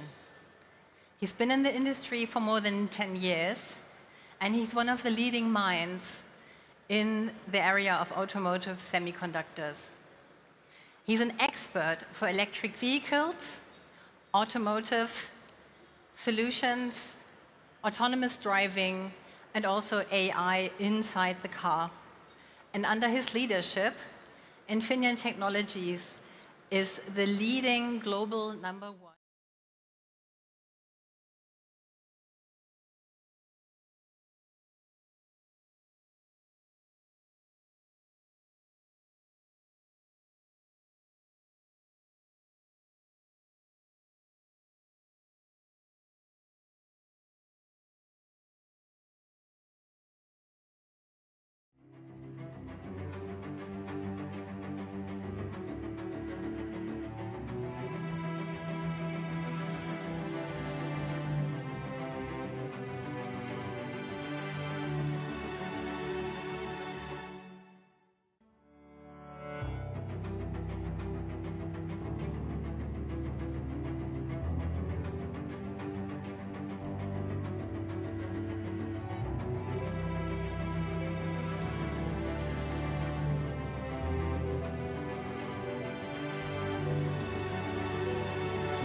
Hallo zusammen. Willkommen hier bei uns im Yellow Forum. Und ihr seht schon, ich habe einen ganz besonderen VIP. Wollt ihr mal applaudieren für Lia? Lia, du bist sowas von sweet. Und ich weiß, wir haben hier nur Erwachsene sitzen, ne? Aber das Herz klopft schon ein bisschen schneller und ihr alle freut euch. Also ich habe eigentlich keinen einzigen gesehen mit ernster Miene hier bei uns. Lia, wie geht's dir denn heute? Super, alle Daumen hoch, oder? Und wie ist die Stimmung, wenn du so rumgehst? Auch gut. Wie viele Milliarden Selfies hast du schon gemacht? 1 Milliarde, 2, 3? Es sind richtig viele, oder? Ja, ne? Aber du kannst noch. Die Energie, die ist bei dir immer oben. Wie tankst du denn auf eigentlich, deine Energie, wenn du den ganzen Tag... Mit Umarmungen? Darf ich auch mal? Oh, einmal Akku geladen, oder? Kannst du das mit jedem, der hier sitzt, jetzt auch noch machen? Nein, das nicht. Aber wir sehen dich noch den lieben langen Tag. Das ist Lia, es ist, wie mein Mann immer aus Mannheim sagt, ein Eichhörnchen. Gell? Also du bist kein Fuchs. Pinselohr-Eichhörnchen? Ein Eichhörnchen. Es ist wunderschön, dass du heute hier bist. Und ich glaube, wenn ihr jetzt noch mal ein Foto machen wollt, dann ist jetzt der richtige Moment. Lia, einmal ein strahlendes Lächeln, bitte. Und nochmal begleitet mit einem großen Applaus unser IAA Mobility Maskottchen, die Lia. Schön, dass du bei uns warst. Machst du noch alle glücklich und zufrieden? Nochmal einmal. Oh, es ist so schön. Danke, dass du hier warst. Ein kleines Highlight. Und wir switchen direkt nochmal ins Englische. Ladies and gentlemen, and also to everyone watching us in the live stream, hello again. Good to have you here. We're about to start with the next session. And I'm very proud to introduce a lady that I'm really looking forward to. Our next guest, she has the mobility in her genes since she is born. She told me that she almost started riding the bicycle before properly walking, so it is in her DNA. She is the founder and the CEO of Deutsche Dienstrat, and she is the president of the Association of Female Entrepreneurs in Germany. That means she represents more than 1.2 million female entrepreneurs in the country. And we are so happy and we are proud to have her here and to listen to what she is about to tell us here in Munich at the IAA Mobility 2025. Please give a warm welcome to Cristina Diem Puello.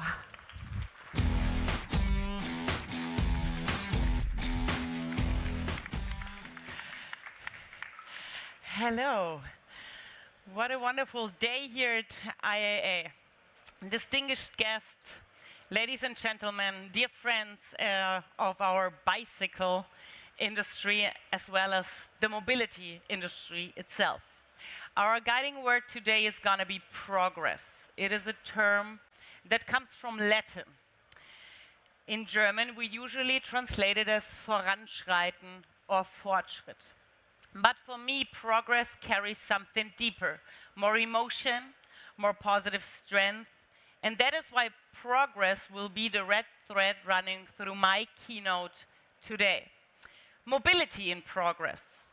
But when I speak about progress, let me be very clear. The makers and shapers of our industry are sitting right here in this room. And yet the IAA is long more since than just cars. The IAA is mobility. When I look into the audience here or out there, I see smart infrastructure planner, tech entrepreneurs, AI and digital mobility specialists, city developers, air taxi innovators, and of course I see the car and automotive sector as well as the bicycle industry. And I see technology, sustainability, and future drivers. And I think this is worth an applause from us all to us all.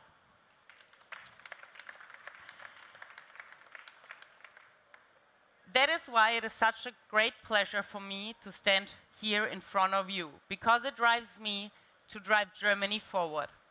I want to take you with me on a journey that spans from my family's history in the bicycle all the way to the future of mobility. Before I dive into that, let me allow to briefly introduce myself again. As you have heard, I lead Deutsche Dienstrat, but I also serve as president of the Association of Female Entrepreneurs in Germany. giving a voice to the women in our economy. My central mission is to strengthen Germany as a business location again. And in addition, I act as an investor and advisory board member with a clear focus on supporting female successors and founders in Germany. And it is both a great pleasure and honor to share my thoughts here with you at IAA Mobility. When I stand here in front of you, I'm not just standing here as CEO of Deutsche Dienstrat,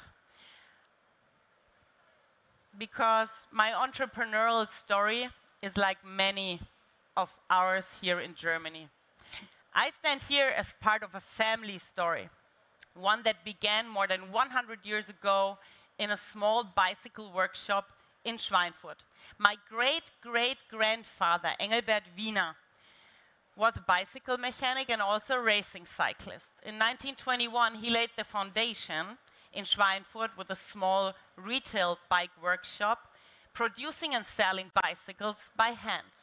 In 1956, my grandfather took over the business and turned it into Vinora. He set up the very first automated bicycle production in Germany. Later in the 90s, my mother took over the business, Susi Puello, and she was among the very first to recognize the opportunities of electromobility. Together with her husband Felix, she founded Hi-Bike and became one of the pioneers of the electric mountain bike in the world. So my mother, she was truly a forerunner of the modern e-bike, from hand-assembled bicycles to the e-bike.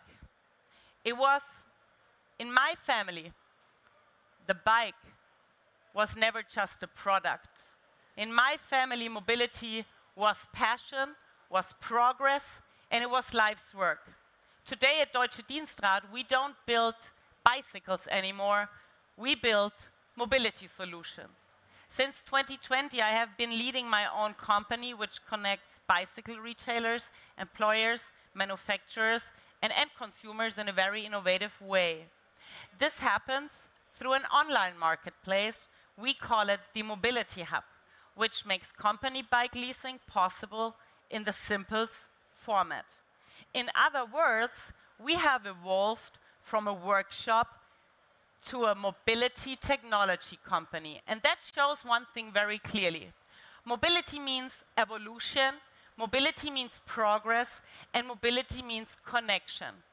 And exactly that is what I want us to create here today. Connection and a network that drives us forward. Because history shows innovation is in our DNA. This mindset to keep going on, to reinvest, never to stand still, does not only shape my family, it shapes Germany itself. From the rotary dial telephone to the smartphone. From the horse carriage to the electric car. And from the wooden running wheel to the e-bike. Time and again, people said nobody needs this, and then everybody suddenly wanted it. That was exactly the story of the e-bike. First laughed at, then understood, and today part of the lives of millions globally. Mobility is evolution. Mobility is as old as humanity itself. Since the moment we stood upright, we were looking for ways to move faster, safer, and more freely. Mobility is not a luxury. It is a basic human need. It is the key to participation, to opportunity, and to economic progress. And never before has mobility been so decisive for our social, economic, and ecological future as it is today. That we are here as bicycle industry at IAA is a strong signal, because we are visible and we are relevant. We are an essential part of the transformation of mobility of tomorrow. Two figures from our entire mobility industry shows that very clearly. 117 billion euros in value creation, 1.7 million jobs. Mobility, this is not a niche, this is a core economy. Sustainable mobility is no longer a side project, it is driver of innovation. And yet, Our transport policies still too often look into the rear view mirror instead of what we need is a high beam. Today, 53% of all people in Germany are considered as mobility poor. They cannot afford mobility or they lack access to infrastructure. This is not just an individual fate, this is a location problem. We need policymakers to understand mobility is a decisive location factor. Mobility determines whether regions grow or fall behind. It decides about jobs, about quality of life, and about our innovative strength. Germany has always been the country of thinkers, inventors, and engineers. Karl Benz, Wilhelm Röntgen, Werner von Siemens. Now it's our task to build on this heritage, not by managing the past, but by inventing the future. As Henry Ford once said, if I would have asked the people what they would have wanted, he would have answered, faster horses. We must not wait to be asked. We must change ourselves while keeping true to the values of the past. And in Germany, we once stood for the very best. Das Beste oder nichts, the best or nothing. Leistung aus Leidenschaft, performance through passion. And Vorsprung durch Technik, advancement through technology. Those are not just advertising slogans, they reflect our German maxims. Made in Germany must once stand again for technological progress and innovation. That is what will make future mobility possible. Through people like all of you here gathered in this room. Entrepreneurs and pioneers who think about mobility from the consumer perspective, connected and rooted in real life. Not just in our cities, but also in our rural areas, in the everyday life of people everywhere, where mobility really begins. When someone on Sunday night sitting on his couch and wondering about how to get to work on Monday. Efficiently, safely, quickly, and sustainably. Artificial intelligence will also transform mobility through efficient route planning, smart shared mobility, assistance systems, and what I call next mobility for a next Germany. And in this next Germany, each of you can play a part. City developers, energy providers, public services, mobility needs all of them. Everyone can contribute to it. Not just the car manufacturers alone or the bicycle manufacturers alone. This is the vision we must develop together as a mobility sector across industries, hand in hand, and consumer-centered as well as accessible. The bicycle, and especially the e-bike, is much more than just a vehicle. We are part of the solution. It promotes health, it relieves cities, it reduces emissions, and it creates economic power. We must integrate it consistently as part of a larger system. Take it from me. We must think bigger. The future of our cities starts right here on the doorstep. We need to integrate mobility already in the planning stage, when new housing areas, workplaces, or living spaces are built. Look at the mobility projects in the metropolitan areas like Paris, Singapore, San Francisco, or even Helsinki. New quartiers are emerging, where mobility is no longer about ownership, but about availability. What we need are cities not depend on the car alone, but on good planning, smart offers, and cooperations. Mobility questions are never questions of a single mode of transport. They are questions of connection, collaboration, and alliance. The global mobility demand rises every year. The decisive question is, how do we shape this future? Ecologically, economically, and socially. For that, we need an alliance between industries, between politics, between businesses, between startups and established companies. We must sit at one table and we must speak with one voice. Strong, connected, constructive, and progressive. Innovation is no longer happening only in large corporations, but increasingly in SMEs and startups. This is why we must strengthen connection and alliances. What we do not need is hesitation. We need clear decisions. Politics must understand sustainable mobility is not a lifestyle, it is a necessity. There must be a coexistence of all mobility options. The demands of politics are publicly visible. The Minister of Transport, Schneider, has made bicycle mobility to a top priority. But new mobility brings also new players, and they need different conditions in order to succeed.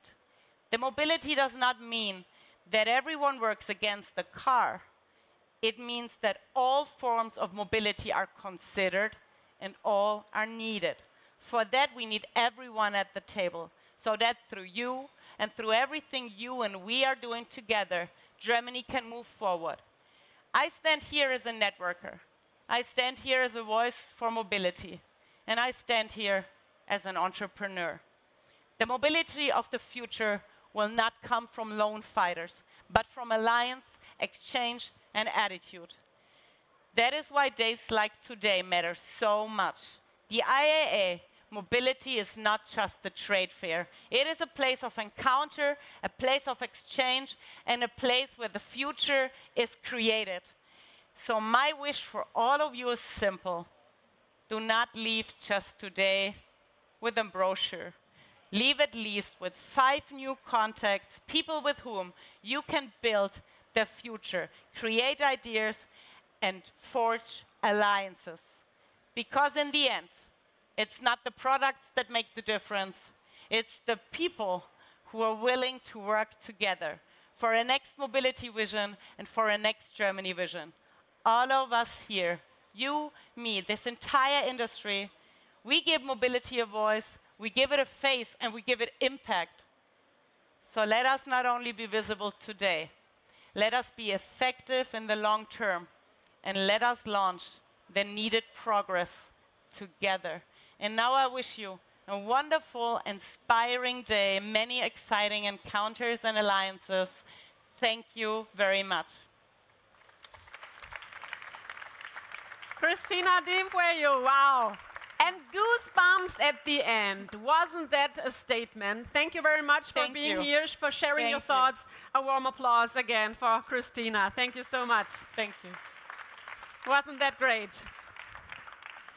So, und Sie sehen, ich switche zum einen einmal ins Deutsche und wir bauen noch mal ein wenig, denn wir haben jetzt gleich 3 Personen auf der Bühne.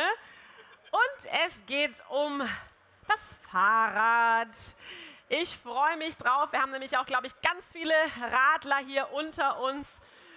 Und da wollen wir jetzt ein klein wenig mehr drauf schauen. Auch Sie im Livestream haben bestimmt Lust, jetzt hier einiges zum Thema Fahrrad zu erfahren. Genauer gesagt darüber, wie eigentlich die Zukunft für die Radfahrer aussehen soll, wie sie aussehen muss, welche Bedürfnisse sie eigentlich haben, wie die Antworten dazu aussehen und was es in diesem Bereich zu berichten gibt. Sicherheit, Bedürfnisse, Planungen, all das sind Themen, die wir hier im Panel besprechen wollen. Ich freue mich jetzt sehr, den Moderator dieser Session ankündigen zu dürfen. Er kommt von Dorsch, er ist dort Tech-Journalist und er heißt Hans Dorsch und den begrüßen wir jetzt in unserer Runde. Willkommen Hans, los geht's! Und jetzt ganz viel Spaß.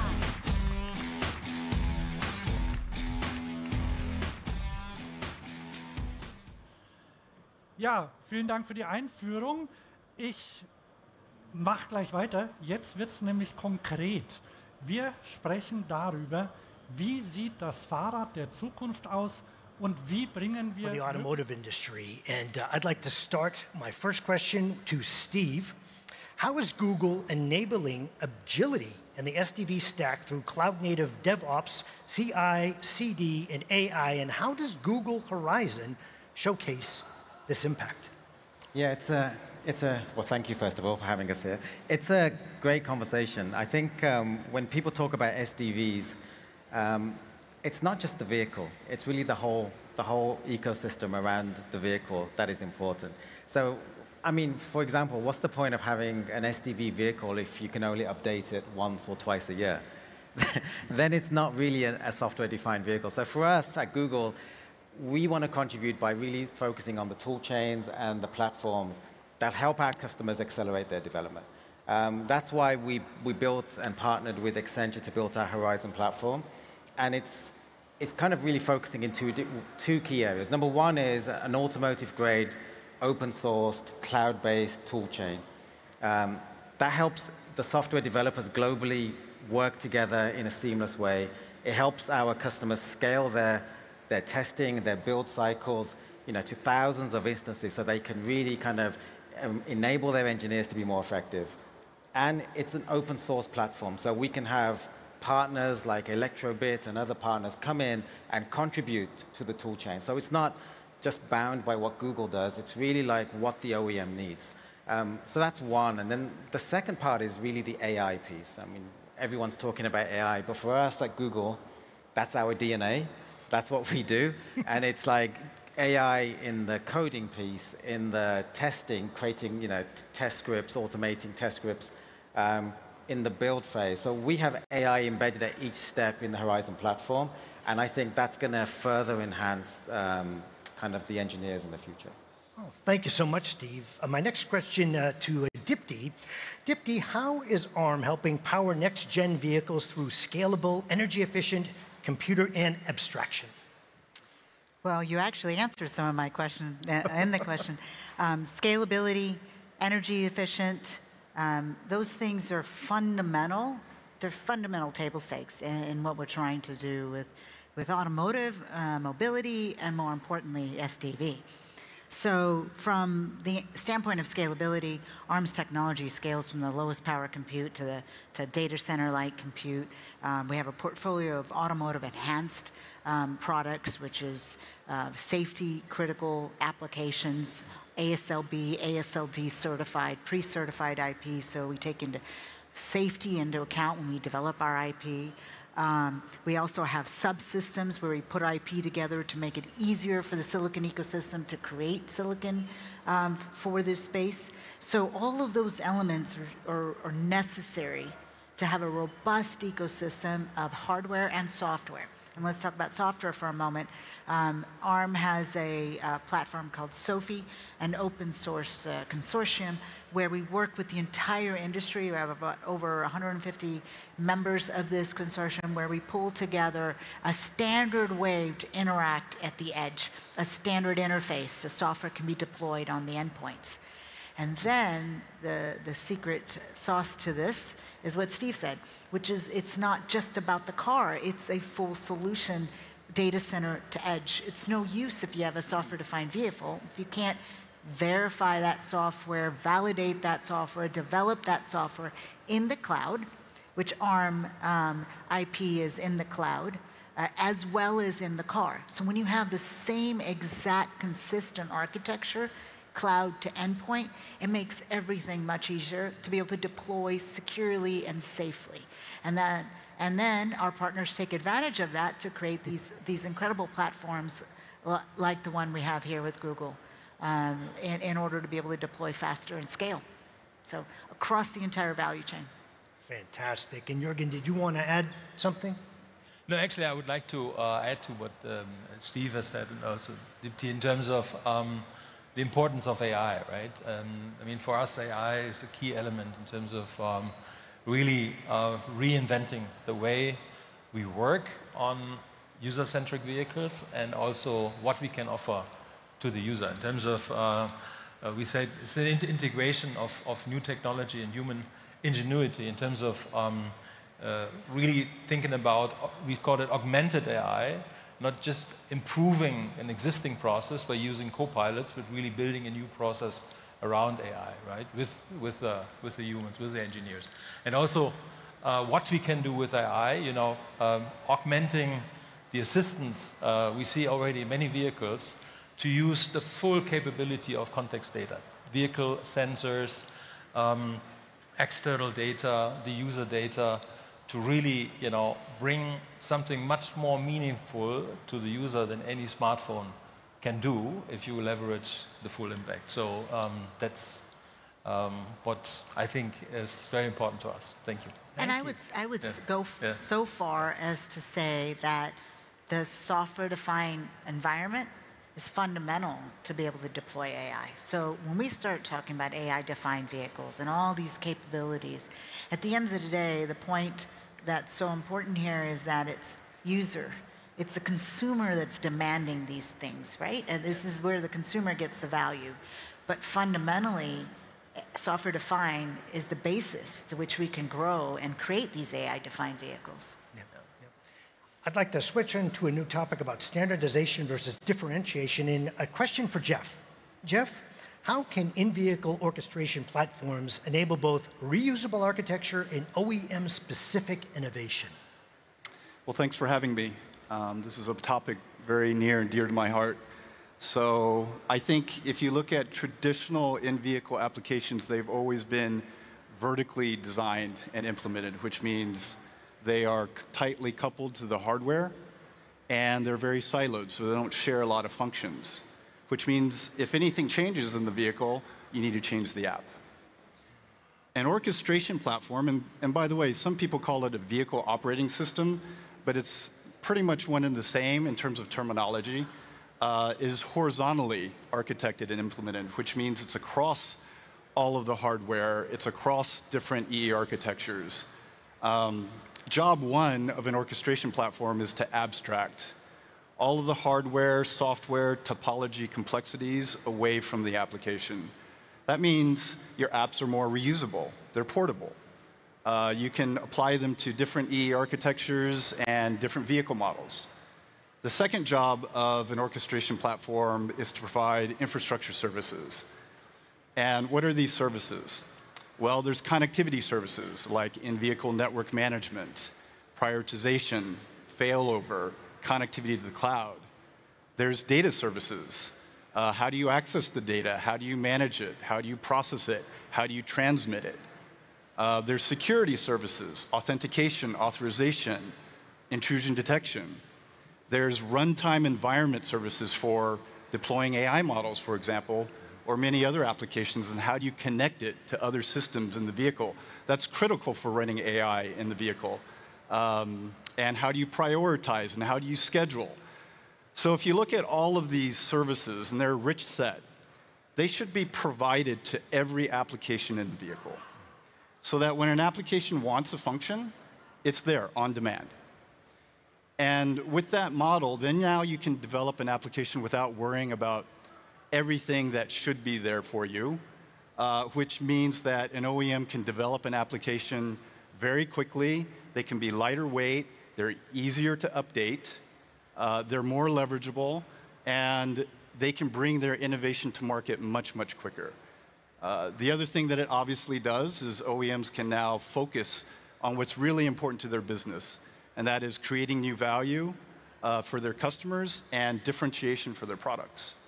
Fantastic. Thank you, Jeff. And Stefan, all of this leads right to where you are in this value chain. And my question for you is, in your role driving BMW's connected technologies and digital platforms, how do you determine which software capabilities should be standardized across the platforms for efficiency, and which must remain proprietary to preserve and enhance the BMW brand experience?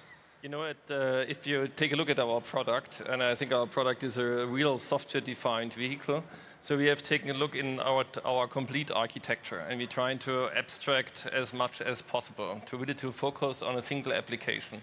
So we have one approach, what we call internally a one-app approach. So I have one application which is running through on different generation, different cars, all at the same time. So if we have one software branch where we can really serve our complete fleet, so that's what we're doing actually today. And the tricky part right now, there's a lot of discussion. We do all our software by ourselves. I think that's not a good idea. I think the only thing you have to do is you have to have a clear understanding of your architecture. You have to define it by yourself. And then you go bit by piece through your complete architecture and decide, is this a product which is differentiating? Is this a product I can get as an open source product? Can I get a license for it? Or can I co-develop it with a partner? And at the end of the day, there's only a little left where you can say, OK, this is not available on the market, or it's really differentiated, then you build it by your own. And this is actually how we put at every piece of software and every module in our structure. We always have a constant process of looking at it, if it's still valid to do it by yourself, or is there actually offering on the market, or is there application we're building already a commodity, so we don't have to differentiate anymore, and then we use a commodity at the same time. This gives you certainly much more speed, access to a bigger ecosystem. And just to give you an example, one thing what we always want to do by ourselves is our user interface, because this is a part of our brand.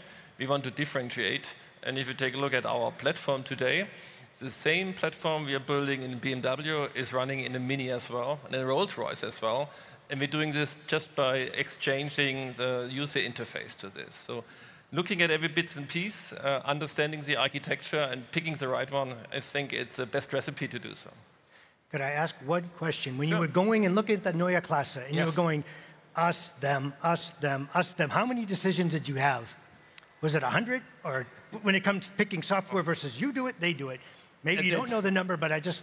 To be honest, the interesting thing is, over the sake of time, we took a decision, and actually we changed a couple of decisions over the time as well, because they were also offering on the market.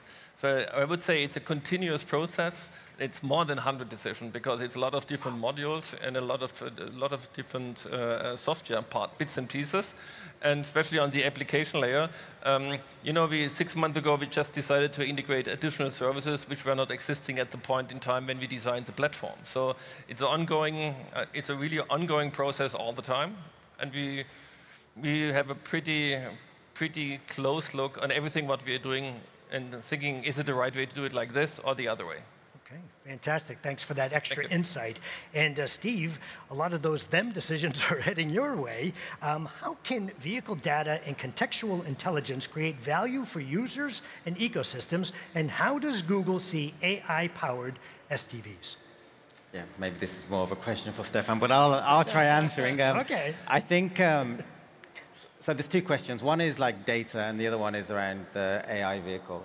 If you start looking at data is the core to everything. I mean, without the context, these services are not going to work. So the ability to have vehicle context as well as the user's context is really important. So I'll give you an example. The simple thing around like switching on your car's air conditioning or heating, depending on if you live in a hot or cold climate, that's a normal use case. But how many times have people walked up to their car on a hot day and the car's not been switched on because you just forget to switch it on? By having the context of the vehicle, knowing what the temperature is inside, and then having the context of the user through their companion apps, knowing where they are. So if they go to a shopping mall, as they're walking back to the car, for the car and the intelligence and the cloud to be able to know that the user is walking back, to be automatically able to switch on the air conditioning because they know of the context of the vehicle, that's just all done through data, right? So these are the type of experiences that you can start building. But if I now talk about AI and like how AI is going to help transform, you take that same example and imagine that I'm walking up to the car with shopping bags in my hands, and the cameras can pick that up, and instead of opening the front door, it opens the trunk automatically when I arrive. That's where the power of AI is going to take a simple use case and make it 10 times better. And to me, that's like kind of where that sits, but I don't know, Stefan, maybe you could. You know, there are actually a ton of use cases you can do, and especially if you have a contextual understanding of your environment. And just let me give you a completely different example, and a super obvious one. You know, we figured out that a lot of people, when they are charging their car, the position where they are charging is a different one than the position which is actually marked on the map. Because right now, the mapping of the charging station is not really good. So if you have a simple AI algorithm running all the time in the back, and we only check the GPS position of the car, the GPS position of the charging station, if it's plugged in or not. And we just corrected it instantly, right at the moment when it's going to happen. And this is the small things you really can accelerate and increase the service for our customer. It's a small thing, but at any point in time, it gives you really a lot of excitement. Keeping that same theme going, Stefan, where does BMW see the biggest opportunities for AI to enhance the in-car experience and really lead to monetary value? I just gave you an example, and on the other hand, we have in the car context so much knowledge about the cars itself. So we really can start, for example, on the service side. We know exactly the status of your car, so we can give you a recommendation if it might be a good time to change your tires before you get a flat, for example. We are monitoring actually with our backend infrastructure the status of your battery and get a better understanding about your battery health and about your charging behavior. So actually, it's for the customer itself, it's a great benefit because the cost of service is getting down and we get a recommendation at the right point in time. This is why more on the service side. And on the other hand, certainly if you're talking about interaction with the car, about large language model and speech interaction, we certainly can give our customer a complete different experience when interacting with the product. So there's a million opportunities, and I talk about this for hours, what kind of ideas we have, and we together have a lot of discussion what we can do. Yeah. It's always finding some bits of pieces in the data and just improving it, and it's often the small things. When you're driving to a charging station, we recognize this, and when you get outside the car, we are opening the charging flap for you. And if you're leaving, we're just closing it. Now you can say, is it necessary or not? However, that's a small magic, your product is really smart and doing the right thing at the right point in time. Yeah, next level safety and convenience, which is fantastic. And Stefan, with the knowledge about what's happening in the car and about the user, I think, and also combining this with the opportunity to permanently update and upgrade the car, you also can find out what's really value to the user and also sell features during the user life cycle, right? I mean, this is what we have to find, for instance, when we talk about this value opportunity, because features on demand so far is still quite difficult because you need to really understand what the user values and how to offer these new features. But in the new world, I think there's an opportunity, right? If you take a look at our product, we have more than 10 million plus cars where we exactly know what our customers are doing in the car. It's in the automotive industry quite usual. I think in the mobile industry it's standard. So we have a pretty good understanding what kind of features are getting used, what are used in what kind of context and what kind of use cases. So it's a constant possibility to optimize. And there's often a lot of legend what people are doing in the car and what they are not. Now there are the real numbers to prove it and to say, okay, they use this feature in this context, or maybe this one they never use and makes it too complicated, let's get rid of it. So sunsetting features is an interesting thing as well, but we do this quite often. And Jürgen, this is a great time to ask you, what's next now that Gen AI is in the vehicle, and what's beyond in-car content? No, I think that we heard already a lot of great use cases, and I think there are great examples of getting into the next era. We have seen a lot of voice assistants, we have seen large language models, and they can already add a lot of user value, right? But when you can integrate certain data points, and Steve, you mentioned the importance of data. I can only echo that. This is one of the key success factors from our point of view. You can only generate the value if you have the data sets, if you have the data architectures in place, right? And if you can have access to different data sets, you can also use AI agents. So go far beyond large language models, but use agentic AI to really put these different data points together in an intelligent way. And I think that's what we see right now, and where I think there's a lot of potential that can be untapped in the next years. And the technology is there, so I think we just need to implement it at speed, at scale, at cost. And let me add to that, to complement what you're saying, we talked about in-vehicle. Also think about the AI technology that's necessary to drive the vehicle. And we've talked about fully autonomous vehicles, but back away from fully autonomous for a moment. Just more autonomous features to help the driver safely, or identify when the driver may be sleepy, right? There could be a camera, you could tell if the driver is sleepy. So there's so many, the possibilities are endless when we start opening this up. And from a compute standpoint, it's a really interesting, fun time, because when we start doing all of this, you start putting really, really critical, functionally safe compute. We call it functionally safe compute next to, putting a mustache on a face, which, I don't care if I mess it up, right? But you start to do these things, and they're all integrated into one box. How do we separate all of this? How do we make sure the data stays private, right? Those are the kind of things we have to worry about, before they're even ready to start implementing that at an architectural level. I'd like to add to this. And the beauty of all this, we started out as an SDV discussion, but we did definitely, I think we all believe that AI and SDV are one and the same. Yep. You have to have AI in every vehicle, and in order to have AI, you have to have SDV. So AI is a pillar of SDV, SDV is a pillar of AI, and they're one and the same in my opinion. So to add to some of your points, AI is just beginning in the vehicle. I don't think, today we think of AI as autonomous vehicles and ADAS, but there's so many other opportunities for AI to add, like vehicle optimization or component optimization or anomaly detection or increasing that vehicle to driver experience and relationship. So we see that AI we're just beginning to scratch the surface. It's almost a nascent market that's about to explode.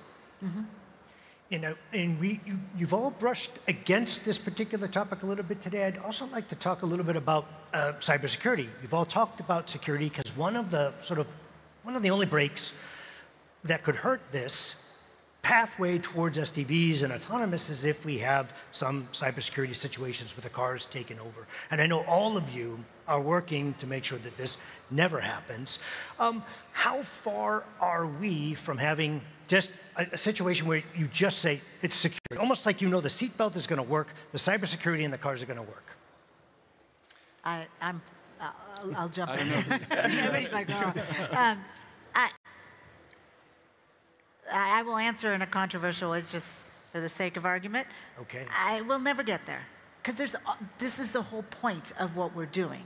It's software defined, and as soon as we think we're secure, there'll be something else, I guarantee. This is your world, I'm sure you live in it, right? There'll be something else, and that is the whole point of the conversation. I think it brings it all. It's a great question, because it brings it all back. The fact that we are a software-defined vehicle, we can update, and we can always be up to date on the greatest and greatest techniques available to us, and that, I believe, will not stop. They'll get smarter and we'll get smarter. Because like you said, there's always going to be the case that nobody has ever thought of in a million years, okay? It's one of those things you can't run yourself out of a job, right? It's not going to happen. Try, but you can't. Exactly. I mean, I totally agree with that. I mean, it's always going to be a cat and mouse game. So the more functionality you add in a vehicle, whether it's software or hardware, the more vulnerabilities and points of attack you will have. But certainly the solution isn't to go backwards, it's to go forwards. And I think this is where collaboration in the ecosystem is very important, because you have great security companies out there that don't do anything except security. So you should collaborate with them to help bolster your security in your vehicles. I'd like to have another question for the entire panel. You can all answer in order here, but the question is, from your vantage point, what will define successful collaboration? The point that you just made there, Jeff, and competitive edge in this new era of software-defined mobility. What will it take to make the SDVs a reality? And Dipti, I'd like to have you be the first to take on this question. Well, thanks. I think it's no one company can do this alone. You asked a very insightful question earlier, which was around differentiation versus standardization. And that's a very important concept that we think about quite often. ARM is a standard compute platform. And we work to standardize certain base aspects. Security is one of them, safety is another one, across the ecosystem. Another area we standardize is how software sits on top of compute and how we interface to the cloud. But then, so standards are important to enable scale. Standards are important to create ecosystem, because then everybody can work together and expand on those standards and create different capabilities.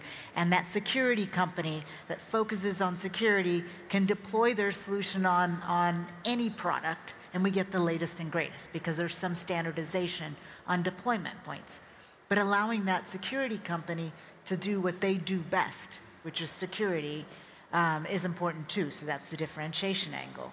And I think Again, no one company can do this alone. You've got some of the best companies in the world sitting here with you, and they're all saying the same thing, which is we have to work together. We alone cannot do this, and I think that's a good balance of standardization, of differentiation, and thinking thoughtfully about that.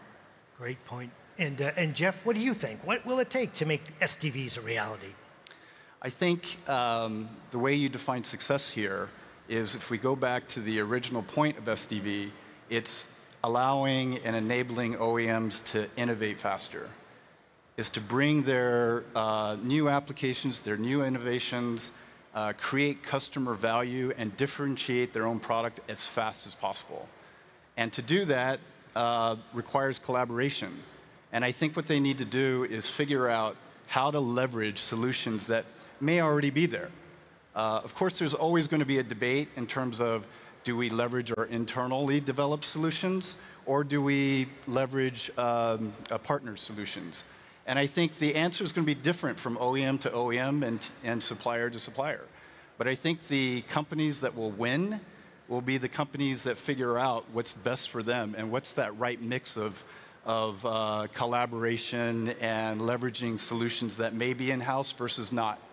And those are the companies that I think that will innovate faster and bring their value to market. And Steve, what do you see as the key, that competitive edge that can be brought? I think it's interesting. Like 5 years ago, I probably wouldn't be on this stage. And I probably wouldn't be at... here either. And Gifty, right? Like, we probably wouldn't be on stage here together, and we probably wouldn't have been at this event. That just goes to show you how the world has shifted. And unfortunately for Stefan, the world's probably become more complex, or better, whichever way you look at it. But I think it is a partnership. I think at the end of the day, there are companies that excel in certain areas, and I think the fact that we're on this stage together just demonstrates that for the automotive customers, like, they have to work with the best partners to build the best solution. And when it comes to SDVs, they're not going to be able to succeed by themselves. I mean, I come from the automotive industry as well. There was a time when we tried to build everything ourselves. It makes me cringe when I think about it. Like, but that was the fact, and I think there's been a harsh lessons learned. But what's happening today and what BMW have achieved is amazing, and I think it shows you where the future is going. Yeah, and that's a perfect parlay to Stefan, because you remember those years, Stefan, when you guys were, I mean, again, every single wheel you had to create on your own, and now you're working with partners. How do you see the collaborations developing, and what will it take to make the SDVs a reality from BMW's perspective? You guys already say the iX3 is an SDV. Exactly, yeah. You know, maybe let's take a look at the mechanical world. You know, car development is always integration work. And this is actually what we're good at the car industry. Because actually, you're building a highly complex product with a lot of different technology. On the mechanical side, we do this for a long time. Why shouldn't we do this the same thing on the software side? So at the end of the day, for me, it's really an integration task. It's really integrating great idea, great products from a lot of different players on the market to one product. So the integration task is ours, but the innovation and the great products out there we have to find and have to integrate. So this is only an integration task. And Steve, like you said, yeah, we are super happy that we right now have so many partners with such great technology. We actually can integrate and can use it to enhance our product. Because on our own, it was not possible at all. You know, I need really great technology, and there is so much room to differentiate and to put a specific BMW flavor on top of it. I don't want to have to do it by myself. So, and especially in the car industry, there was a lot of thinking about, you know, exclusivity. You know, I'm the only one with this feature. I don't believe in this at all.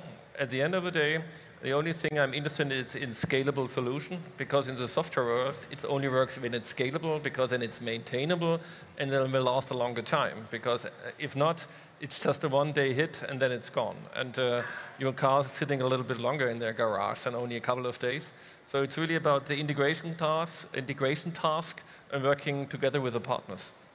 Okay. And the shift in mindset, you know, Yes. I do agree, Stefan, and maybe the competitive pressure over the last years mounting, and also the huge transformation this industry is going through was also helpful to this end, right? So to really trigger a change in mindset, and I think that's what we are seeing, and that Steve, you also pointed to that, right?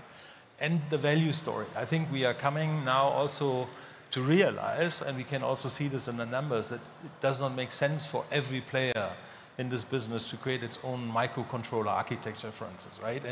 And seeing the value and having the the change in mindset to also execute on it, I think it's now really showing the results that we currently see. I didn't pay you to say that. Joking. Yeah, right. The custom microcontroller design, but I think it's the good.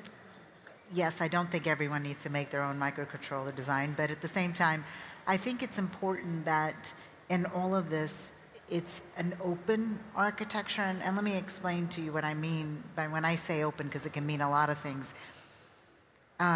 It's easy to fall into these walled gardens where you don't have flexibility and you don't have the ability to move.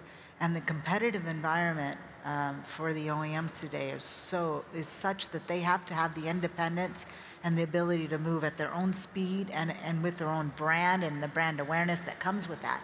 And there's a lot of ways that just have to be careful and not creating that walled garden or getting yourself walked into one of those. And we spend a lot of time on this, right? It's that discussion. There's these complex discussions about scalability, differentiation versus standardization, and also openness versus a vertical solution. How do I make sure that I get the best of both worlds? And those are the kind of very complex, thoughtful decisions that have to be made when we deploy these things at scale. And I am unapologetically a journalist. So I have the folks drawing the map to SDVs. I have to ask you, and each one of you, you're on the spot now. When will there be a change and we will just basically call these next generation cars, we will lose the term SDV and there will be more SDVs on the road than the cars that we know today? And Steve, since you're closest to me, I will fry you first. You sat there, man. Because we haven't talked about a time frame, and like I said, I'm sorry, I'm a journalist. We've got a lot of people here. I'd love to hear from these, because like I said, you guys know where we're going. You know, when you ask the question, when can we just call a car? Well, I mean, you can do that today. Okay. Waymos are on the road. And that's a big plug for my company. But anyway, Waymos are on the road, and you can call a car. The technology is there. It's coming. And I don't think the future is that far off in terms of being able to ask for cars to come to you. So I think that is it's still that there's a lot of complex hurdles to overcome in terms of personal vehicles, but in terms of like taxis, I think that world is coming faster than we think. In terms of when will we have more SDVs than not, I think we're on, like, if you look at what BMW has created, that is like a world-class leading SDV vehicle. It is. And so we are here. I think the world, we are at that place in time where customers are going to buy vehicles and they're going to continue to see updates, they're going to see improvements. So I don't think it's a matter of when, I think it's here today. That's my personal opinion, and I think you're going to see this come and accelerate very quickly. Okay, so they're out of the starting gates, Jeff. What is your thought on this? I might have a slightly different opinion. Okay, good. I think SDVs, that terminology will continue to evolve and change. And I think one of the exciting things about this period of time is the rapid, introduction of new innovation. And we call SDVs a platform for innovation because what it really means is we don't know what's going to happen. We don't know what's going to come. And if you build an SDV properly, then the next generation will be able to create new applications and new business models and new AI applications that we don't even dream of today. So I think the puck is going to keep moving. One example I'll give you is when we created a software-defined data center back in the early 2000s, nobody predicted social media. And that's upended an entire industry. Nobody predicted Bitcoin or cryptocurrency. And that upended, financial, fintech. So what's going to happen with SDVs in vehicles? I have no idea. There'll be smarter people than I coming up with new use cases and new innovation. So I think the puck is going to continue to move, and it's very difficult to say where it's going to be 10, 20, 50 years from now.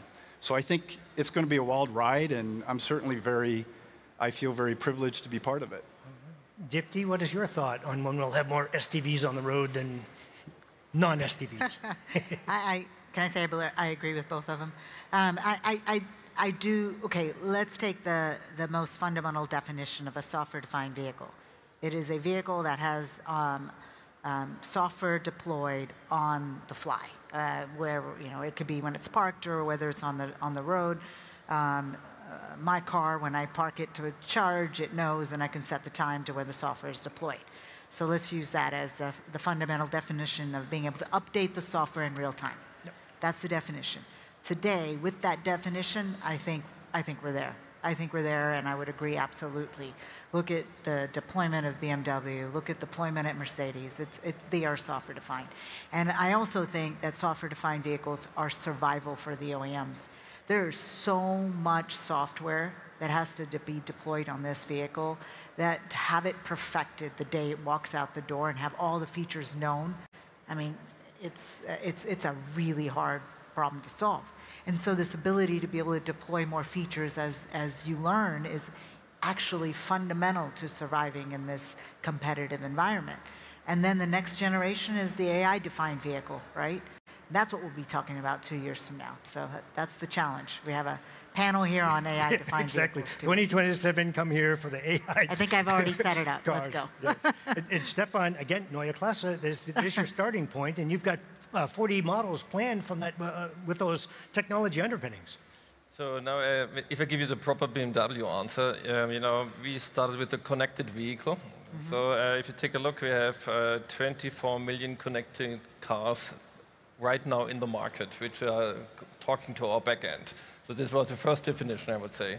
You mentioned as a definition, if the car is updatable over the air. We have more than 10 million updatable cars already in the field right now. So it's not like the Neue Klasse is a starting point. Mm-hmm. We have, like I said, 10 million plus vehicle out there where we can update over the air, from combustion engine, electric engine, with all the combustion. And now we're launching the Neue Klasse with the next step. So maybe we should start talking about the AI-driven car. Maybe SDV is already old. I'm not really sure. It's a little bit like I like your picture from the puck. It's going somewhere, and it's a little bit like in ice hockey. You have to skate where the puck is going, and not where it is. So this is literally the game we are in right now. Very good point. And Jürgen, your perspective? No, I think the capability is there. I do agree. I think it's going to be a transformation journey, and to get to really the full potential of AI, software-driven cars, user-centric cars, however you want to call them, I think will keep us busy probably for the next decade. Fantastic. Well, ladies and gentlemen, take a picture of this panel, exclude me, because these are the pioneers that are bringing us to software-defined vehicles. Please, a round of applause for the panelists today. Thank you very much. Thank you. Thank you, Doug. Thank you so much. Great job. Thank you. That was fun.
welcome back to the IAA Mobility main stage. It is so good to see you. I know it's getting to be that time when people start thinking about maybe going home. Don't go home, stay here. We have a fabulous program until 6 o'clock. 2 more hours of fun on the main stage, and we are carrying right along with the state of the auto nation. This panel is brought to us by our friends at BCG. They're going to be taking a closer look at what the customer wants.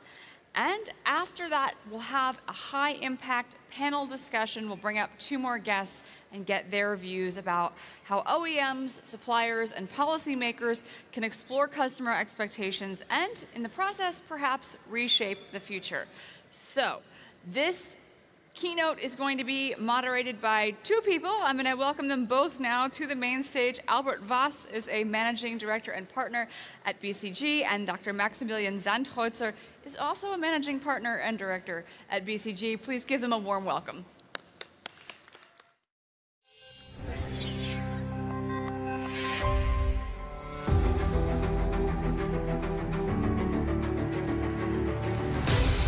So a warm welcome from my side. Thanks a lot for joining our keynote and panel discussion later on. My name is Albert Voss. I'm a senior partner with BCG, and I'm heading our automotive sector. Yes, and I'm Maximilian Sandholzer. I'm also part of BCG and part of the automotive team. So, state of the auto nation, it's a big topic, and let me kick it off with one question to you. How much is the automotive industry contributing to the global GDP? It's actually around about 5%. With that, the automotive industry is one of the biggest and the most important industries globally. If you would only look at industrial manufacturing, it's the largest industry globally.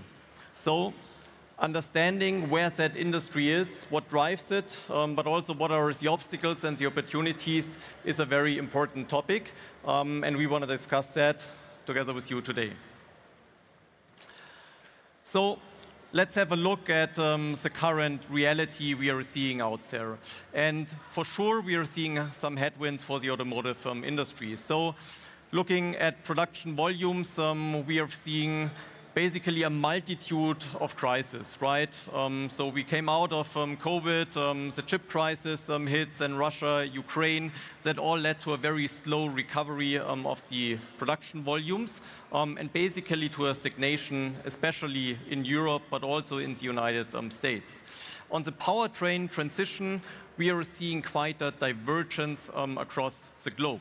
So we have China on the one hand side, where the transition from ICE to BEV is speeding up much quicker than many have anticipated it.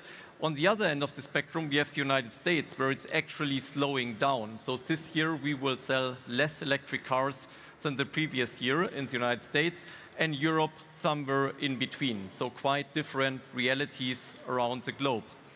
New entrants. So the cards are being reshuffled. The landscape of the automotive industry is changing. So if we look at automotive OEMs and new brands, which have been around only since the year 2000, they already make up 16% of the global automotive production and sales. If you look into Europe, for example, Chinese OEMs contribute roughly with 5% to the global demand in Europe.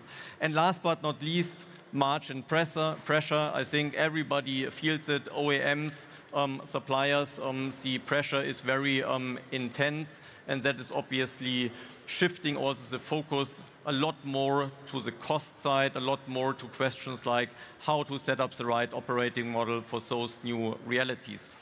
But with all those headwinds, we also see opportunities and positive signals. Demand is picking up. When I'm looking around at the IAA, I see a lot of new electric platforms being launched, new cars being launched, which are very promising in terms of the features, the range, the charging speed they are promising, but also the cost, the affordability of those cars. We also see that the political framework starts to shift. I think the importance of the automotive industry is being recognized more broadly now. But one key question remains: what is the consumer wanting, right? Because in the end, the consumer decides what he buys or what he doesn't buy. So that's why we decided to team up with Nielsen IQ to conduct a global survey, and we asked that question to 9,000 participants around across 10 countries. And we want to share a couple of the key insights with you today.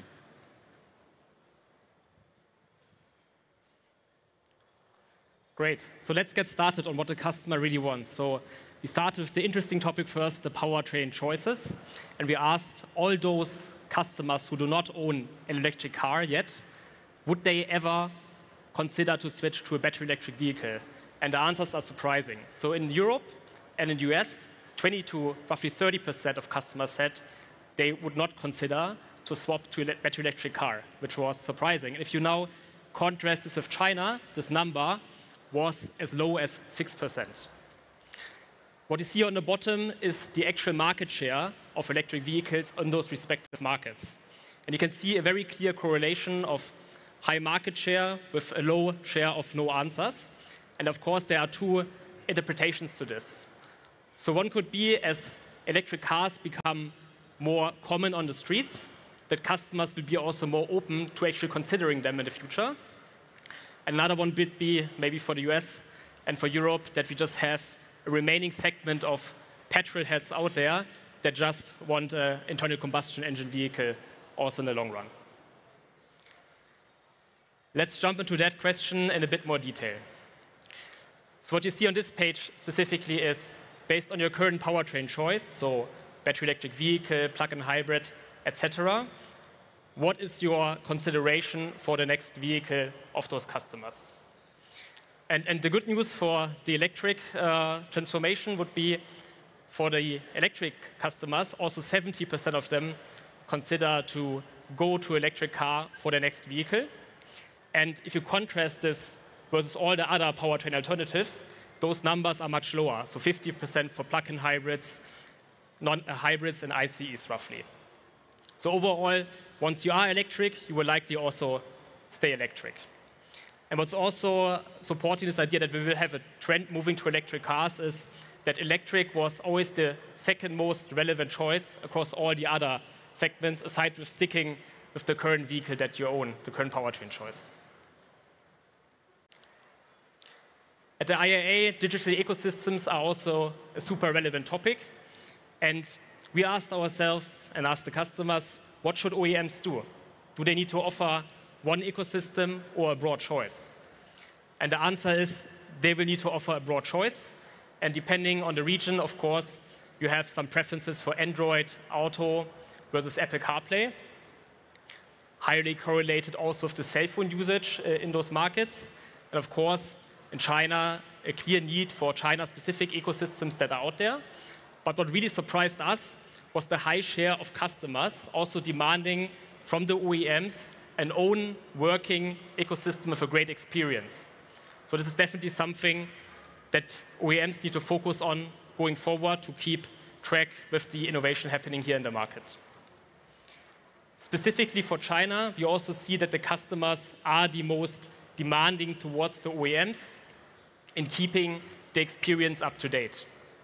82% of Chinese customers expect regular OTA updates, and coming to maybe a more conservative country like Germany, that number was as low as 45%. Going a bit more down the road now on the topic of ADAS and autonomous driving. When the customers have the technology in their car, that's here the right bar, they also consider it useful, right? That is something that we would expect, roughly 80%. But for those customers that did not have the technology available yet, 45% said it's useful and helpful and they would be happy to use it. But there was still a significant share of customers that are hesitant towards adopting autonomous or assisted driving. So the red 20% you see here. And it's super interesting if you look at the barriers of adopting technology. So there seems to be a segment out there, number one choice, that really enjoys driving their car themselves. And I don't know how you came to IAA today, but it can be fun to sit in traffic. But there are some customers who also enjoy that in the future. The second one, which is I don't trust the technology, is a big factor that also is a task of the entire industry to be addressed in terms of informing the customer about the safety of the technology. Maybe coming to a topic that goes a bit more away from ownership, which is on autonomous ride-hailing. Here we have a clear contrast between the regions. So in China, 61% of the customers are highly interested in taking an autonomous taxi. And the numbers really flip to the opposite if you jump to like a region like the US or entire Europe, where you have roughly over 50% kind of not being interested in using such a service. And if you look to all the countries, the most conservative customers out there are, of course, in Germany, where only 24% were interested in trying such a service.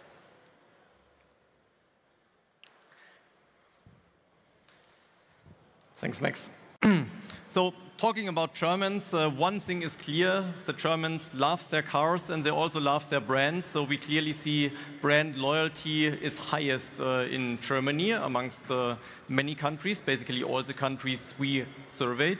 But still, it's only 50%, right? So every second car owner and car buyer in Germany is open also for new brands. And when we look to China on the other side, brand loyalty is very low. And with the transition from ICE to BEV, we also see that the brand loyalty is going down. So on the one hand side, that creates obviously a challenge, but on the other side, it also can create an opportunity to gain new customers. Now let's talk a little bit more specifically around Chinese OEMs. So we asked also the question, would you consider buying a car from China? And not surprisingly, in China, the vast majority said yes, 85%. So that basically underlines the tectonic shift we are already seeing in China, where international OEMs are losing market share quite rapidly. But also when we are looking especially into Europe, we start to see an increasing openness towards Chinese brands. Market penetration, I mentioned it up front, on average is already at 5%. In Europe, there are certain markets in the Nordics where it's already higher, Norway at 10%. And we strongly believe with the increased availability also of Chinese cars, with the brand awareness, and everybody can experience it here at the IAA, that openness to consider also Chinese brands will only continue to increase also here in Europe.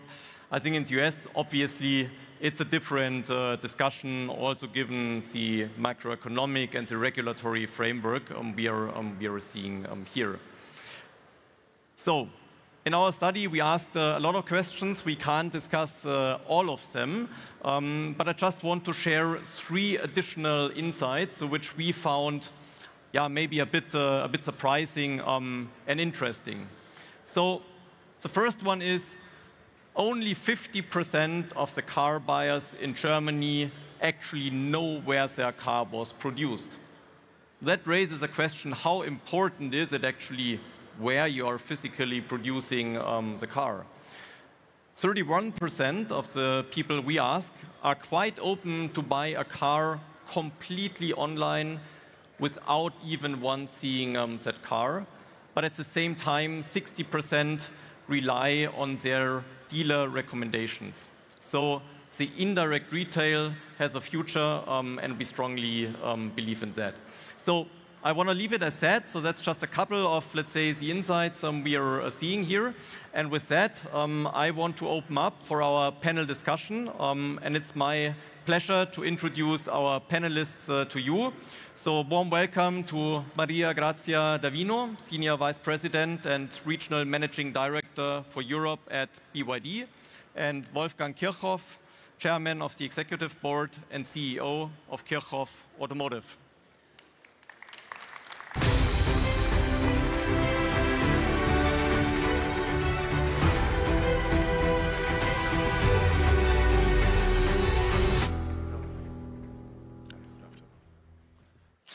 Hello, welcome.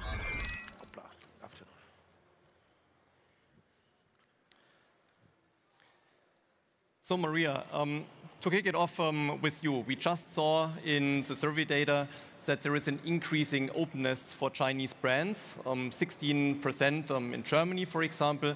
Obviously, there is a bit more room to go. How would you say Chinese OEMs can capitalize on that opportunity?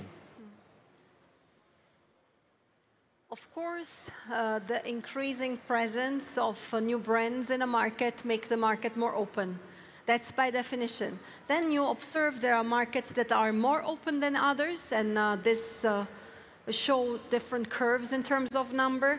Well, I can say at BYD, 50% of the customers test driving are willing to buy, which is really an impressive openness that is driven by the excitement that the product generates.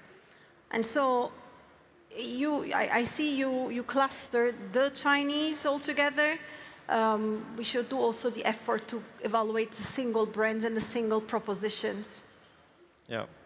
So we also asked the consumers, and we didn't show it, what are the key purchasing criteria? And maybe not surprisingly, the classical ones, including quality, safety, but also price, they ranked on the very top.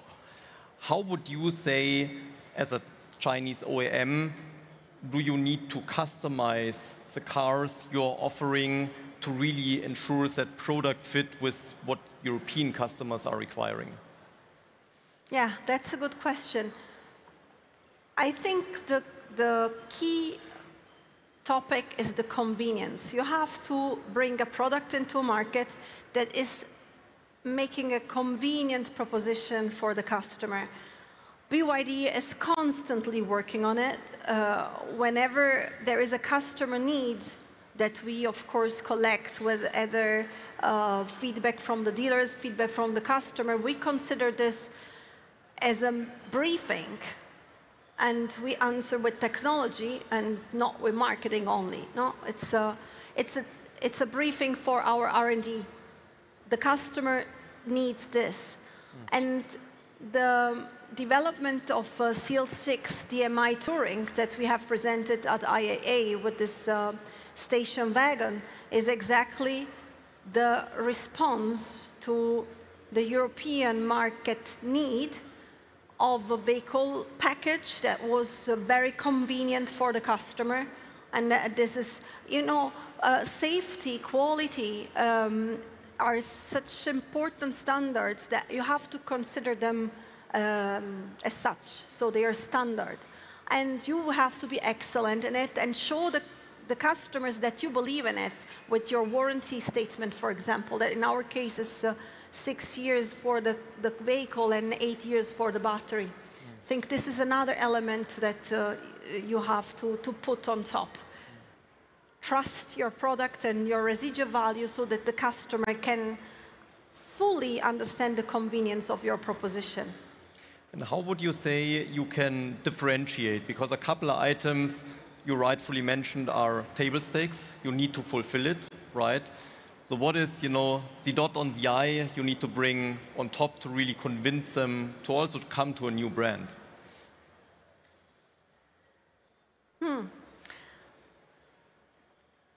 I spoke about convenience.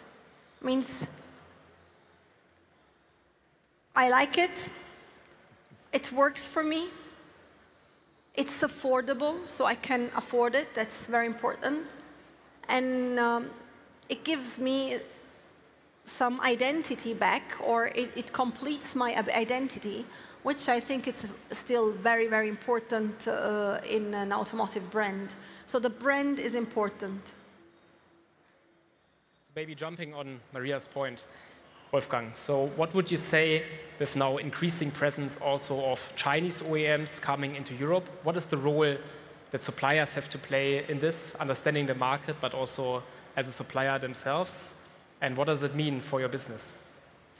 Well, actually, for our business, it is a big chance to grow our business, because if additional OEM customers come to Europe, for sure we will start to supply them. And with the customers that are on the way, for example, to go to to Hungary or to go to Spain.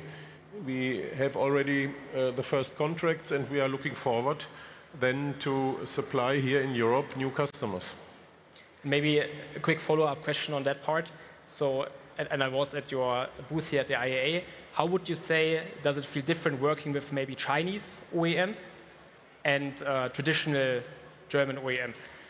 Well, actually, the rules in our business, what position and what stake has the OEM, what does the supplier add to that, they are quite global and international. So it is not a big difference. But yes, the Chinese OEMs are used to develop much faster because they have more capacity, they are working in several shifts. So time to the market is something that the Western OEMs have to learn, because definitely the Chinese OEMs, they are in the market with a different speed. That's clear. And Maria was just talking about how it is also important that the vehicles are affordable. And at the same time, Albert just shared with us the numbers on the margin pressure in the entire industry, so both OEMs and suppliers. So how would you say are suppliers handling the overall pressure in the industry, and what are the main levers to also bring costs down for you? Yeah, for sure. First of all, to take costs out, it's a question of volumes. And second, for sure, is that there is no double work in the supply chain. Yeah? That the supplier concentrates exactly on his part of the business, and the OEM on the other side on his part of the business. So definitely size of the business is still something that matters. Yeah. Maybe aside size, is there also anything from your work with both Chinese and traditional OEMs that you'd also give as an advice as a supplier to the OEMs, how they need to also change their collaboration with suppliers to allow the whole industry to bring costs down? I did not really understand the question. Sorry. So what could OEMs also do different in order to help suppliers bring costs down in the industry? Yeah, as I just mentioned, that it is clear defined what the customer demands from the supplier, and then everyone can concentrate on his job. Yeah, so planning security is an important factor. Maybe Maria, coming back to you. So Albert just shared with us that 50% of German customers do not know where the vehicle was produced. What does this mean for potentially also Chinese OEMs now coming into Europe? Do you also need to produce locally, or are there other models on the horizon? If the data you mentioned mirror the reality, it's interesting that the customer does not need to know.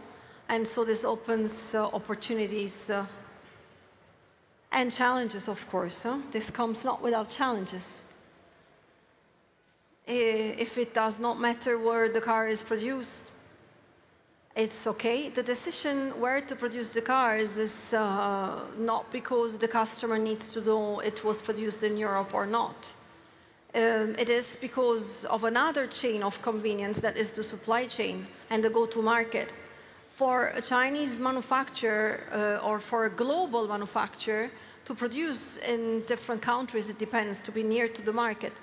Now we are going to start production in Europe, in Hungary, in the southern of Hungary, by the end of the year. And the reason being, you are near to the market, and you save all the logistic aspects that are related to of course, the geography.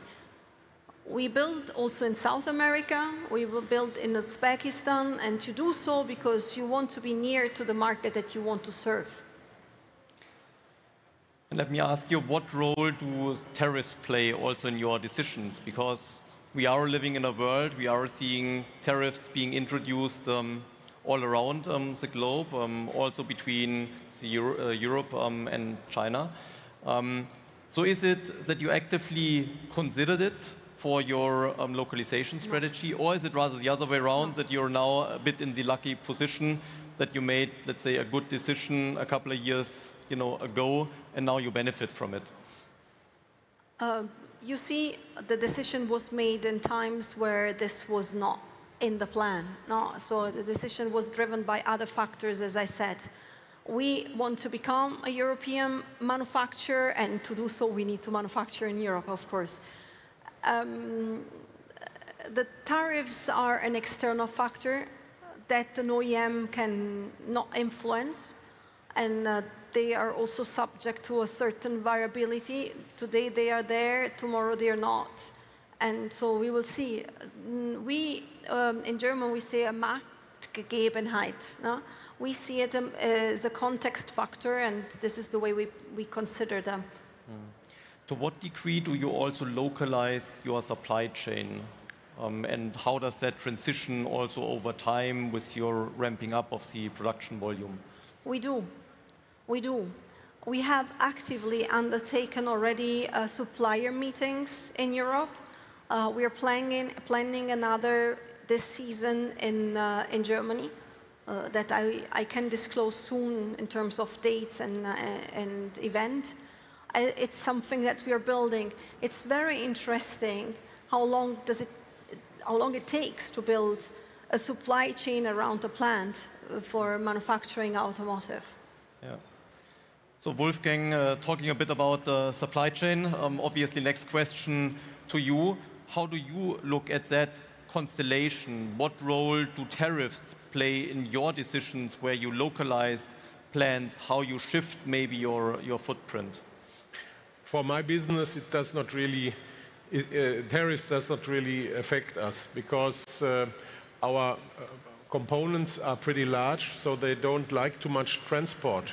This is why we are running that many operations all over the world, because we must be near the assembly plants of our customers. So this is why we have so many plants, and we are near to the customer, so we are only indirectly affected by tariffs because, for example, German premium brands, they will sell lower, for example, in the United States in the moment, or in China in the moment because of whatever luxury tariffs. Yes, there we are indirectly affected, but with the parts we produce, we are not affected.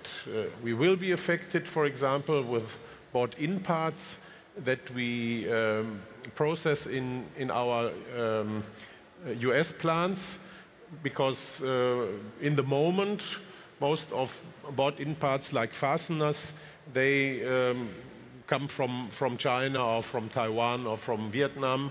So that means with these bought-in parts, we are affected. And for sure, we have to bring this in our calculation and have to negotiate new prices. Tariffs are the one thing. We also see that growth vectors are shifting in the automotive industry.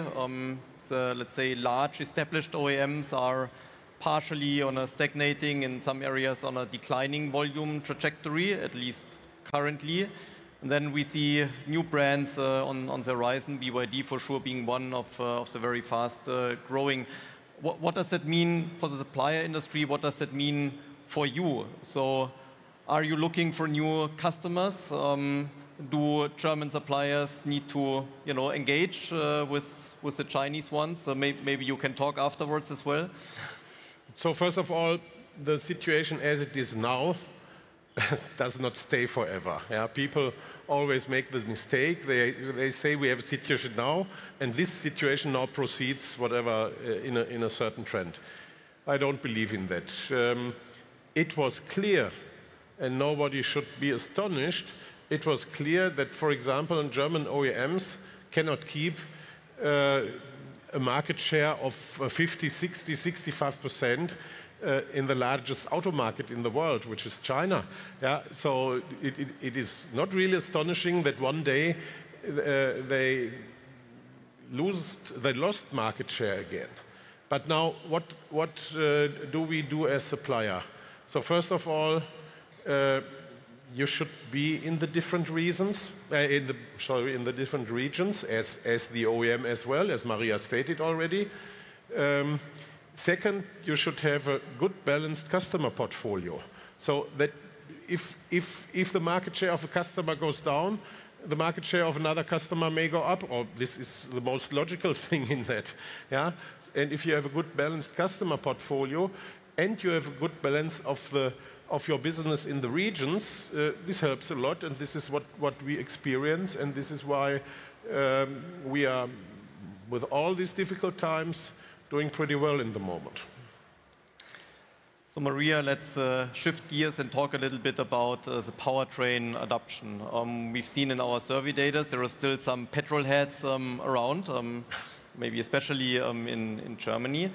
What, from your perspective, needs to change to really support the adoption of electric cars?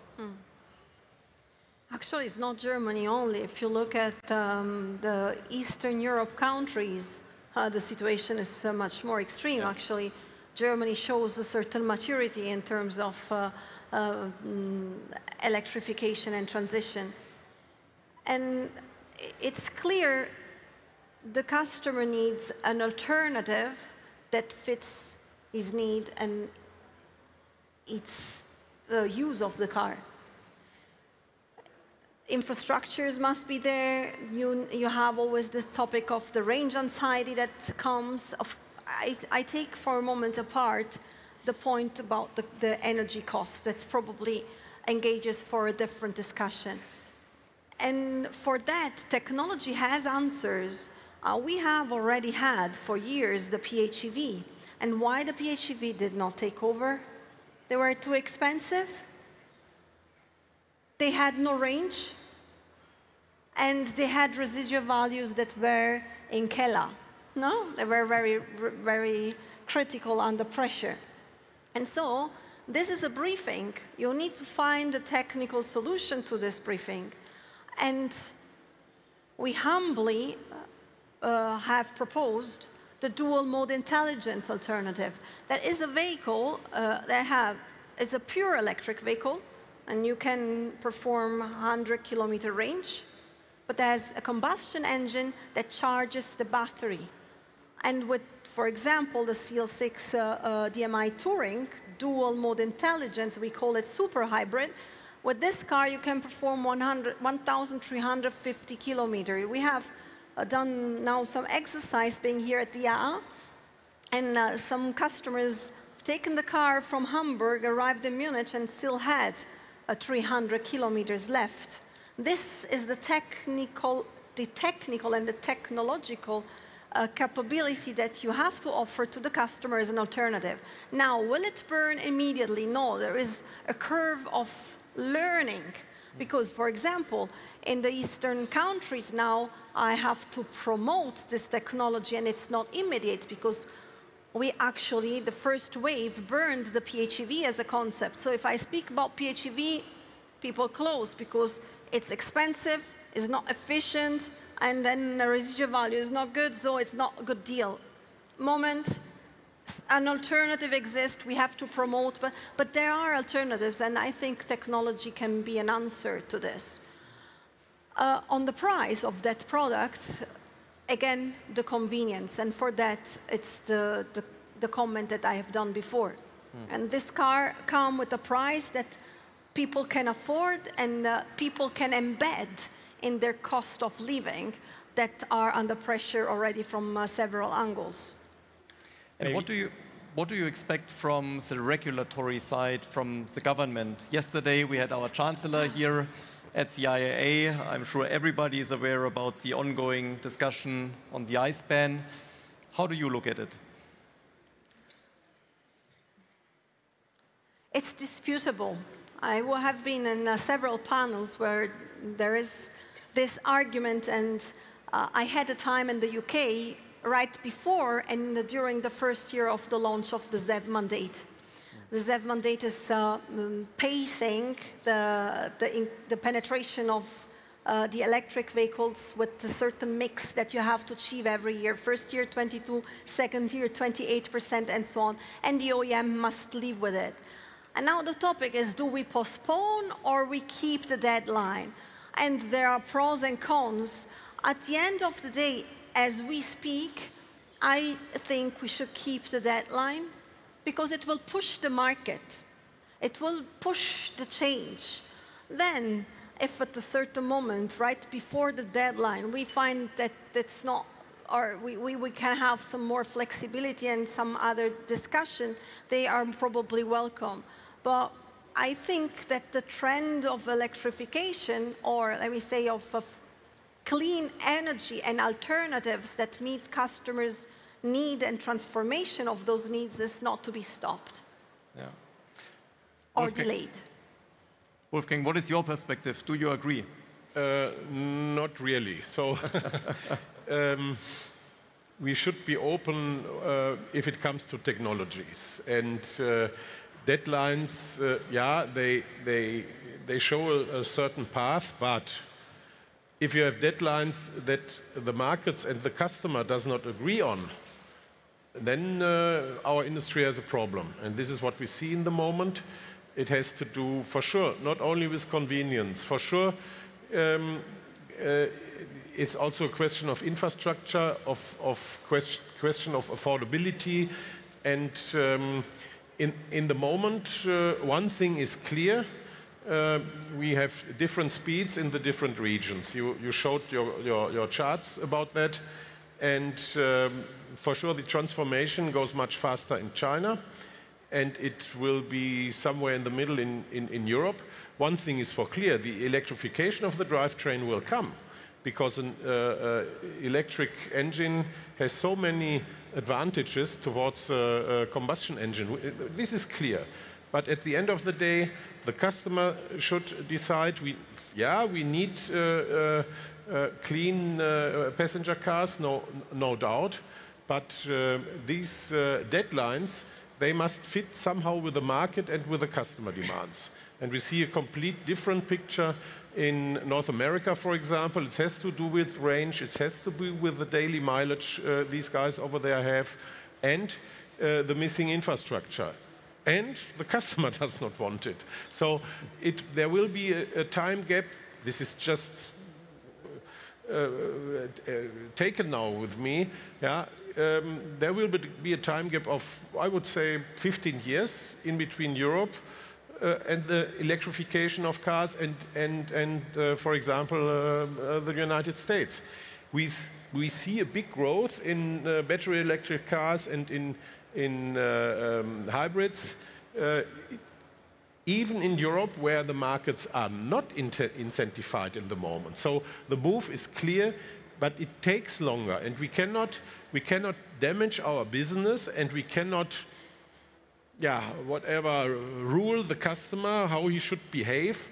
This is too much, and this is why definitely I prefer to open a little bit these deadlines and these limits, and hopefully this will happen this week, Friday, in Brussels.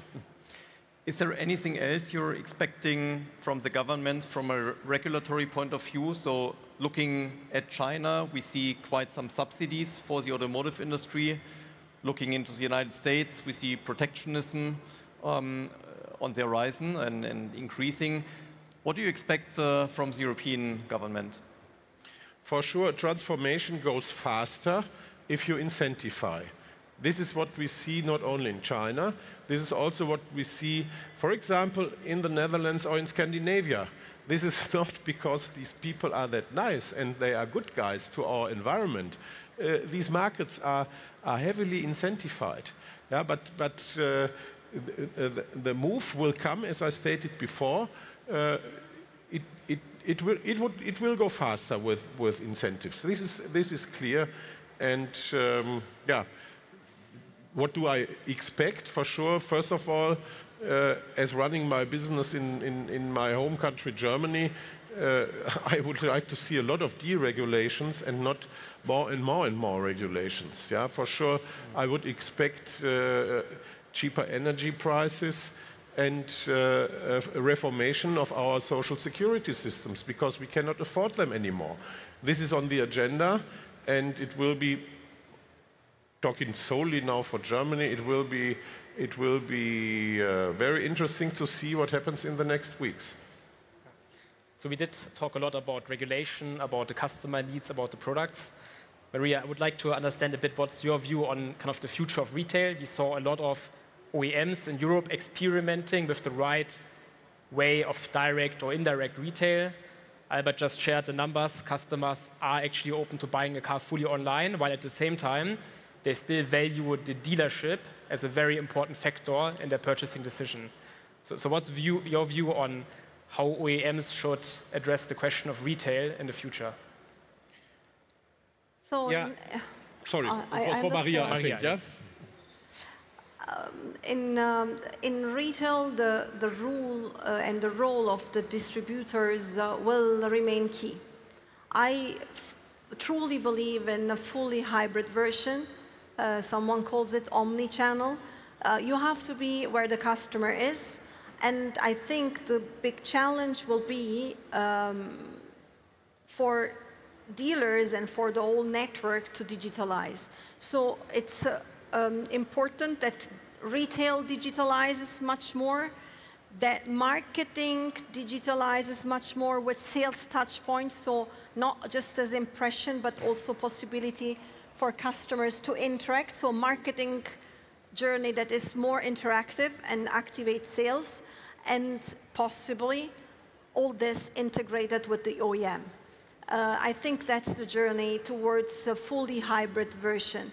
In fact, there are also big marketplaces that are thinking about selling cars. There have been some experiments already in the recent past, in the last 5 to 10 years, and all the results say that a human being wants still to interact locally with the dealer, and it plays an important role, though the dealers need to digitalize, and I see very interesting application Europe-wide. So thanks so far for the very interesting discussion. I believe our time is coming to an end, but I have one last question to both of you.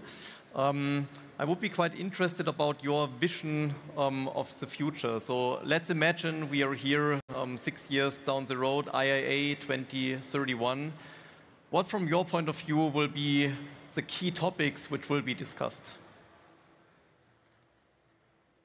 Ladies first. Thank you. So, in 2030, our kids that today are 13 will be buying or considering to subscribe or whatever access to their car mobility. And I think we need to know this base in order to look into the future. That's why I said it's disputable. No? Then the regulator decides, and I am just producing and selling cars, so I don't know. But we should not stop the change. Very interesting and material challenges will come from the world of AI applied into the product and around the product and the software development. These two tags, AI and software, we all speak about, but we don't know enough about. And I think it's urgent now that people of the industry or that are interested around the industry get familiar with it. I am looking deeper into it, because this will be contents that we will have to face. Yeah, for sure. In 6 years, we will see that the change went on. Yeah? This is what I predict. The speed is different in the markets.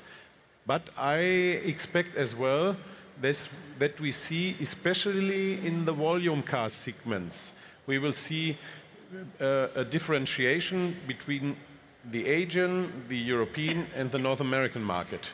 So the platform, the global volume car platforms, they won't make it too long, because we see in the different regions, for example, in the Chinese market, connectivity, entertainment, digitalization, AI is already available in the cars, and this speed is very, very high. So we will see some differences, and for example, premium brands, I expect they will still focus on their market nucleus, and for sure they will develop in digitalization and AI as well.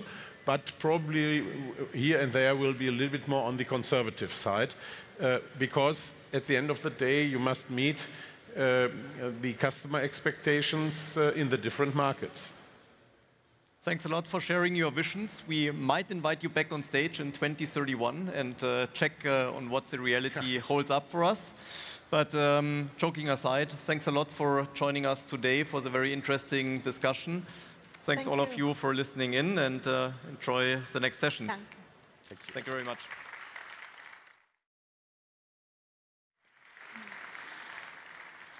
Oh, a big thank you from me too to Albert, Max, Maria, and Wolfgang. We appreciate your insights and that look into the future. I appreciate all of you for being here. It's great to see the audience still so full at this late hour.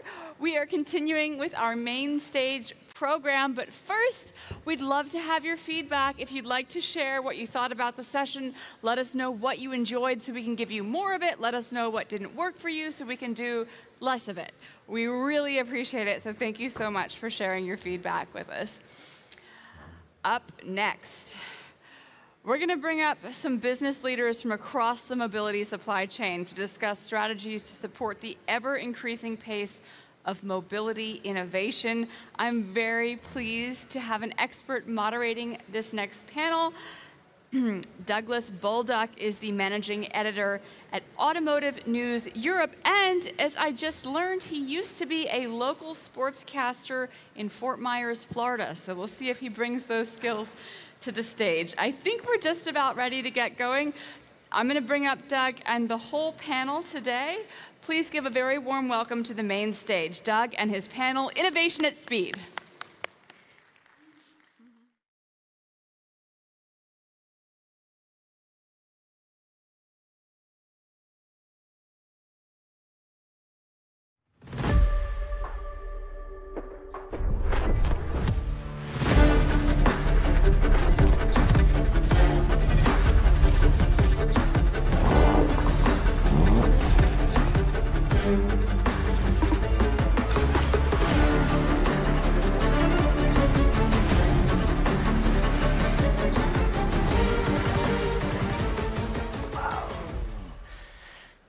Good afternoon, and welcome to what we hope will be a very fascinating discussion about innovation at speed, evolving to meet the market.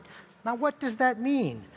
Well, it comes down to answering this very difficult question: what will the consumer need and want in their car 10 years from now?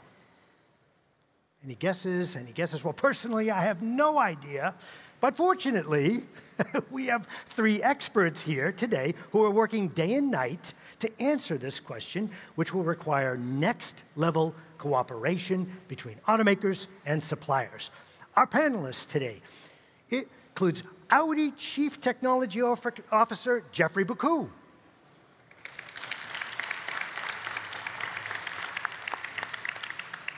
Samsung Display Corporate EVP and Head Mobile Display Business, Joo-Hyung Lee. Joo-Hyung has his own cheering section, all right. Yeah. Great, I love Competition. it. Oh, my goodness. And 3M President, Advanced Materials and Transportation Product Platform, Amy McLaughlin. All right, there we go. All right, that's great. Nice job. Thank you, audience. I'd like to start with a question for Jeffrey. Jeffrey, how are you managing the evolution and speed of innovation in the industry, and how can companies such as Samsung and 3M help you achieve your goals? So that's a very interesting question. Thank you for that. At Audi, this IAA is a very special moment because we revealed our Concept C, which is not only one car, it's also a design language, it's also how we want to develop cars. So I guess this is the right moment. So at Audi, we strive for clarity, we strive for technicality, we strive for a design experience that is emotion and that is supported by intelligence. What does that mean? That means that we want to curate a very specific experience. People don't want an Audi. I mean, they don't need an Audi. They want to have an Audi. So that means we have to stand up for this very premium experience. And to do so, that's what we have been, let's say, revealing with the first models to come starting 27 with this new design language.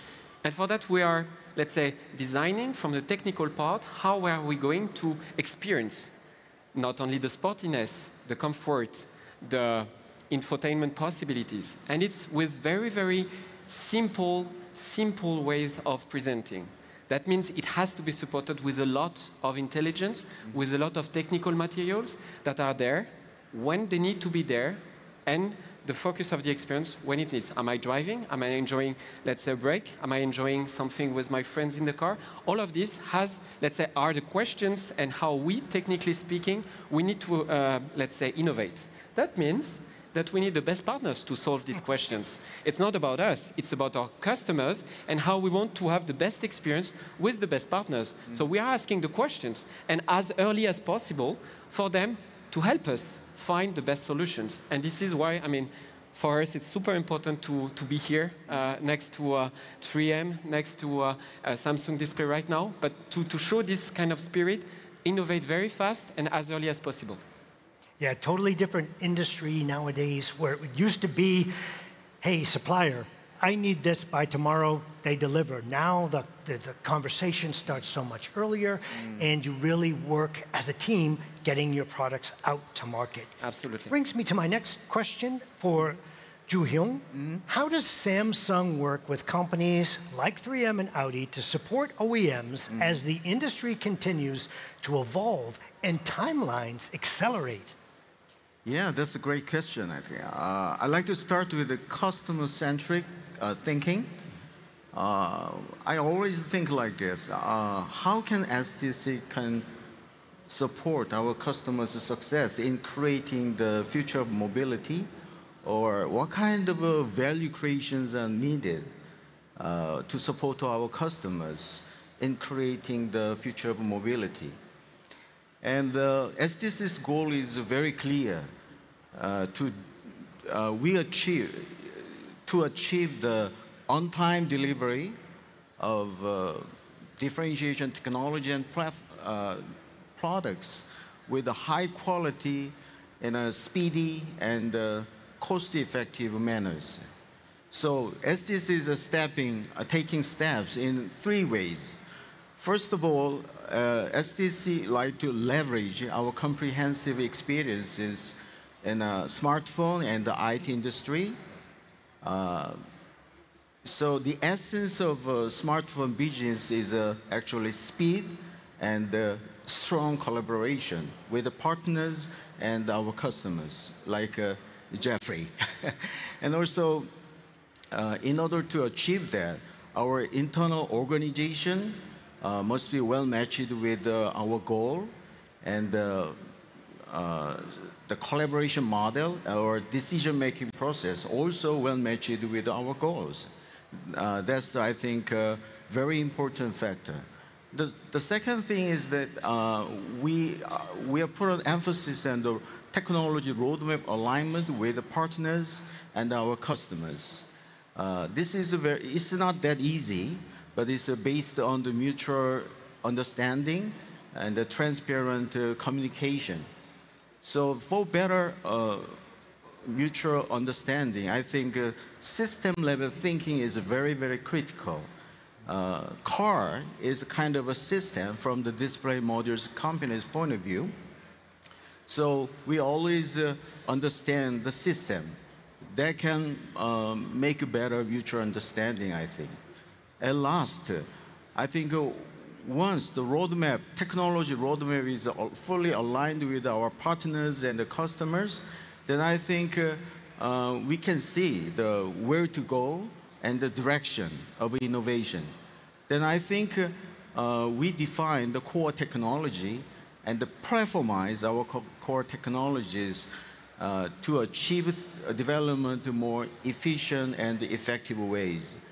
I think that's the way as can contribute to the automotive industry. Yeah. Thank you, Joo-Hoon.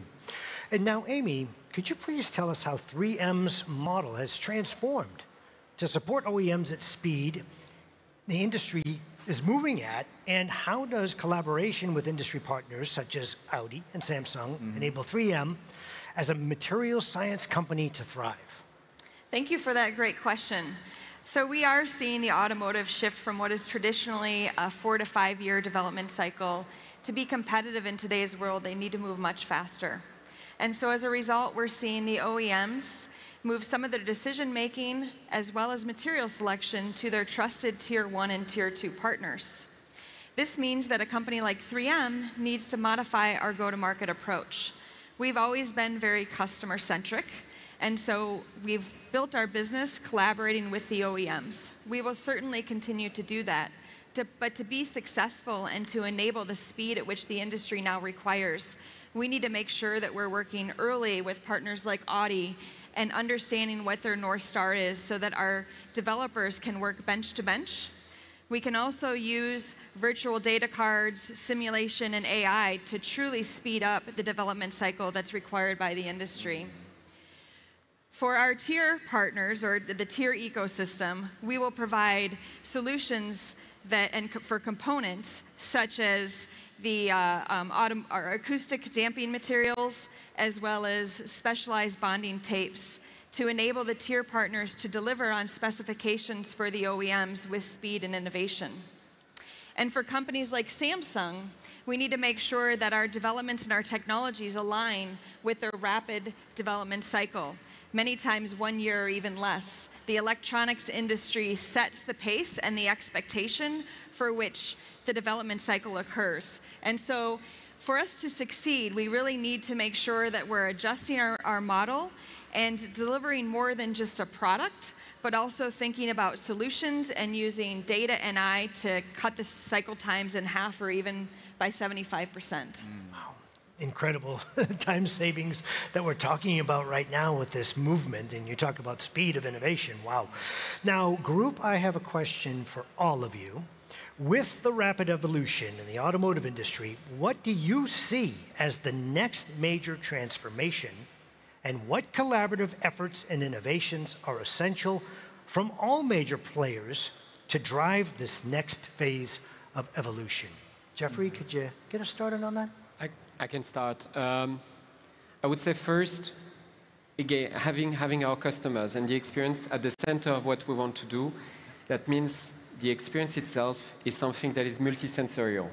So it's about the touch, it's about the quality of the material, it's also about, of course, the pleasure of driving, it's about the sensing itself, all your senses are there and they are activated.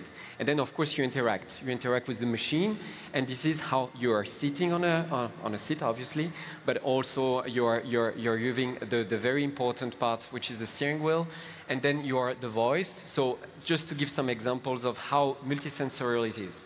That means if we want to speed up, as we described, these evolutions, we have now to really completely separate the hardware from the software in order for this experience to be, first of all, embedded as much as possible in the next development of the platforms. And here we're talking about very technical for Audi, very technical materials.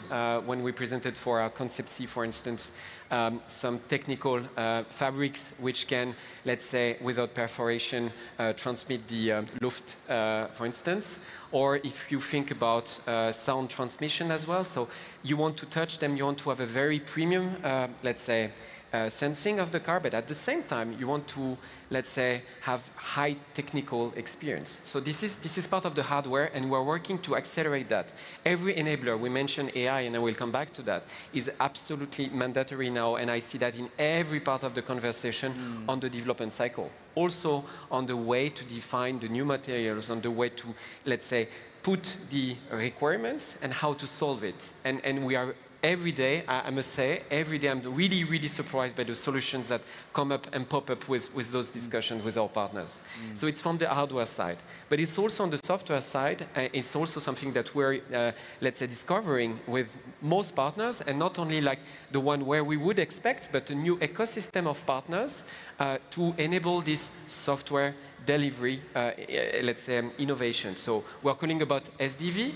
SDV is kind of a buzzword in a way. So how you want to, let's say, completely improve the experience all over the life cycle of the car. So the car is very good at one day, and then the day afterwards, you come, there was an OT, and the car is even better. The experience is even better. So that's what we strive as an Audi to develop it. So all in all, if I were to summarize, the separation between hardware to software is super important for us.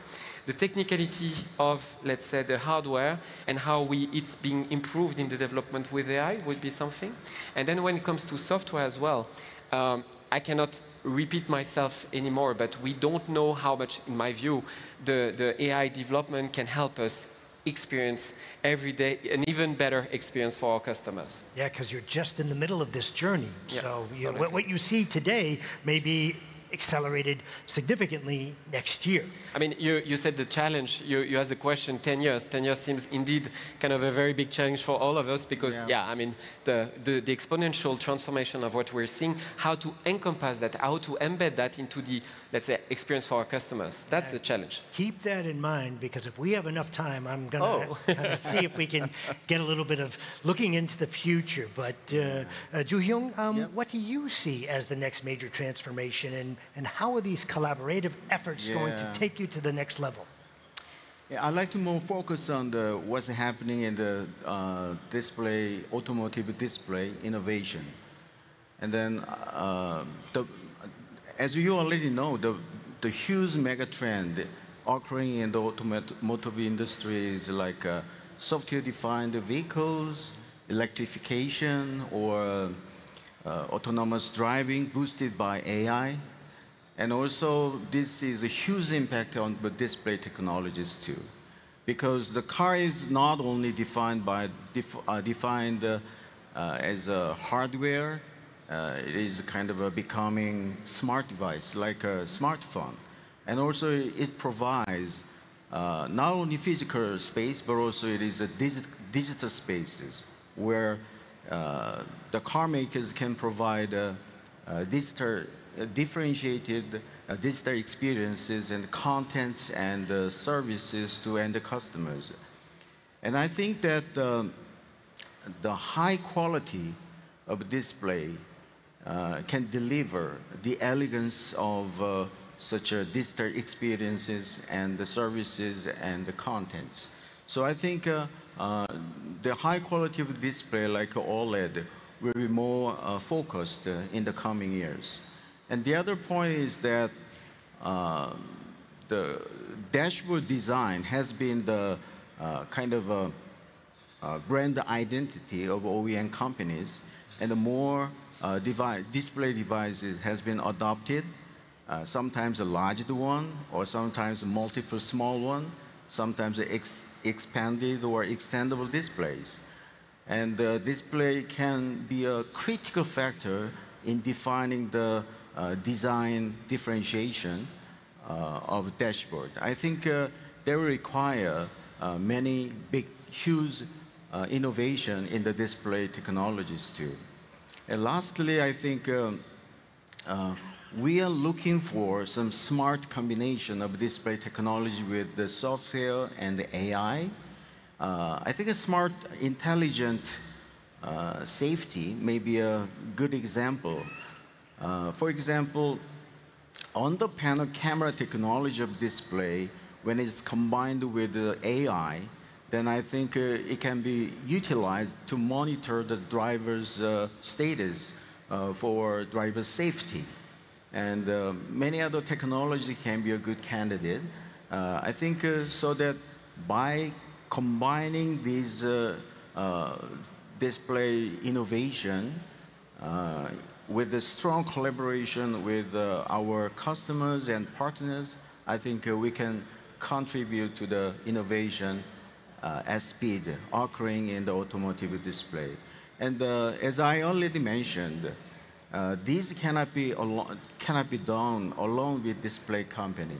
We can collaborate together at the very early stage of planning, of product planning. So I think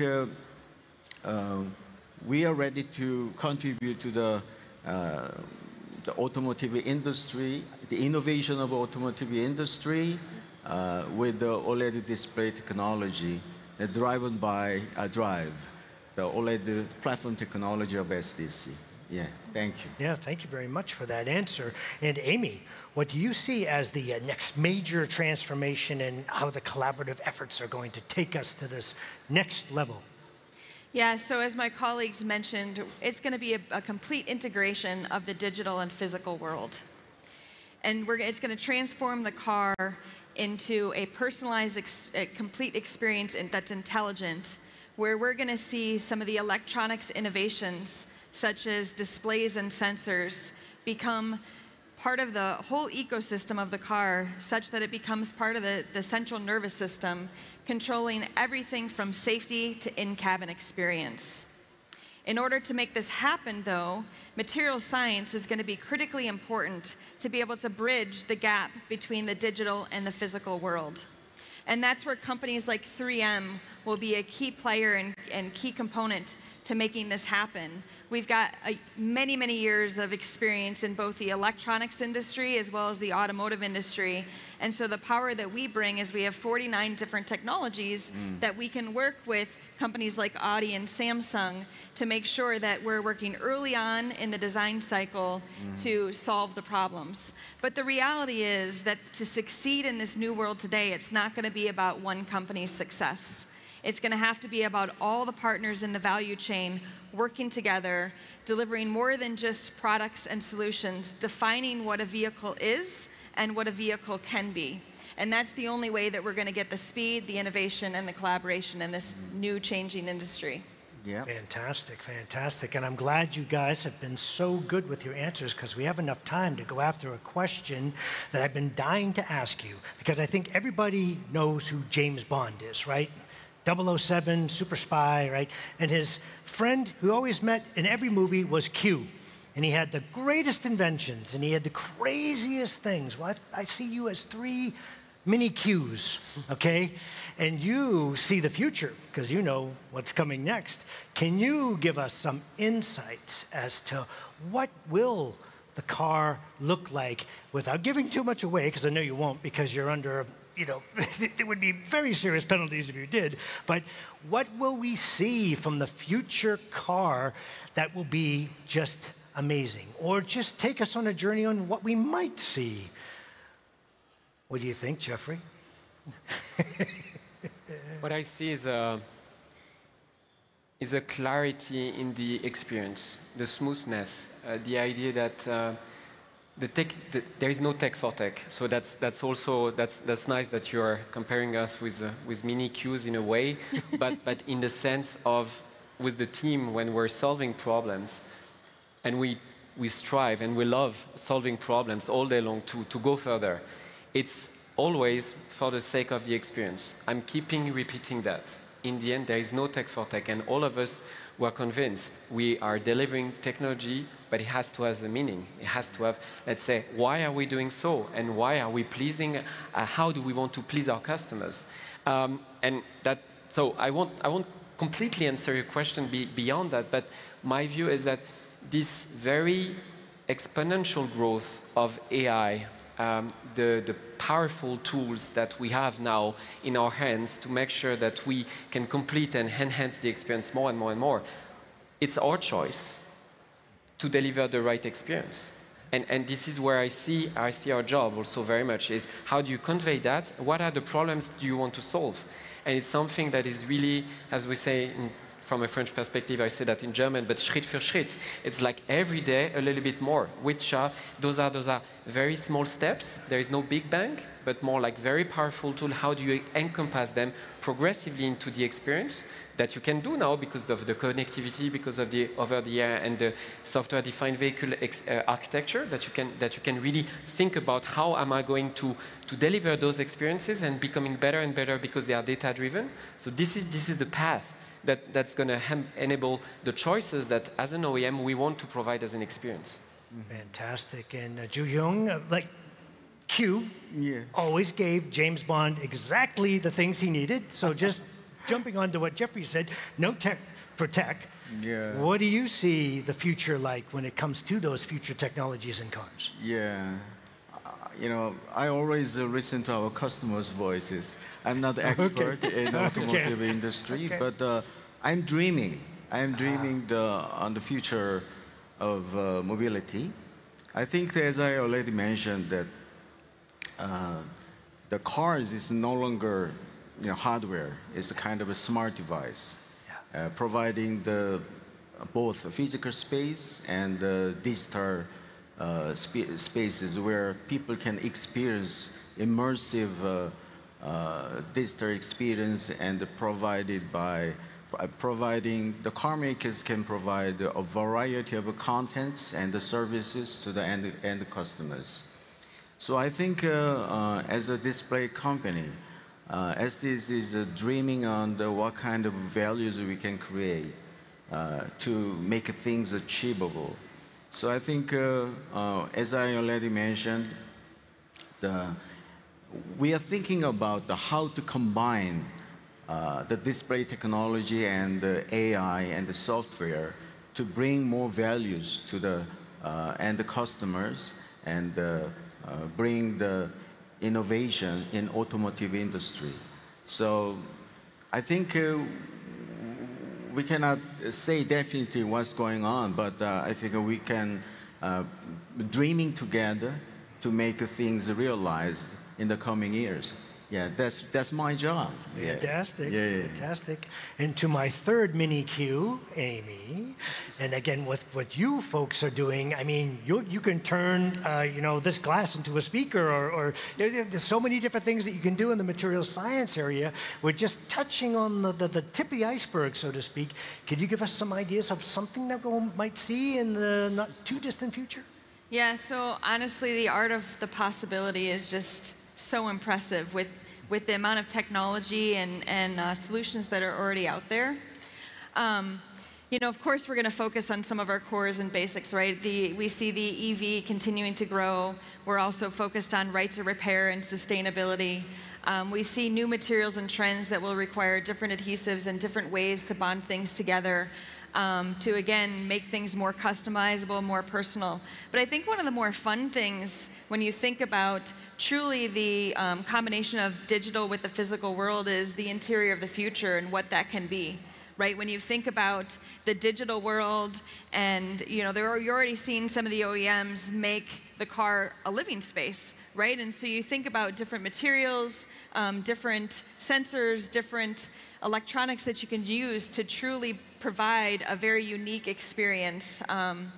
I think is where we're going to be going, and of course 3M's happy to step up and help make that happen. Mm-hmm. It's an amazing evolution because I remember being told years ago, people don't want to touch the screen because it gets all smudgy and dirty. Now everybody touches the screen all the time, every day.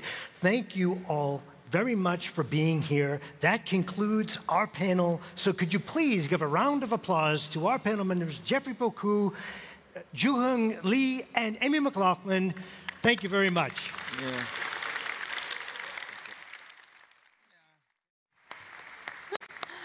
Well, a warm thank you also from me. Doug, we appreciate your moderation. We appreciate all the panelists. It's great to have you with us here on the main stage, rounding out the day. So, meine Damen und Herren, es geht weiter auf Deutsch. Wenn Sie mich nicht verstehen, dann wollen Sie wahrscheinlich dieses Panel nicht zugucken. If you don't understand me, if you don't understand German, this is probably not the panel for you because we're going to close out the day with a German language panel. So you're invited to stay. We hope you stay, but you have been warned, okay? So, es geht weiter mit Autonomes Fahren als Chance für vernetzte multimodale Mobilität. Und dieser Panel wird von Professor Dr. Andreas Hermann, Direktor bei der Institute for Mobility, Universität St. Gallen, moderiert. Bitte heißen Sie herzlich willkommen auf der Mainstage Professor Dr. Andreas Hermann und seine Gäste.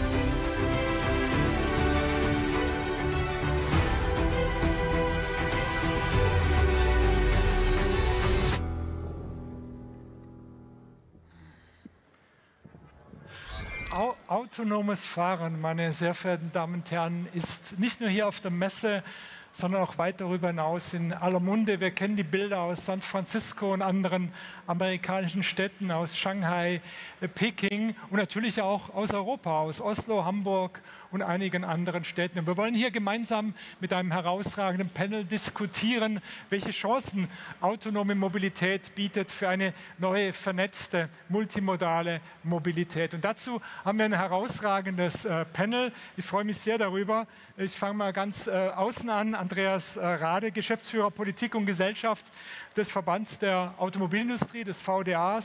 Rainer Becker, hier zu meiner Linken, Direktor Business Development bei Moja. Und Dr. Arne Schneemann, Vorstand Regiostraße der DB Regio AG. Schön, dass ihr alle dabei seid. Andreas, darf ich mit dir beginnen, so aus dieser Vogelperspektive des VDA? Was hat dich aus technologischer Sicht besonders überrascht rund ums autonome Fahren auf dieser Messe? Ja, ich muss einräumen, ich bin kein Ingenieur. Deswegen würde ich sagen, überrascht tut mich vieles natürlich, aber auch begeistern, was wir hier sehen können an Lösungen einfach. Ich denke immer, was bewirkt das Ganze eigentlich? Was kann ich damit? Und das frage ich dann auch. Und das ist natürlich toll, weil wir sehen können, dass wir viele Dinge möglich machen können, auch an übergreifenden Verkehrsmitteln, Nutzung, die wir vor 10, 15 Jahren nicht so machen konnten.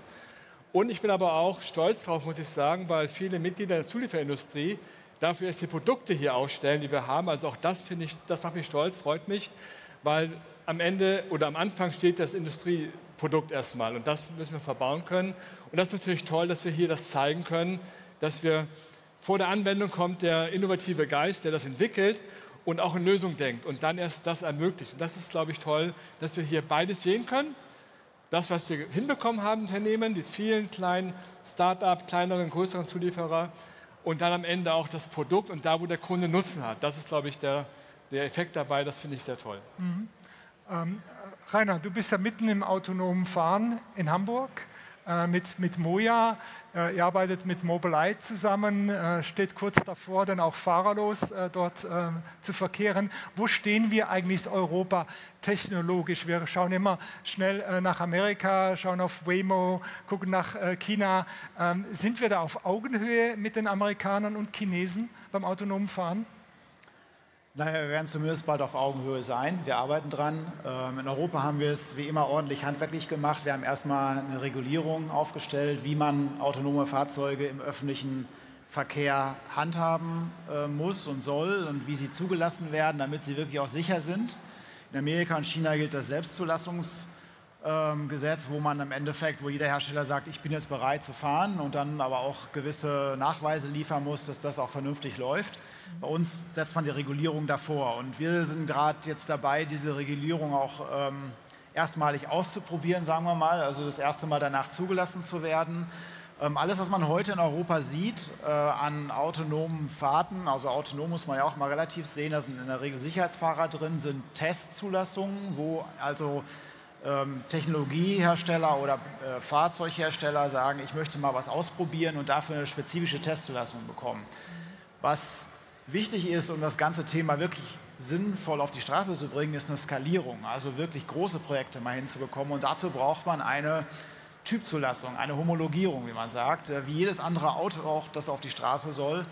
Und da sind wir, soweit wir wissen, jetzt zunächst mal die einzigen und ersten, die diese Typzulassung anstreben in Europa. Und wenn wir die dann hoffentlich Ende nächsten Jahres haben, dann sind wir wirklich auf Augenhöhe. Dann haben wir diese Regulierung überwunden und sind auch technisch zertifiziert, dass wir das dürfen. Und dann, glaube ich, haben wir einen großen Vorteil, diese Technologie auch schnell in Europa auszurollen. Mhm.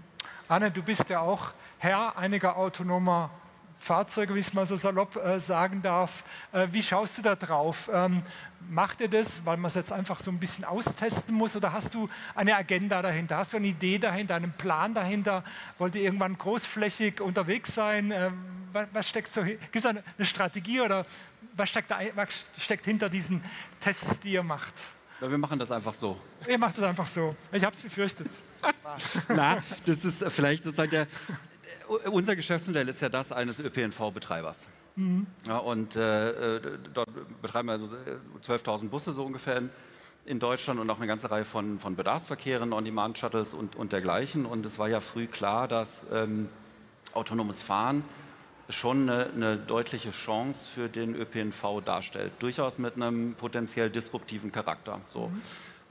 Und deshalb haben wir gesagt, auch ist es in unserer Verantwortung sozusagen für die Zukunft unseres Geschäftsmodells, wenn man so möchte, frühzeitig eigentlich Erfahrungen zu sammeln und zu schauen, wie funktioniert das eigentlich. Also in anderen Worten, wir versuchen uns bestmöglich darauf vorzubereiten, was da kommen kann. Und ich glaube, das gehört zum verantwortungsvollen Geschäftsmodellgedanken dazu und haben sehr klein angefangen mit so einem Shuttle in Bad Birnbach, die Älteren erinnern sich, es war sozusagen alles noch so, der Staatsminister Bernreiter hat das heute noch mal als Verkehrshindernis bezeichnet, weil es mit 15 km/h irgendwie fuhr. Mhm. So, seitdem ist da viel passiert. Ne? Und seitdem haben wir eine ganze Reihe von weiteren Pilotprojekten gemacht, bis hin zu den 2 Level-4-Projekten, die wir heute mit Kira und mit Ultimo an den Start bringen. Und am Ende geht es für mich, für uns als Betreiber darum, darauf vorbereitet zu sein. Wenn es in die Skalierung kommt, wenn wir das in größerem Stil nutzen können, wird das ganz sicher auch ein relevanter Teil unseres Geschäftsmodells sein. Und darauf sollten wir vorbereitet sein. Dafür bauen wir systematisch die Kompetenz auf,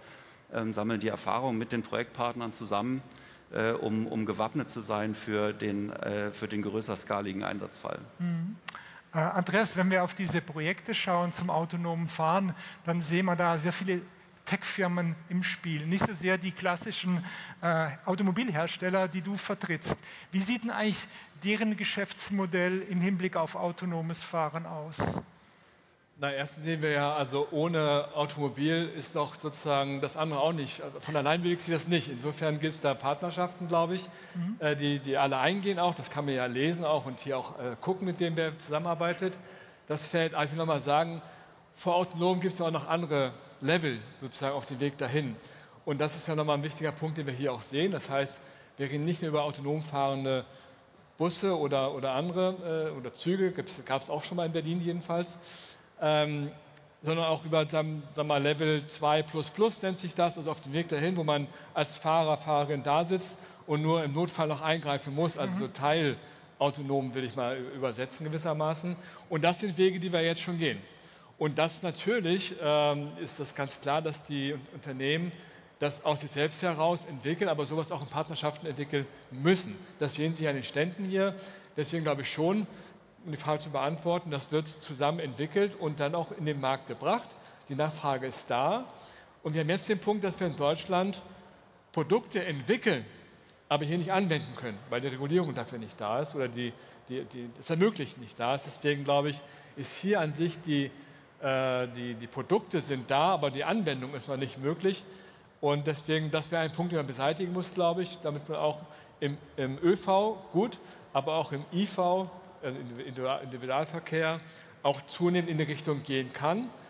Wie gesagt, ich sitze da noch und greife noch ein, aber die Produkte dafür sind jetzt schon eigentlich da. Rainer, ihr arbeitet jetzt mit Uber zusammen, macht eine Kooperation in den USA.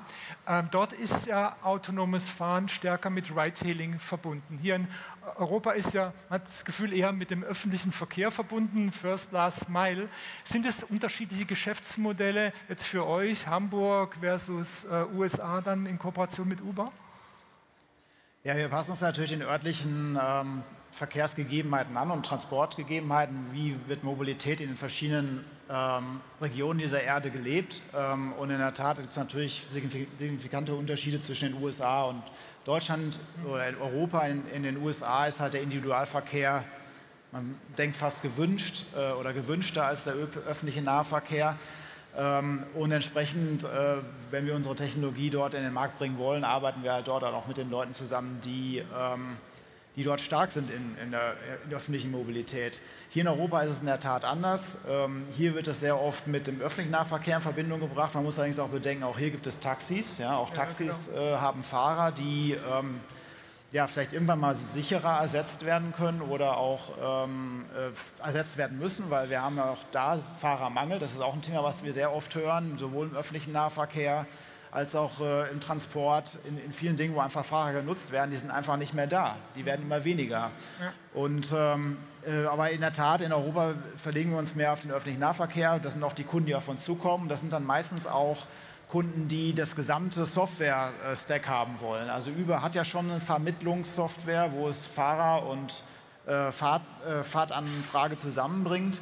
Das müssen wir denen nicht mehr liefern. Hier in Europa ist es eher so, wenn ein öffentliches Nahverkehrsunternehmen einen On-Demand-Betrieb autonom ausstellen will, dass wir dann auch diese ganze Software, die Intelligenz zur Verfügung stellen, um Fahranfragen und Fahrzeug zusammenzubringen. Und das ist so ein bisschen vom Umfang her noch mal größer und interessanter für uns. Und natürlich ja, gehen wir natürlich auch sehr stark mit den Zielen des öffentlichen Nahverkehrs einher, dass wir sagen, wir möchten möglichst den privaten Verkehr dann auch von der Straße wegbekommen. Wenn wir so auf die großen Autonomous Driving Projekte schauen in der Welt, San Francisco, Shanghai und so weiter, dann finden die eigentlich in den Metropolregionen statt. Jetzt haben wir in Europa typischerweise einen sehr guten öffentlichen Verkehr innerhalb dieser Metropolen. Die Frage an Arne, siehst du denn euren Service dann eher aufs flache Land hinaus, in die Umgebungen von diesen Metropolen, oder wo würdest du idealerweise den Einsatz von solchen autonomen Fahrzeugen sehen? Ich glaube, wir haben, wenn man so möchte, ein Dilemma. Ne?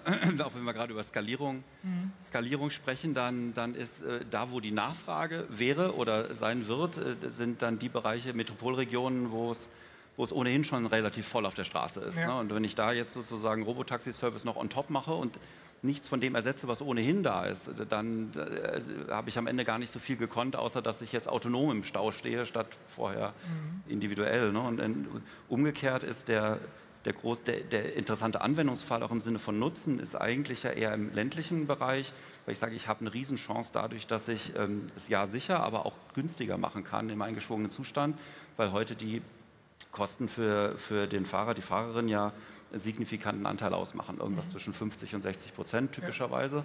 Ja. Und da ergeben sich natürlich enorme Einsparpotenziale, die am Ende helfen könnten, den öffentlichen Nahverkehr gerade im ländlichen Bereich sozusagen zugleich attraktiver und bezahlbarer zu machen. Also so, nur umgekehrt ist da natürlich wieder da wäre sozusagen der Nutzen da habe ich aber natürlich nicht von Anfang an die Skalierung. Das muss man auch dazu sagen.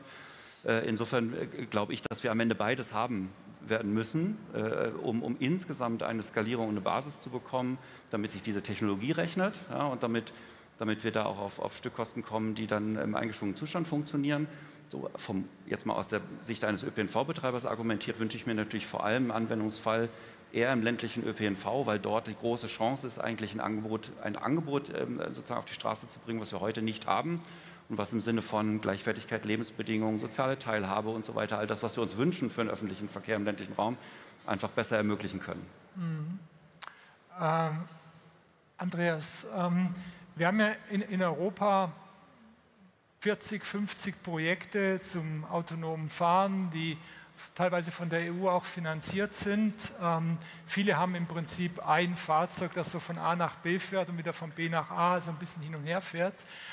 Müssten wir nicht einmal groß denken und sagen, wir müssen jetzt mal so denken wie in den USA, wie in China, 700, 800 Fahrzeuge, um dann nicht nur das autonome Fahren zu lernen, sondern auch zu sehen, welche anderen Industrien siedeln sich da an. Entstehen da Geschäftsmodelle, dass diese Regionen irgendwann tragfähig werden. Wieso kriegen wir das in Europa nicht so richtig hin? Oder wie seht ihr das? Ja, ich glaube, wir müssen da mal in viel denken, ja? Also in vielen Gebieten, wo wir es proben können. Und ich will mal ergänzen, auf dem Land speziell, also Busse, die stur nach Fahrplan fahren, obwohl keiner drin ist, machen keinen Sinn. Auch ökologisch nicht, sie sind teuer und auch ökologisch unsinnig. Ich kenne das aus der Uckermark im Norden von Berlin, das macht keinen Sinn, da sitzen 5 Schüler drin.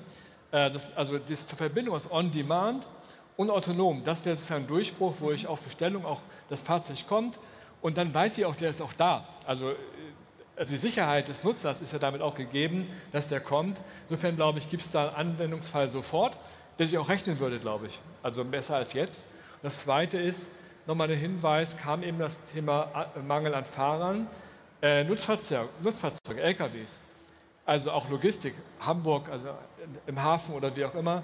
Also darüber hinaus, das sind Anwendungsfälle, wo es unmittelbar Sinn macht, weil sie einen Mangel haben an Fahrern, auch sichere Lieferketten dadurch haben natürlich, weil sie können das besser planen auch. Also sie haben an sich unmittelbar Anwendungsfälle, wo es sofort Sinn macht. Und im Weiteren hinaus, glaube ich, in diesen Stadtgebieten müssen wir das genau machen, damit sich drumherum, wie jetzt Hamburg sowas ja auch schon entstanden ist, wie ich das von Berlin aus sagen darf, wo Interesse geweckt ist, wo drumherum auch Anwendungsfälle kommen und sich ein Ökosystem drumherum entwickeln kann auch. Insofern glaube ich, wir brauchen das. Das muss wachsen aus diesen Regionen heraus und auch Sicherheit geben natürlich. Also wir haben ja ein gemeinsames Problem dann, die Sicherheitsfrage. Und wir müssen das ja zeigen, dass es sicher ist. Deswegen kann man streiten über den amerikanischen Weg oder den europäischen Weg, immer so eine Frage, bis was passiert ist, kann man lange darüber diskutieren. Aber es ist so jetzt, wie es ist. Deswegen müssen wir, glaube ich, gerade deswegen viele Flächen schaffen, wo es angewendet wird und Nutzen stiftet. Das ist, glaube ich, zusammen sehr, sehr wichtig. Das ist meine Frage sehr diplomatisch beantwortet. Darf ich nochmal pointiert fragen? Wir verschleudern das Geld in der EU für 80 Projekte, statt dass wir es auf den Punkt bringen und sagen, wir brauchen 3 Projekte, Vorzeigeprojekte in Europa, um endlich mit den Chinesen und Amerikanern mitzuhalten. Ja, gerne. Okay, sofort, ja. Super, genau.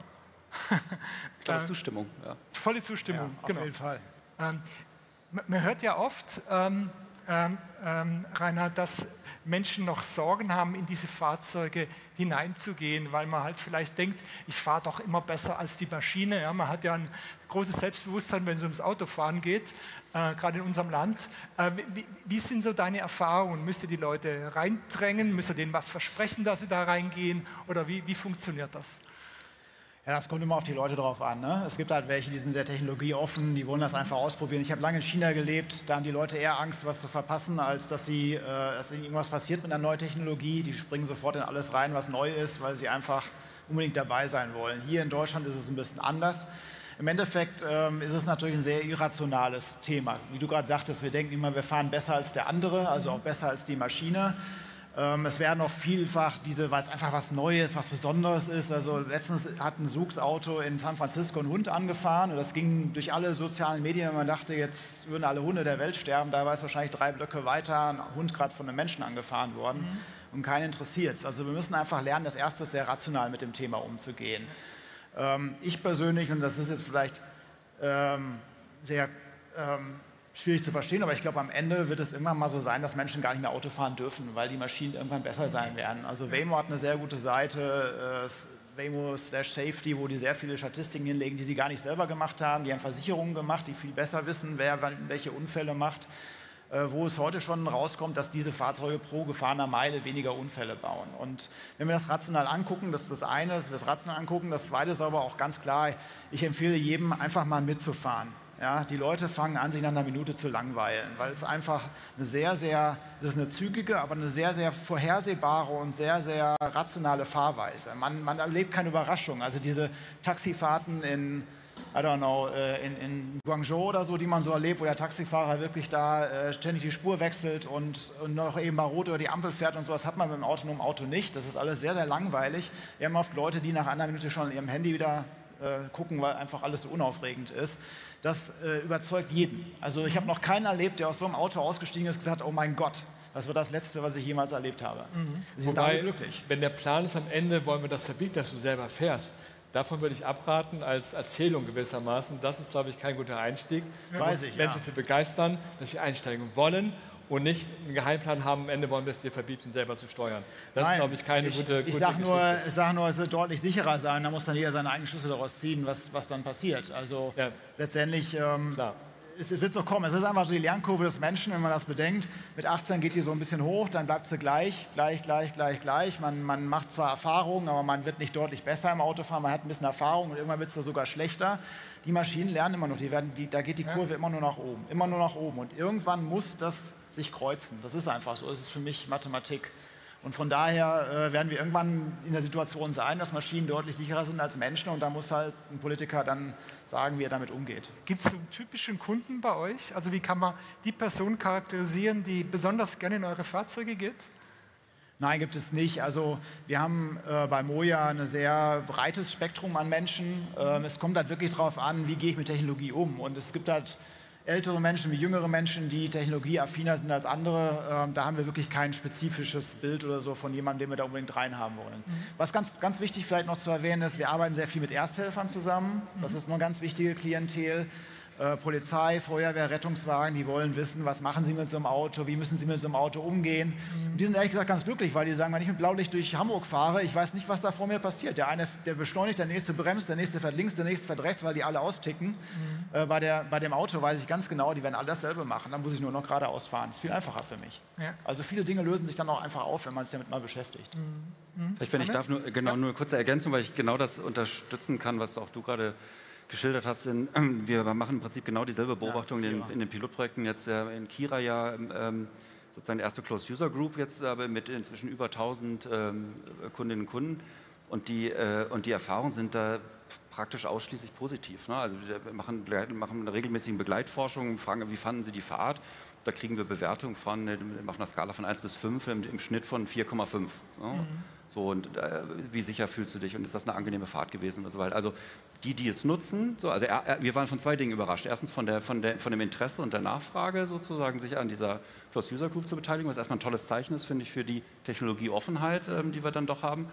Und zweitens dann von den durchweg eigentlich positiven Bewertungen der Fahrgäste, die dann mitgefahren sind. Die sagen, das fühlt sich in der Tat im besten Sinne sozusagen langweilig an nach kürzester Zeit und es ist eine gute Erfahrung. So, jetzt darf man sich keine Illusionen machen, natürlich ist das nochmal ein spezielles Setting, wir haben noch den Sicherheitsfahrer an Bord und so weiter. Ne? Das ist noch nicht der reale Case, wo man vollständig allein im Auto sitzt und natürlich ist das auch eine positive Selbstselektion der Leute, die sich dafür interessieren, gar keine Frage. Na, aber ich glaube, umso mehr brauchen wir dafür eigentlich da haben wir hier einen Konsens, einen sehr breiten, brauchen wir eigentlich die größerskalige Verprobung in größeren Modellregionen, dass man genau das eigentlich in größerem Stil dann tatsächlich sehen kann. Aber ich finde, die ersten Ergebnisse, die wir jetzt in diesen Pilotprojekten zeigen können, die sind erstmal total ermutigend. Andreas, wir haben ja häufig das Thema Datensicherheit beim autonomen Fahren, auch Sorgen, wenn Wettbewerber aus anderen Kontinenten jetzt nach Europa kommen. Gibt es da in der Position des VDA, wer hier autonomes Fahren betreiben sollte in Europa? Also ich glaube, wir brauchen wahrscheinlich generell noch eine Diskussion über das Thema Daten insgesamt, weil viele dieser Funktionen gehen ja auch durch Weitergabe eigener Daten und so weiter. Am Ende, nein, also wer sozusagen sich hier auf diesem Markt dazu qualifiziert, der ist herzlich willkommen. Ich glaube, wir brauchen diese Partnerschaften auch, wir müssen miteinander lernen. Andere Regionen sind weit oder auch weiter, also wir müssen mit denen auch zusammenarbeiten. Ich glaube, das ist kein Ausschlusskriterium. Wie sind es bei euch bei Moja? Seid ihr die sogenannten Owners dieser Daten oder wer spielt da sozusagen alles mit, wenn es darum geht, Auswertungen zu machen, Nutzerprofile zu erstellen und ähnliches mehr? Ja, das waren jetzt sehr viele Arten von Daten in einem Satz. Man muss natürlich erstmal unterscheiden, von was für Daten reden wir. Ne? Reden wir von Daten von Nutzern, reden wir von Daten, welches Signal von welchem Sensor im Auto zum anderen Sensor im Auto geschickt wurden. Das sind sehr unterschiedliche Arten von Daten. Und da gilt wie immer bei Daten der Grundsatz, jeder kriegt die Daten, der sie haben muss. Und der sie nicht haben muss, kriegt sie auch nicht. Nutzerdaten zum Beispiel kriegt der Technologieprovider für das Fahrzeug nicht. Was soll er damit? Der muss nicht wissen, ob der Passagier 54 oder 32 Jahre alt war. Der muss einfach nur wissen, was mit dem Auto in dem Moment passiert ist. Und diese Daten wird er auch bekommen. Deswegen gehen gewisse Daten an den Technologieprovider, gewisse Daten gehen an uns und gewisse Daten gehen an den Betreiber des Dienstes. Aber wie gesagt, immer nach dem Grundsatz, wer sie haben muss, der bekommt sie und wer sie nicht haben muss, bekommt sie nicht. Anne, was hält dich noch ab, außer Geld? Geld fehlt immer, jetzt zu sagen, wir machen das jetzt mal. Wir nehmen irgendeine Region und setzen da mal 200 oder fangen mit 100 an, 100 solcher Fahrzeuge ein. Was hält dich davon ab? Autos. Autos? Ja, es gibt sie ja noch nicht. Ne? Also in der Okay, Stückzahl. dann sagen wir 20, die werden wir wahrscheinlich kriegen. Das, jetzt müssen wir nicht ringen sozusagen um 20 oder 15 oder irgendwie sowas. Wir sind aktuell in sehr konkreten Diskussionen, wie wir das Kira-Projekt jetzt quasi in die nächste Phase überführen wollen, weil der nächste Schritt muss sein, das größer zu machen. So. Ja. Jetzt haben wir da ja Infrastruktur geschaffen, Kompetenzen aufgebaut, Prozesse etabliert und so weiter und würden das gerne in den nächsten 1-2 Jahren sozusagen nochmal deutlich ausweiten und sind jetzt in guten Gesprächen, dass wir das auch hinbekommen. Und dann werden wir auch reden von Größenordnungen und Fahrzeugen. Ich sage mal jetzt mal 10, 15, sowas, das wäre schon das Ziel, damit man eine größere Basis hat. Das ist immer noch klein im großen Maßstab, gar keine Frage, auch verglichen international. Ne, aber das ist jetzt gemessen daran, was wir für Fortschritte erzielen können aus dem heutigen Ist heraus, ist das aus meiner Sicht der richtige Schritt, ja, den wir auch beisteuern können. Und dann ist es am Ende im Wesentlichen ein Verfügbarkeitsthema von zugelassenen Fahrzeugen und natürlich der dazugehörigen Finanzierung, dass wir das in größerer Skalierung machen können. Ich sage, der Betrieb als solches ist am Ende wird nicht der Hemmschuh sein oder der Engpass. Ne? So, das werden wir hinkriegen, auch von der Planung, von der Abwicklung, Durchführung und so weiter. Da haben wir, glaube ich, die relevanten Erfahrungen jetzt gesammelt. Das ist relativ schnell skalierbar und am Ende hängt es jetzt eher an der Software und an den Fahrzeugen, dass die in der hinreichenden Stückzahl verfügbar sind. Vielleicht kann man an dieser Stelle auch einmal öffnen. Vielleicht gibt es Fragen, Anmerkungen von Ihrer Seite. Wir haben Mikrofone links und rechts. Darf ich fragen, ob jemand von Ihnen eine Anmerkung oder eine Frage hat?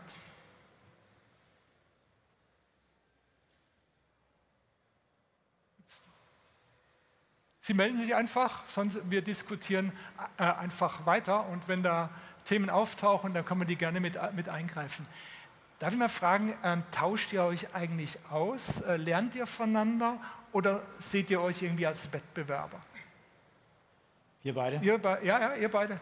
Nee, im Gegenteil, wir sind eigentlich sehr komplementär, weil der Andi wollen das betreiben, die wollen die Technologie nutzen. Er sagt ja gerade, er braucht Fahrzeuge, wir haben Fahrzeuge, das passt sehr gut zusammen. Das muss natürlich zeitlich, dann gibt es natürlich auch einen Business Case dahinter und so weiter, muss das passen, aber grundsätzlich ja, ist es sehr komplementär, was wir machen. Andreas, die Frage ist ja, wie man sowas finanziert bekommt. Ja, wir haben in den USA das Modell der privaten Finanzierung. In China hat man das Gefühl, der Staat ist sehr stark involviert in das Thema autonomes Fahren. Bräuchten wir irgendwie einen Fonds? Seid ihr im Gespräch mit der Bundesregierung, dass es Anschubfinanzierung gibt? Wie kriegen wir autonomes Fahren jetzt aber auch von der finanziellen Seite jetzt möglichst schnell gehoben? Also es gibt ja sehr viel Geld aktuell, was für verschiedene Zwecke vorgesehen ist, aber natürlich, das ist der entscheidende Punkt. Nehmen wir schon, war auch hier an der IAA geäußert, vom Kanzler selber, auch von dem Verkehrsminister, das Thema ist ganz oben auf der Agenda. Wir müssen es nur auch in der Umsetzung natürlich dann da haben, sowohl nochmal die Regulierung dafür haben, also das Zulassen, auch die Region, aber auch das Erlauben, auch von unterhalb nochmal dieses Level 2++, also dieses Teil autonome Fahren. Auch das ist ja Teil der Geschichte, glaube ich, also das brauchen wir. Aber natürlich auch im Bereich Forschungsgelder, glaube ich, ist viel zu tun. Am Ende wird es eine Mischung sein aus, sagen wir mal, Business Case, öffentlichen Geldern in verschiedenen Bereichen, das muss zusammenkommen. Und ich glaube schon, da wo noch was fehlt, sollten wir allein aus industriepolitischen Antrieb heraus sagen, da müssen wir eine Lücke schließen, damit wir da vorankommen. Also wir gucken in die Welt und sehen die Anwendungsfälle. Alle sagen, ja, das ist das, wo wir rein müssen und vorne sein müssen. Ich glaube, das wäre gut angelegt, da zu gucken, wo was fehlt, dass wir das investieren. Ich nehme das so wahr, Politik ist dazu bereit, aber erstmal muss dazu der Haushalt nochmal kommen und dann ist es real. Das ist, glaube ich, der entscheidende Punkt. Und ich glaube aber gemeinsam nochmal, das ist angesprochen worden, dieses Lustmachen auf das zu machen. Also was du gesagt hast, mit einsteigen wollen, mitmachen wollen, drin sein wollen. Das glaube ich, was wir in anderen Bereichen ja auch haben. Auch in der Elektromobilität ist das ein Thema. Fahr doch mal, also erlebe es doch mal. Sind ja ähnliche Momente. Deswegen habe ich darauf hingewiesen, auch wir müssen die Geschichte auch so erzählen, dass es einladend ist. Und ich meine, es ist auch real, es ist ja keine Geschichte. Aber dafür werben, sozusagen das anzubieten, Erfahrungsräume schaffen und Mehrwert bieten. Ich glaube, das ist der entscheidende Punkt. Und deswegen gerade in den Regionen, glaube ich, ich habe den Busverkehr angesprochen, das sind, glaube ich, Themen, die davon profitieren würden. Und das heißt, es wächst in den Regionen, da habe ich unmittelbar Mehrwert daraus. Und ich glaube auch Menschen überzeugen kann, die jetzt nicht in Hamburg wohnen, in Berlin wohnen, sondern die vor Ort, auf dem Land, nicht in irgendwelchen Bereichen, wo eine Uni in der Nähe ist, wohnen, die sagen, ach, guck mal an, ja. Das mache ich. Ich glaube, darüber wächst auch der Bedarf und auch die Erfahrungswelt. Das ist, glaube ich, sehr wichtig. Jetzt leben wir in einem Land, in dem gilt Mobility as Ownership. Ja, wir lieben ja unsere Autos.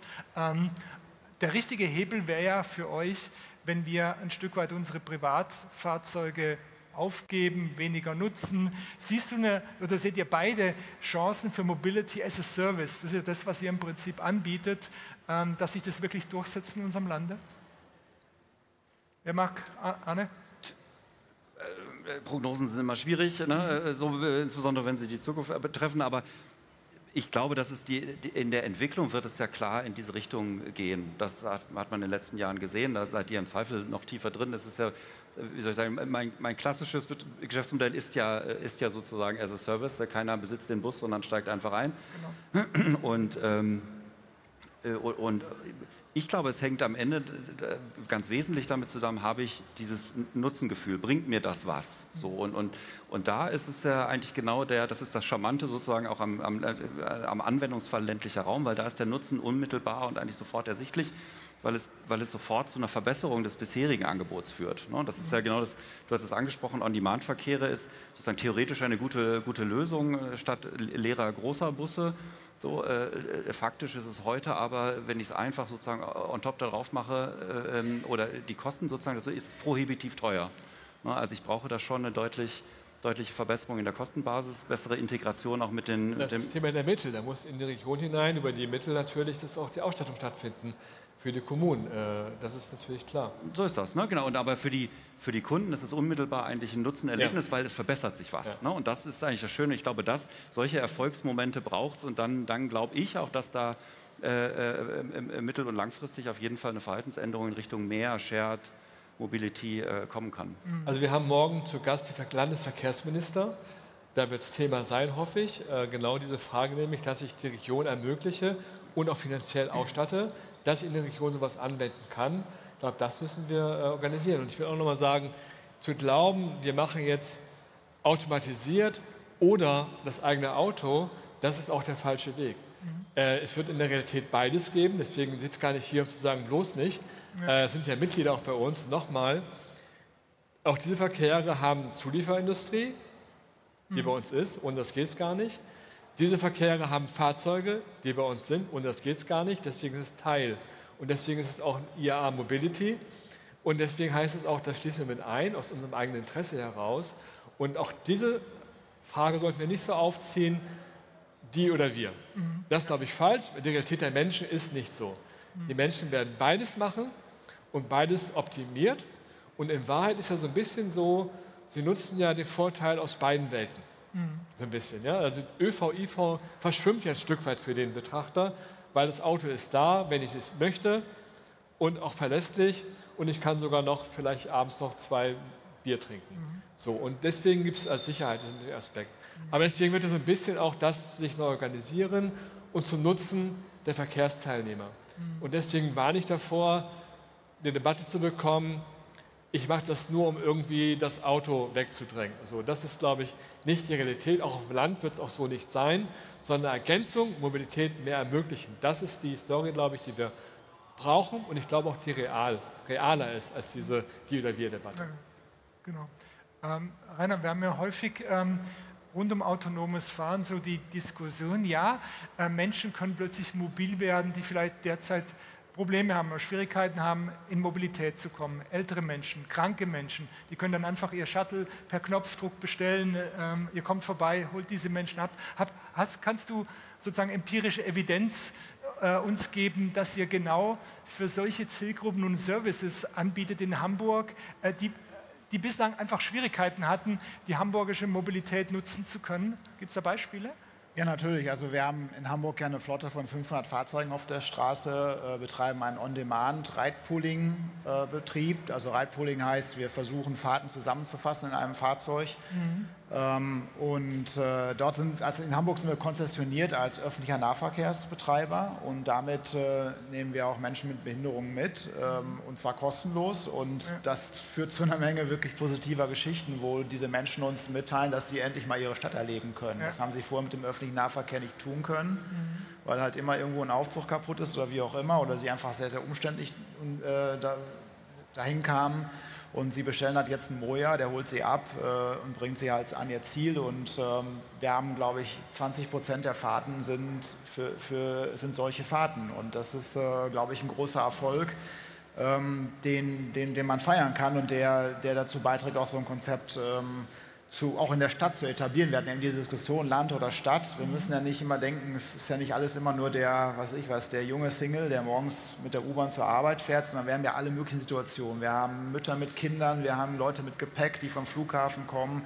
Wir haben alle möglichen Spezialfälle, die abgedeckt werden müssen. Und wir müssen einfach ein Angebot geben, das all diesen Menschen in diesen Lebenssituationen eine Hilfe bietet. Und dann schaffen wir es, sie in dieses Mobilitätssystem reinzubringen. Dafür brauchen wir mehr Möglichkeiten als das, was wir heute haben. Mehr Flexibilität, mehr Zuverlässigkeit, die Menschen dann in diesen Situationen nutzen können. So gesehen ist ja eine gute Mobilitätspolitik die beste Sozialpolitik. Ne? Also ja, absolut. Menschen sozusagen in Bewegung zu kriegen, ihnen Chancen zu öffnen, Lebenschancen zu öffnen. Genau. Andreas, wie siehst du jetzt so den weiteren Entwicklungspfad dieser Technologie? Wann werden wir groß? Was machen die OEMs, die auch schrittweise diese Technologien in ihre Autos jetzt verarbeiten, dass man dann vielleicht auf den Autobahnen irgendwann im eigenen PKW autonom fahren kann? Kannst du da mal so ein bisschen Perspektive geben? Reden wir jetzt da über 10 Jahre, 15 Jahre, 5 Jahre? Wie sind da deine Erwartungen? Die Erwartungen sind hoch. Die Jahreszahlen schwer zu sagen. Am Ende nochmal, die Fahrzeuge sind ja schon da, die mehr können, als jetzt zugelassen ist. Deswegen ist schon der Punkt, wir fordern das ein, dass das Schritt hält. So eine Art vorausschauende Regulierung brauchen wir eigentlich, die immer einen Ticken schneller ist und das ermöglicht. Das ist, glaube ich, wichtig, aber ich mag jetzt keine Jahreszahlen zu nennen. Aber wenn wir in die Welt gucken, dann müssen wir sagen, Zeit haben wir dafür nicht. Wir brauchen das sehr schnell. Wir brauchen die Anwendungsfälle, die Modellregionen, deswegen toll, was da passiert. Hamburg ist ja über Hamburg hinaus auch groß bekannt, weil es einfach eine tolle Geschichte ist in Deutschland, die sowas anbietet. Hätte man ja gar nicht gedacht vielleicht vor einigen Jahren, dass es großartig sowas gibt. Diese Modelle, die du genannt hast, sind wunderbar. Da müssen wir alle gemeinsam, glaube ich, den Druck machen auf die Politik, dass die Regulierung da vorausläuft, aber auch, dass die Menschen es auch, sagen wir mal, einfordern, dass es Thema wird. Ich will nicht sagen, bei einer Wahlentscheidung zwingen, aber es muss Thema sein, wir wollen das. Und dass sich auch das in der Region entwickelt, dass die Menschen sagen, wir wollen das, wir wollen hier das erleben, wir wollen sozusagen auch smarter in die Mittelstadt kommen aus dem Dorf heraus und so weiter. Das muss eine Begehrlichkeit haben und dann, glaube ich, können wir es beschleunigen. Und das, die Antwort so schnell wie es geht, natürlich, weil die Welt wartet nicht auf uns. Anne, sag uns jetzt mal noch, was du jetzt noch alles brauchst. Brauchen wir noch irgendwelche finanziellen Anreize, dass die Menschen das nutzen? Brauchen wir irgendwie separate Spuren für deine Autos? Müssen wir noch die Mikromobilität integrieren, dass jemand sagen kann, ich kriege bei dir alles, Bahn und Auto und Mikro? Oder was brauchen wir noch, dass du jetzt so richtig loslassen kannst? Na, ich versuche es mal so rum. 3 Dinge brauchen wir auf jeden Fall. Autos, Software und Geld. Ja, so, das haben wir eben schon mal. Und Fahrgäste. Genau. Aber ohne das Angebot auf der Straße hätte ich auch keinen. So, und also das ist schon mal die Grundvoraussetzung. Ne?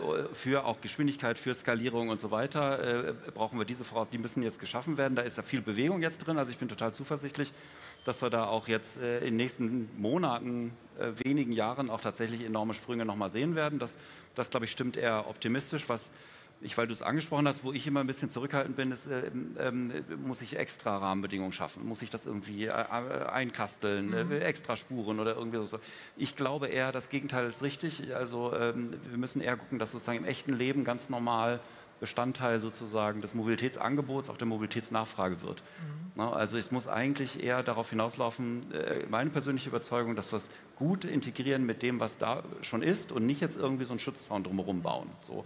Also ein Gedanke und ein zweiter Gedanke, auch wenn wir über Geschwindigkeit, Mut, den es vielleicht auch dafür braucht und natürlich auch Geld reden, dann würde ich uns empfehlen, nicht zu sehr von den Ausnahmen sozusagen zu denken, sondern die Geschwindigkeit werde ich erstmal mit der Masse hinbekommen. Ne? So, es gibt sehr viele Ausnahmefälle, du hast gerade auch ganz tolle Beispiele geschildert, die für sich super sind. So, ich glaube nur, wir werden in der Entwicklungsgeschwindigkeit da ein Thema bekommen, wenn wir, und das haben wir in der Vergangenheit, so ein bisschen so deutsch-europäisches Vorgehen, wir kommen eher von den Ausnahmen, von den Sonderfällen und so weiter, versuchen alles gleich zu lösen. So, und ich glaube, das geht immer zulasten oder häufig zulasten der Geschwindigkeit. So, und wenn wir Geschwindigkeit wollen, dann werden wir, glaube ich, eher sozusagen auf den Massenanwendungsfall gehen müssen oder auf den breiteren Anwendungsfall, um diese Geschwindigkeit tatsächlich erzielen zu können. Und dann können wir die anderen Sachen nachziehen. Ja, genau. Rainer, ihr habt jetzt sehr viel Erfahrung in Hamburg gesammelt mit autonomem Fahren.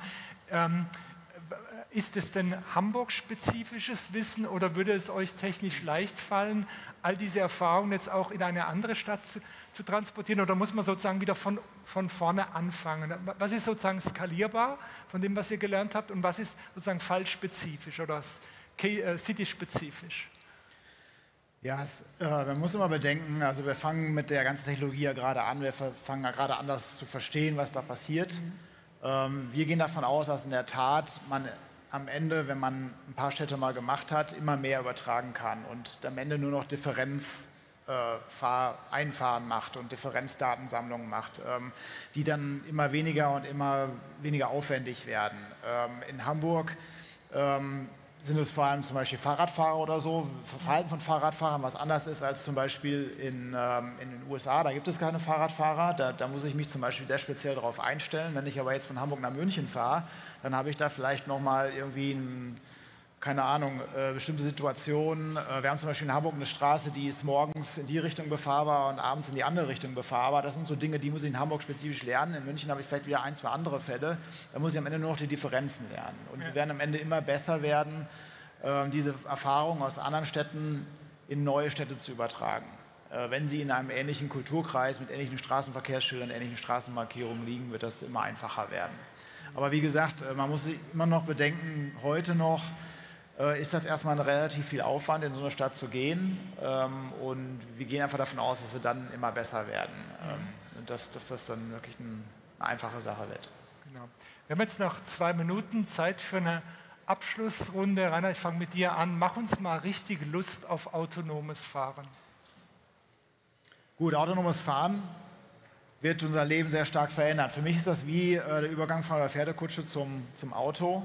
Es wird einfach einen ziemlichen Ruck geben, sowohl im Transport als auch im Bewegen von Menschen. Und das Tolle daran ist, es wird sicherer sein, es wird flexibler sein und es wird einfacher sein, diese Mobilität zu nutzen und wird dadurch viele Menschen mobiler machen. Und das ist etwas, was wir uns auf jeden Fall leisten sollten und leisten können. Super. Anne, setzt noch was drauf?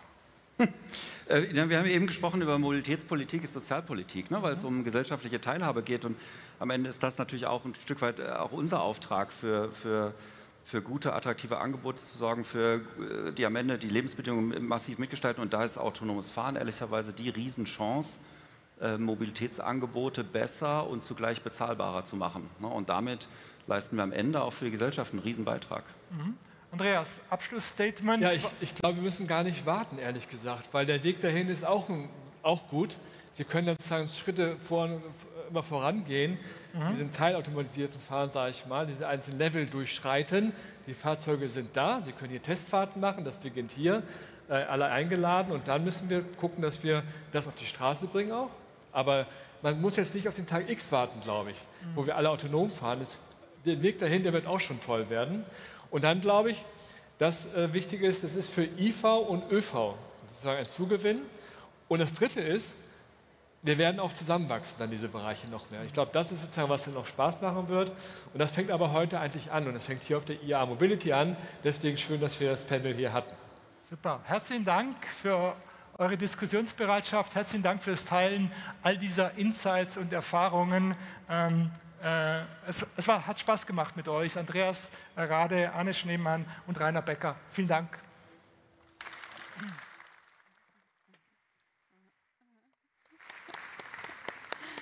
So, meine Herren, vielen, vielen Dank, Andreas Rader, Arne Schneemann, Rainer Becker und natürlich Professor Dr. Andreas Herrmann. Es war mir eine Freude.